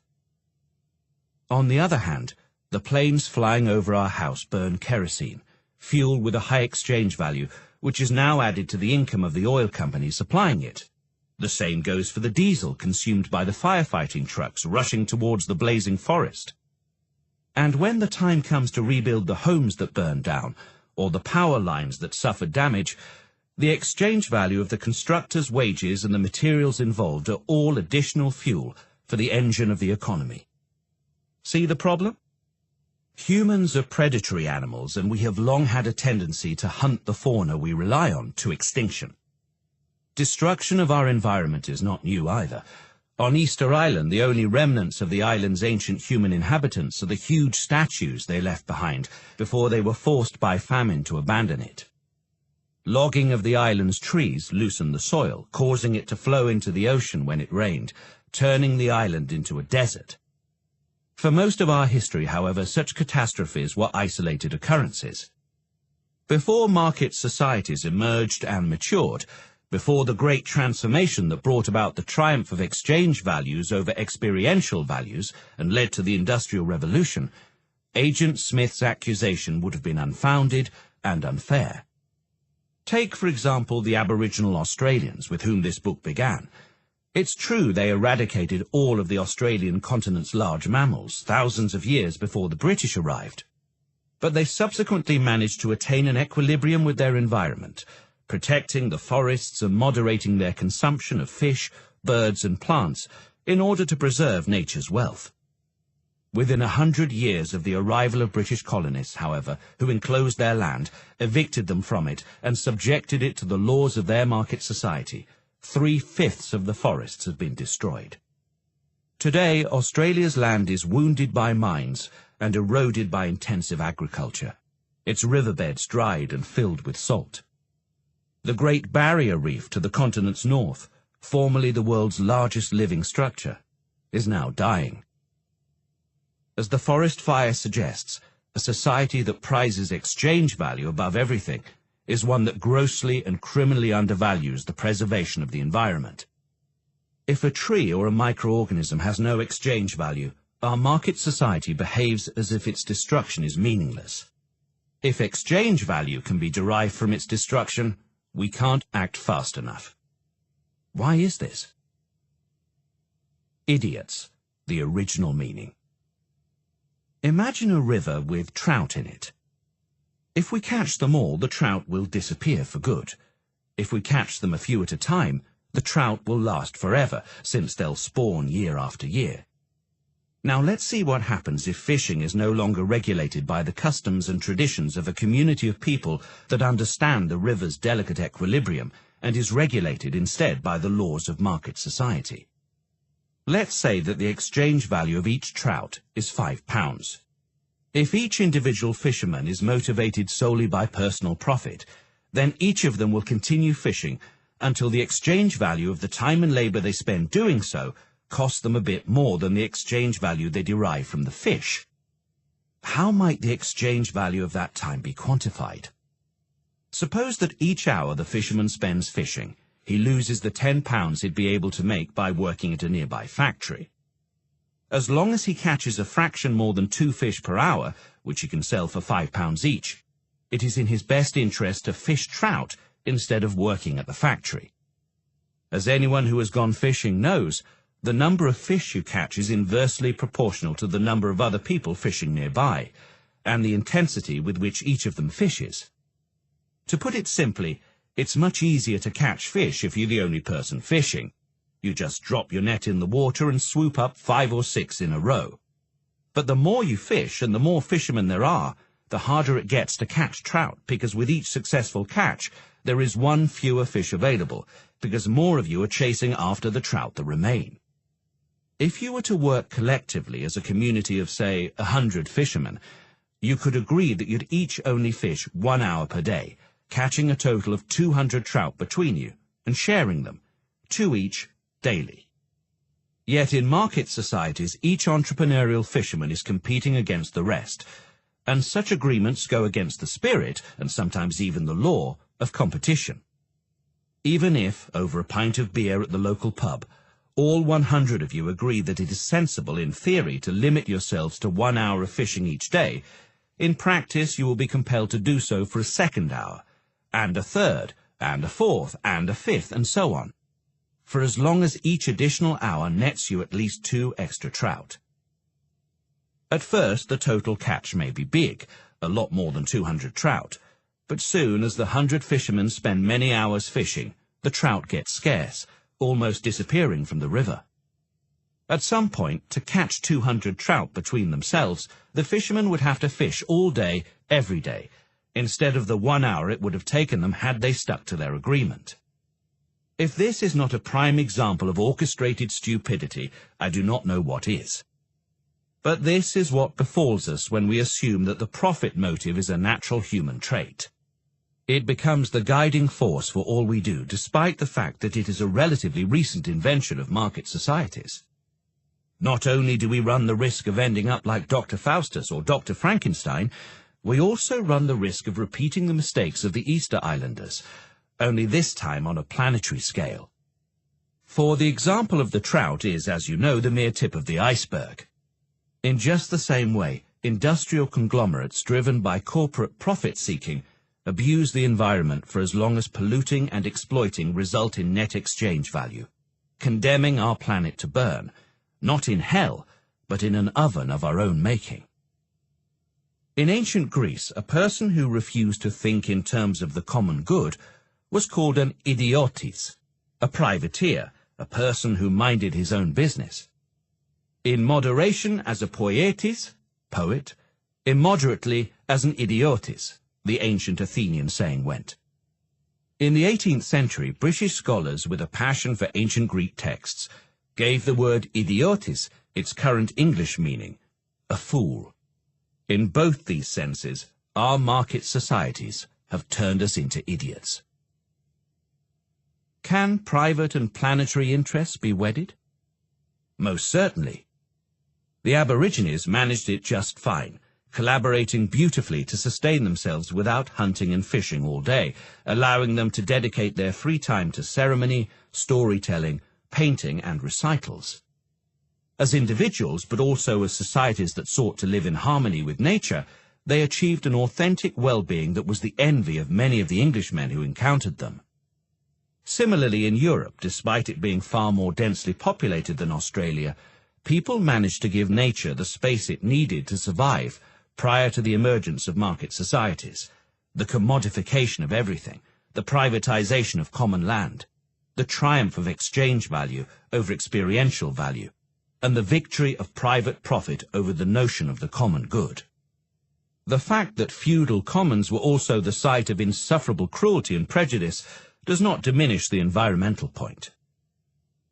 Today, if we are to have any chance of saving the planet and ourselves, we must find ingenious ways to reactivate humanity's appreciation for experiential values that no market can even recognize, let alone respect. One solution that has been tried with some success is to place limits on profit-seeking behavior. In other words, to impose as a legal rule an agreement that, say, no fisherman catches trout for more than 1 hour per day. In Ecuador, for example, the constitution has been amended in order to recognize the rainforest's right to protection, as if this were an invaluable end in itself, regardless of its exchange value, a first in constitutional history. Such constraints on owners' activities and taxation of their profits are all very well, but the larger question is, how can we make collective responsibility for the planet's resources an integral part of society when land, raw materials and machines are owned by a powerful minority that have decisive influence over the governments that script, administer and police our laws when they are resistant to such laws? The answer you get to this question depends on the vested interests of the person you ask. If you were to ask a landless worker, they might well reply, the way to put a stop to the owner's control over how the planet's productive forces are used is to put an end to the ownership of land, raw materials and machines itself. Collective responsibility can only be brought about through collective ownership, being governed democratically either at the local level via a cooperative or nationally via the state. On the other hand, if you ask one of the minority that owns a large amount of land and machines, then you will most likely get a different answer. He will say something like, let's agree that something needs to be done to save the planet, but do you seriously believe the government is an unadulterated expression of our collective interests? No, the government serves the interests of those who run it. politicians and bureaucrats, interests that don't represent the majority of people or the planet at all. As for your romantic idea of a cooperative, have you ever known anything important to have been accomplished democratically, with everyone sitting around, talking incessantly, paralyzed by the complexity of it all? No, this is impossible. As Oscar Wilde once said, "The trouble with socialism is that it takes too many evenings." If you were then to ask, "So how do you suggest we save the planet?" his answer would most probably be as follows. More markets, please. In order to defend their right to own land, machines and resources, defenders of the status quo would say something like, "Sure, you're right. The reason market society fails to manage the planet's natural resources properly is that these resources have experiential value, but no exchange value. The solution is to give them exchange value. Take the beautiful forest that is now in flames, causing you such sorrow. Since it belongs to everyone, it belongs to no one. The reason our market society does not value it as much as it should is because nobody can gain exchange value from it. The same goes for the trout in the river. They don't belong to anyone until they are caught, and that's why each fisherman catches as many as they please, the result being that the trout disappear and the fishermen look stupid. The same is true for the atmosphere. It doesn't belong to anyone, and as a result, each one of us exploits it until it becomes poisoned. Since cooperative control is unworkable and governmental control is inefficient, biased and authoritarian, I'd suggest the following solution. Give all these precious but unpriced natural resources to someone who can make them profitable, me, for example, and then they will certainly be looked after. Indeed, it can be argued that if the river and all the trout swimming in it were privately owned, the owner would have every reason to protect them. Perhaps they would charge an entrance fee or an hourly rate to fish the river, ensuring that fishing was limited and thereby protecting both the trout and the fishermen's labor. The same goes for the atmosphere or the forests. If these were privately owned, then industries would be forced to pay for the right to emit pollutants into the air, and families would be forced to pay to have a picnic in the forest, ensuring that both were used in moderation, while the owner ensured they were protected and sustained. How exactly does this differ from feudalism, you may ask? Back then, the land, along with the animals, plants and people that inhabited it, all belonged to some lord. Are we now being told that we need to return to a feudal system to save the planet? Defenders of market societies will answer, not at all. The beauty of a market-based solution is that irrespective of who is given the natural resources to begin with, once those natural resources are available to be bought and sold, they will inevitably end up in the hands of whoever can manage them most profitably and efficiently, for it is they who will be able to pay the most in order to own them. This is completely different from their being controlled indefinitely according to the arbitrary whims of some feudal despot. In fact, private ownership need not mean ownership by a single person or corporation. The rivers, forests and atmosphere could just as easily be bought and sold in small pieces, by thousands of different owners in markets designed especially for that purpose. And how does one cut up a forest or the planet's atmosphere into separate pieces? By issuing so-called shares in those resources, which legally entitle the owner of each share to a proportion of the profits generated by those resources, just as you can own tiny shares in giant companies like Apple or Ford. It may seem paradoxical to you that preventing the destruction of the environment by market society's preference for exchange value over experiential value should require us to convert every last remaining experiential value into exchange value, but this type of thinking and proposal is currently all the rage. The irony of market solutions. In fact, this argument for commodifying nature is not a theoretical one. Though its application has so far been moderate and coy, it has been winning debates and shaping what governments and business do for a while now.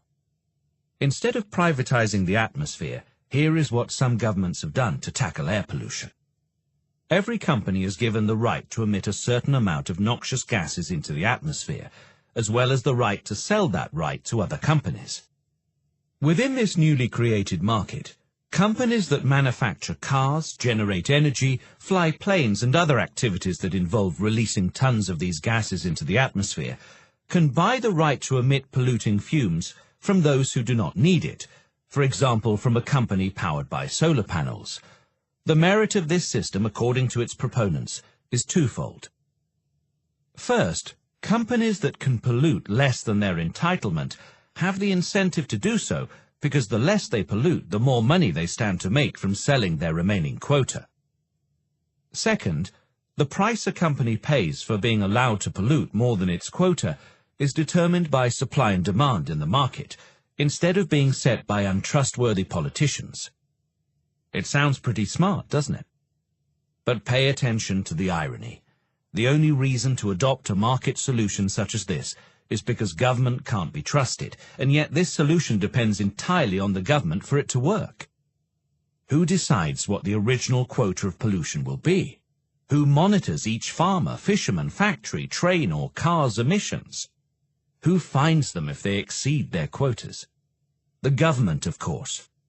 Only the state has the ability to create this artificial market, because only the state has the power to regulate each and every company. The reason the rich and powerful, along with their intellectual and ideological supporters, recommend the complete privatization of our environment is not that they're opposed to government. They're just opposed to government interventions that undermine their property rights and threaten to democratize processes that they now control. And if in the process they get to own planet Earth, that's okay by them too. The only practical solution: authentic democracy. I said that in this book I'd be talking to you about the economy, but you'll have noticed by now that it's impossible to talk about the economy without talking about politics. At the end of the last chapter I said that you can take the money out of politics, but you cannot take the politics out of money, that any attempt to depoliticize the regulation and management of the money supply would choke the economy and prevent recovery in the event of a crash. I concluded that the only solution was to democratize the process by which monetary decisions are made. And at the end of the chapter before that, do you remember asking what can be done in the face of the fierce opposition of the small but powerful minority who own all the machines, if we're ever to escape becoming the slaves of our creations? The answer was similar.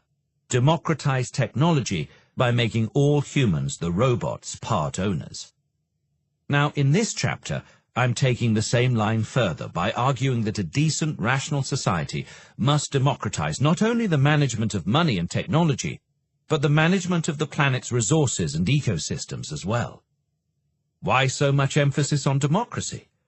Because, to paraphrase Winston Churchill's tongue-in-cheek remark, democracy may be a terrible, terrible form of government, as flawed, fallible, inefficient and corrupt as the people of which it is comprised, but it's better than any of the alternatives.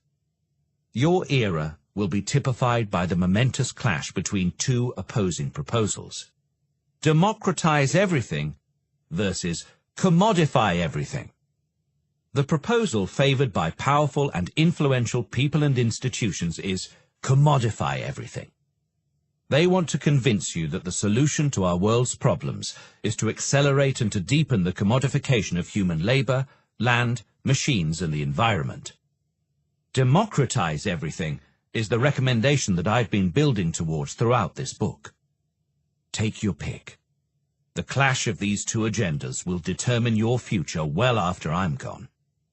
If you wish to have any say in that future, then you and your contemporaries will have to form an opinion on this matter and articulate good arguments with which to win others to your point of view. I'm not going to pretend to be neutral in this clash, so I will say this. Commodification will never work. Markets do a great job when it comes to managing the supply of coffee shops in a city and, more generally, the distribution of goods among buyers with different tastes, just as we saw in Radford's POW camp. But as I have attempted to show over the course of this book, they are terrible at managing money, labor, and robots. As for the environment, the market solution combines the worst of the market with the drawbacks of state intervention. Okay, you will say, you reject the markets everywhere solution and propose instead the democracy everywhere alternative. But how on earth will your democracy save the planet, put the robots to work for us, and make money function sensibly and smoothly? What a great question. While it would take a whole other book to answer it properly, let me offer a hint that may help you write that sequel yourself one day. In both markets and democracies, we vote. In elections, the more votes a party or proposition gets, the more it can influence the political outcome.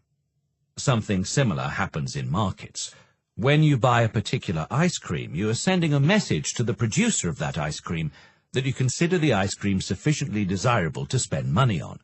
It's as if you're voting in favor of that particular type of ice cream. If no one buys it, the company will stop producing it. If lots of kids like you vote for it with their pounds and pence, then the company will produce more. But there is a profound difference between these two kinds of voting. In a democracy, we have one single vote each. This is a prerequisite for the Greek concept of isegoria, giving different views equal weight.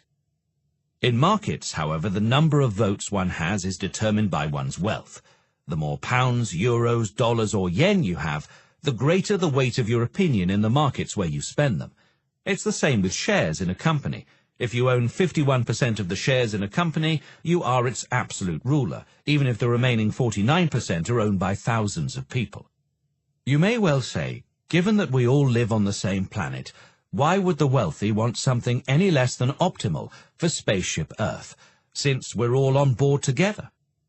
Consider this.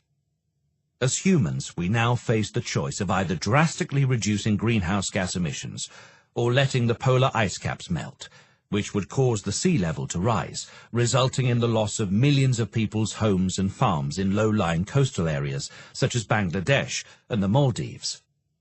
Now, suppose we've privatized the atmosphere, and the decision about what action to take lies in the hands of people whose wealth means they will never be affected by rising sea levels, but who will face a reduction in their profits, perhaps even the loss of their jobs or businesses, if they reduce emissions. Is it right, do you think, that they, as majority shareholders, should make this decision, while the people whose houses and farms will disappear under the rising waters should have no say? Do you see why the voting of shareholders will never protect the planet in the same way that democracy could? The fact that our democracies are imperfect and corrupt doesn't change the fact that democracy remains our only chance to avoid behaving, collectively, like foolish viruses. It is our only hope to prove Agent Smith wrong. Epilogue. Over the course of this book, while I've been going on and on about the economy, my greatest fear is that all along you've been wondering, how can Dad have confused me with someone who gives a damn? Setting aside my bruised ego, my fear stems from a larger worry, that most people have no time to scrutinize society. We just want to get on with our lives, chat with our mates, and enjoy the pleasures that market society provides. Maybe books like this seem at best a distraction or an irrelevance, at worst an obstacle to enjoying life. I suppose I could respond by arguing that market societies are bad at producing genuine pleasure, that market society is in truth a joyless place. But I won't do so here. Instead, I shall beg for your attention for just a little longer and ask you to participate in a thought experiment. Escape hatch. Imagine that our friend Costas, a mad scientist, has designed and built a magnificent computer called Halpavam, Heuristic Algorithmic Pleasure and Experiential Value Maximizer. Halpavam is the opposite of the horrible misanthropic machines in the Matrix, which designed a virtual reality in order to help enslave and exploit humanity. In contrast, Halpavam is designed to be our faithful servant, the ultimate pleasure machine. Halpavam reads your brainwaves to work out with 100% accuracy what you like and what annoys or saddens you. It then creates for you a virtual life that is, by your own standards, the best of all possible lives, and while in it, you have no clue that it is virtual. Above all, its primary directive is never to change our desires or motives to suit its virtual world, but to create a virtual reality in perfect harmony with your own desires, sensitivities, aspirations, and principles, just as they are. Now, suppose that Costas's birthday present to you next May is a cool-looking marker pen. He tells you that you can use it to draw a large square or circle on any wall, and then, just as Harry Potter and his friends catch the train from platform 9 3/4, you can jump through the wall to the other side. What's on the other side? The other side is the virtual world created by Halpavam especially for you. A landscape of unlimited pleasure awaits, with none of the chores, pains and sorrows of normal life, none of the boring tales your dad tells you. While you're immersed in maximum experiential bliss, your body will be cared for in an advanced facility by a team of medical androids who receive their instructions from Halpavam, ensuring its tip-top physical condition. Would you go for it? Sure, I hear you say. Not so quick, Costas warns. The catch is that if you go through the wall, you cannot come back. You will have to live all the rest of your days in the perfect dream world of Halpavam. So, here is the question. Would you go through the wall forever? Beyond satisfaction. If you decide that you will not, then you have rejected the notion that the satisfaction of your preferences is all that matters.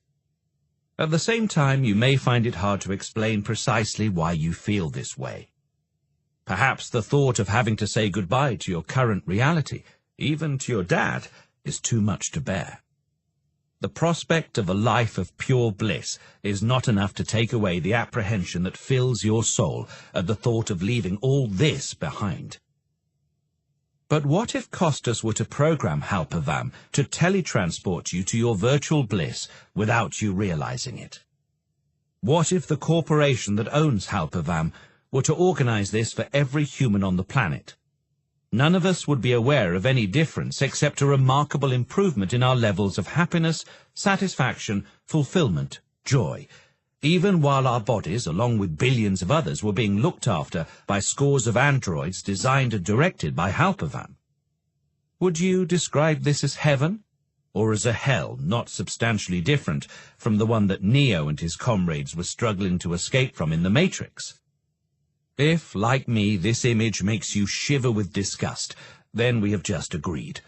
Preference satisfaction is hugely important, but it is not everything. So let's pause for a moment to ask what is really wrong with the world Halpavam is trying to create for us. What, in other words, is the difference between satisfying our desires and authentic happiness? Sure, when our desires are fulfilled, we feel happy, for a while at least, and that's a good thing. But as John Stuart Mill, a British philosopher and political economist, warned us in 1863, it is better to be a human being dissatisfied than a pig satisfied. Better to be Socrates dissatisfied than a fool satisfied. And if the fool or the pig are of a different opinion, that is because they know only their side of the story. In other words, ignorance may be bliss, and the bliss that Halpavam offers is impossible without it, but authentic happiness requires something more like its opposite. You see, looking for happiness is not like digging for gold. Gold is defined independently of who we are, or, more importantly, who we're becoming by digging for it. There is a chemical test that allows us, or a computer, to establish whether what glitters is truly gold or not. But in the case of authentic happiness, there is no such thing. As a result, all that Halpavam can do is reflect back at us the preferences we had when we joined it.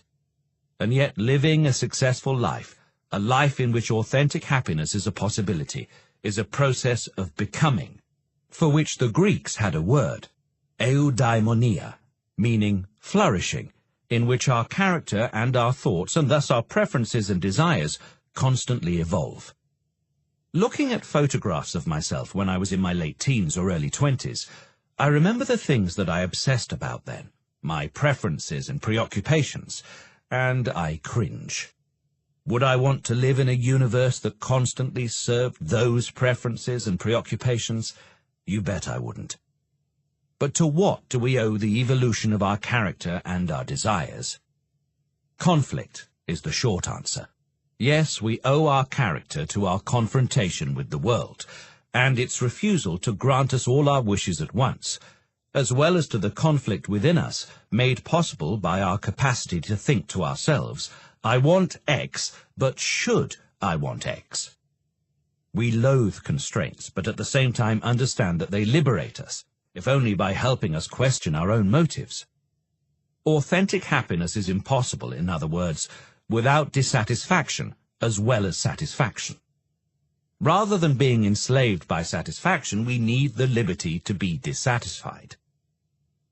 These two conflicts, the internal and the external, which depend on liberty and autonomy, are the key to our development. While it may be well-intentioned and valiant in its efforts to serve us, Halpovam can only encase us in a dystopia, in a tyranny of our own frozen preferences, and of a self that cannot grow, develop, or transcend itself. What is the point of any of this in the context of a book on the economy? It is that Halpovam is designed to do that which market society strives to accomplish, to satisfy your preferences. Judging by the wholesale unhappiness around us, market society does so terribly incompetently. But the point is that you live in a type of economy that is not only terrible at achieving the goals it sets itself, but, far worse, an economy whose goals should never be met. Freedom and the Mall. The key to happiness, the American writer Henry David Thoreau once wrote, is not to look for it. It is like a colorful butterfly. The more you chase it, the more it will elude you. But if you turn your attention to other things, it will come and sit softly on your shoulder. So, if happiness is not the goal we should be aiming at, even if we crave it no end, what should be our aims? You must find your own answer, but while you're thinking about it, here are some personal thoughts. Something that angers and terrifies me more than almost anything else is the thought of being the plaything of forces and people of which I am oblivious. I think most people feel this way. That's why movies like The Matrix and V for Vendetta have proved so popular. They appeal to our need to be self-directing, autonomous free thinkers. The worst slavery is that of heavily indoctrinated happy morons who adore their chains and cannot wait to thank their masters for the joy of their subservience.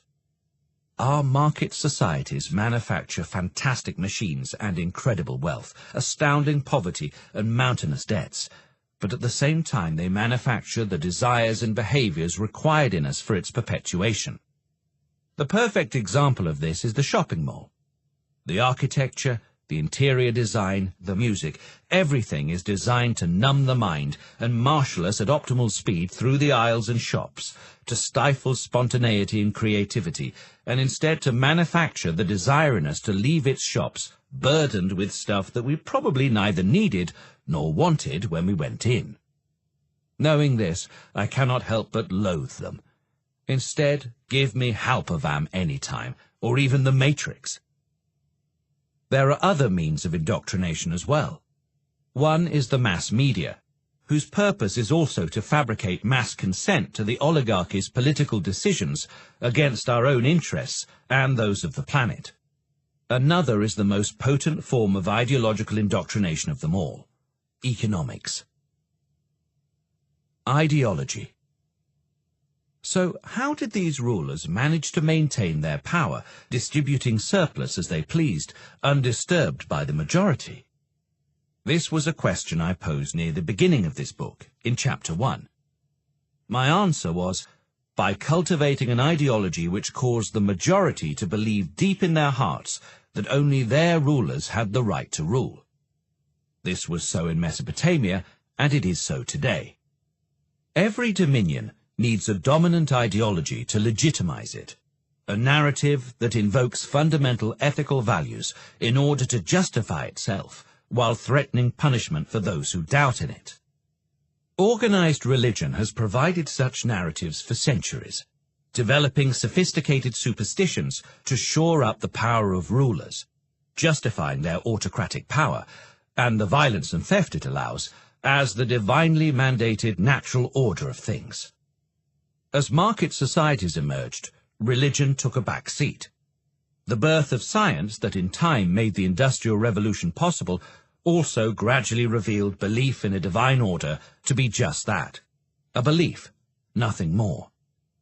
The ruling class needed a new narrative with which to legitimize themselves, and they drew on the same mathematical methods of physicists and engineers to prove, with theorems and equations, that market societies were the ultimate natural order, created as if by an invisible hand, to use the words of their most famous founding father, the economist Adam Smith.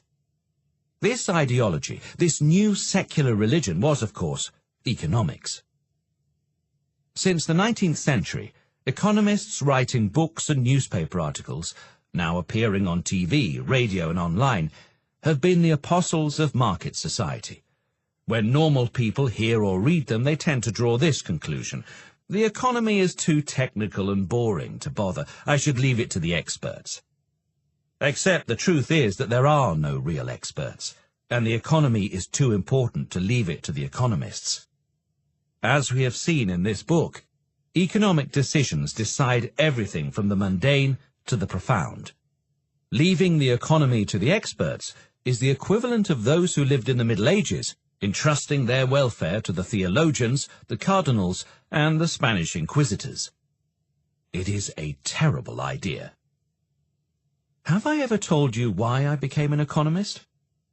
Because I refused to leave it to the experts. The more I understood the economists' theories and mathematics, the more I realized that the so-called experts in our great universities, on our TV screens, in the banks and finance ministries, did not have a clue. The smartest among them created brilliant models that could only be solved mathematically if the reality of labor, money and debt described in this book was first removed from those models, rendering them irrelevant to market societies. The rest, the second-raters among economic commentators, not only did not understand the models of the great economists whom they worshipped, but remarkably did not seem to care that they did not understand them. The more I heard these economic experts talk about the economy, the more they sounded like sages or oracles from a pre-modern era. And that was not by chance. In the 1930s, the British anthropologist E. Evans Pritchard spent time studying the society of the Azandi, an African tribe. While living with them, he observed that the Azandi placed great store in their oracles, from whom they obtained prophecies, just as the ancient Greeks did from the oracle of Delphi. But since these prophecies often turned out to be completely inaccurate, he wondered how the oracles managed to maintain their unwavering power over the tribe. Evans Pritchard's explanation for the Azandi people's steadfast faith in the infallibility of their oracles went as follows. Azandi see as well as we that the failure of their oracle to prophesy truly calls for explanation. But so entangled are they in mystical notions that they must make use of them to account for failure. The contradiction between experience and one mystical notion is explained by reference to other mystical notions. Today's economic experts are not much different. Whenever they fail to predict properly some economic phenomenon, which is almost always, they account for their failure by appealing to the same mystical economic notions that failed them in the first place. Occasionally, new notions are created in order to account for the failure of the earlier ones. For instance, the notion of natural unemployment was created to explain the failure of market societies to produce full employment, and of the experts to explain that failure. More generally, unemployment and low economic activity have been held up as proofs of insufficient competition, to be fought by the magic of deregulation, the releasing of bankers and oligarchs from government restraints. If deregulation does not work, more privatization is thought to be able to do the trick instead. When this fails, it must have been the fault of the labour market, which must be liberated from the interference of trade unions and the impediment of social security benefits. And so it goes on. How exactly are today's experts any different from the Azandi priests? Theology with equations. Many people will tell you that your father doesn't know what he's talking about, that economics is a science, that just as physics uses mathematical models to describe nature, so economics uses mathematical models to reveal the workings of the economy. This is nonsense. Economists do make use of lovely mathematical models and an army of statistical tools and data. But this does not really make them scientists, at least not in the same way that physicists are scientists. Unlike physics, in which nature is the impartial judge of all predictions, economics can never be subjected to impartial tests. It would be not just hard, but impossible to create a laboratory in which economic circumstances can be sufficiently controlled and replicated for any scientific experiment to have validity. To test, for example, how world history would have evolved if in 1929 the state had printed money to give to the poor instead of opting for austerity. Or how Greece would have fared if in 2010 the bankrupt Greek state had refused to take out the largest loan in history on conditions of the most savage austerity ever practiced. When economists insist that they too are scientists because they use mathematics, they're no different from astrologists protesting that they are just as scientific as astronomers because they also use computers and complicated charts. Fellow economists, as you can imagine, get very cross with me when I tell them that we face a choice. We can keep pretending we're scientists, like astrologists do, or admit that we're more like philosophers, who will never know the meaning of life for sure, no matter how wisely and rationally they argue. But were we to confess that we are at best worldly philosophers, it is unlikely we would continue to be so handsomely rewarded by the ruling class of a market society whose legitimacy we provide by pretending to be scientists. An Archimedean leap. Having rejected the escape offered by Costas's Halpavam, what next for you?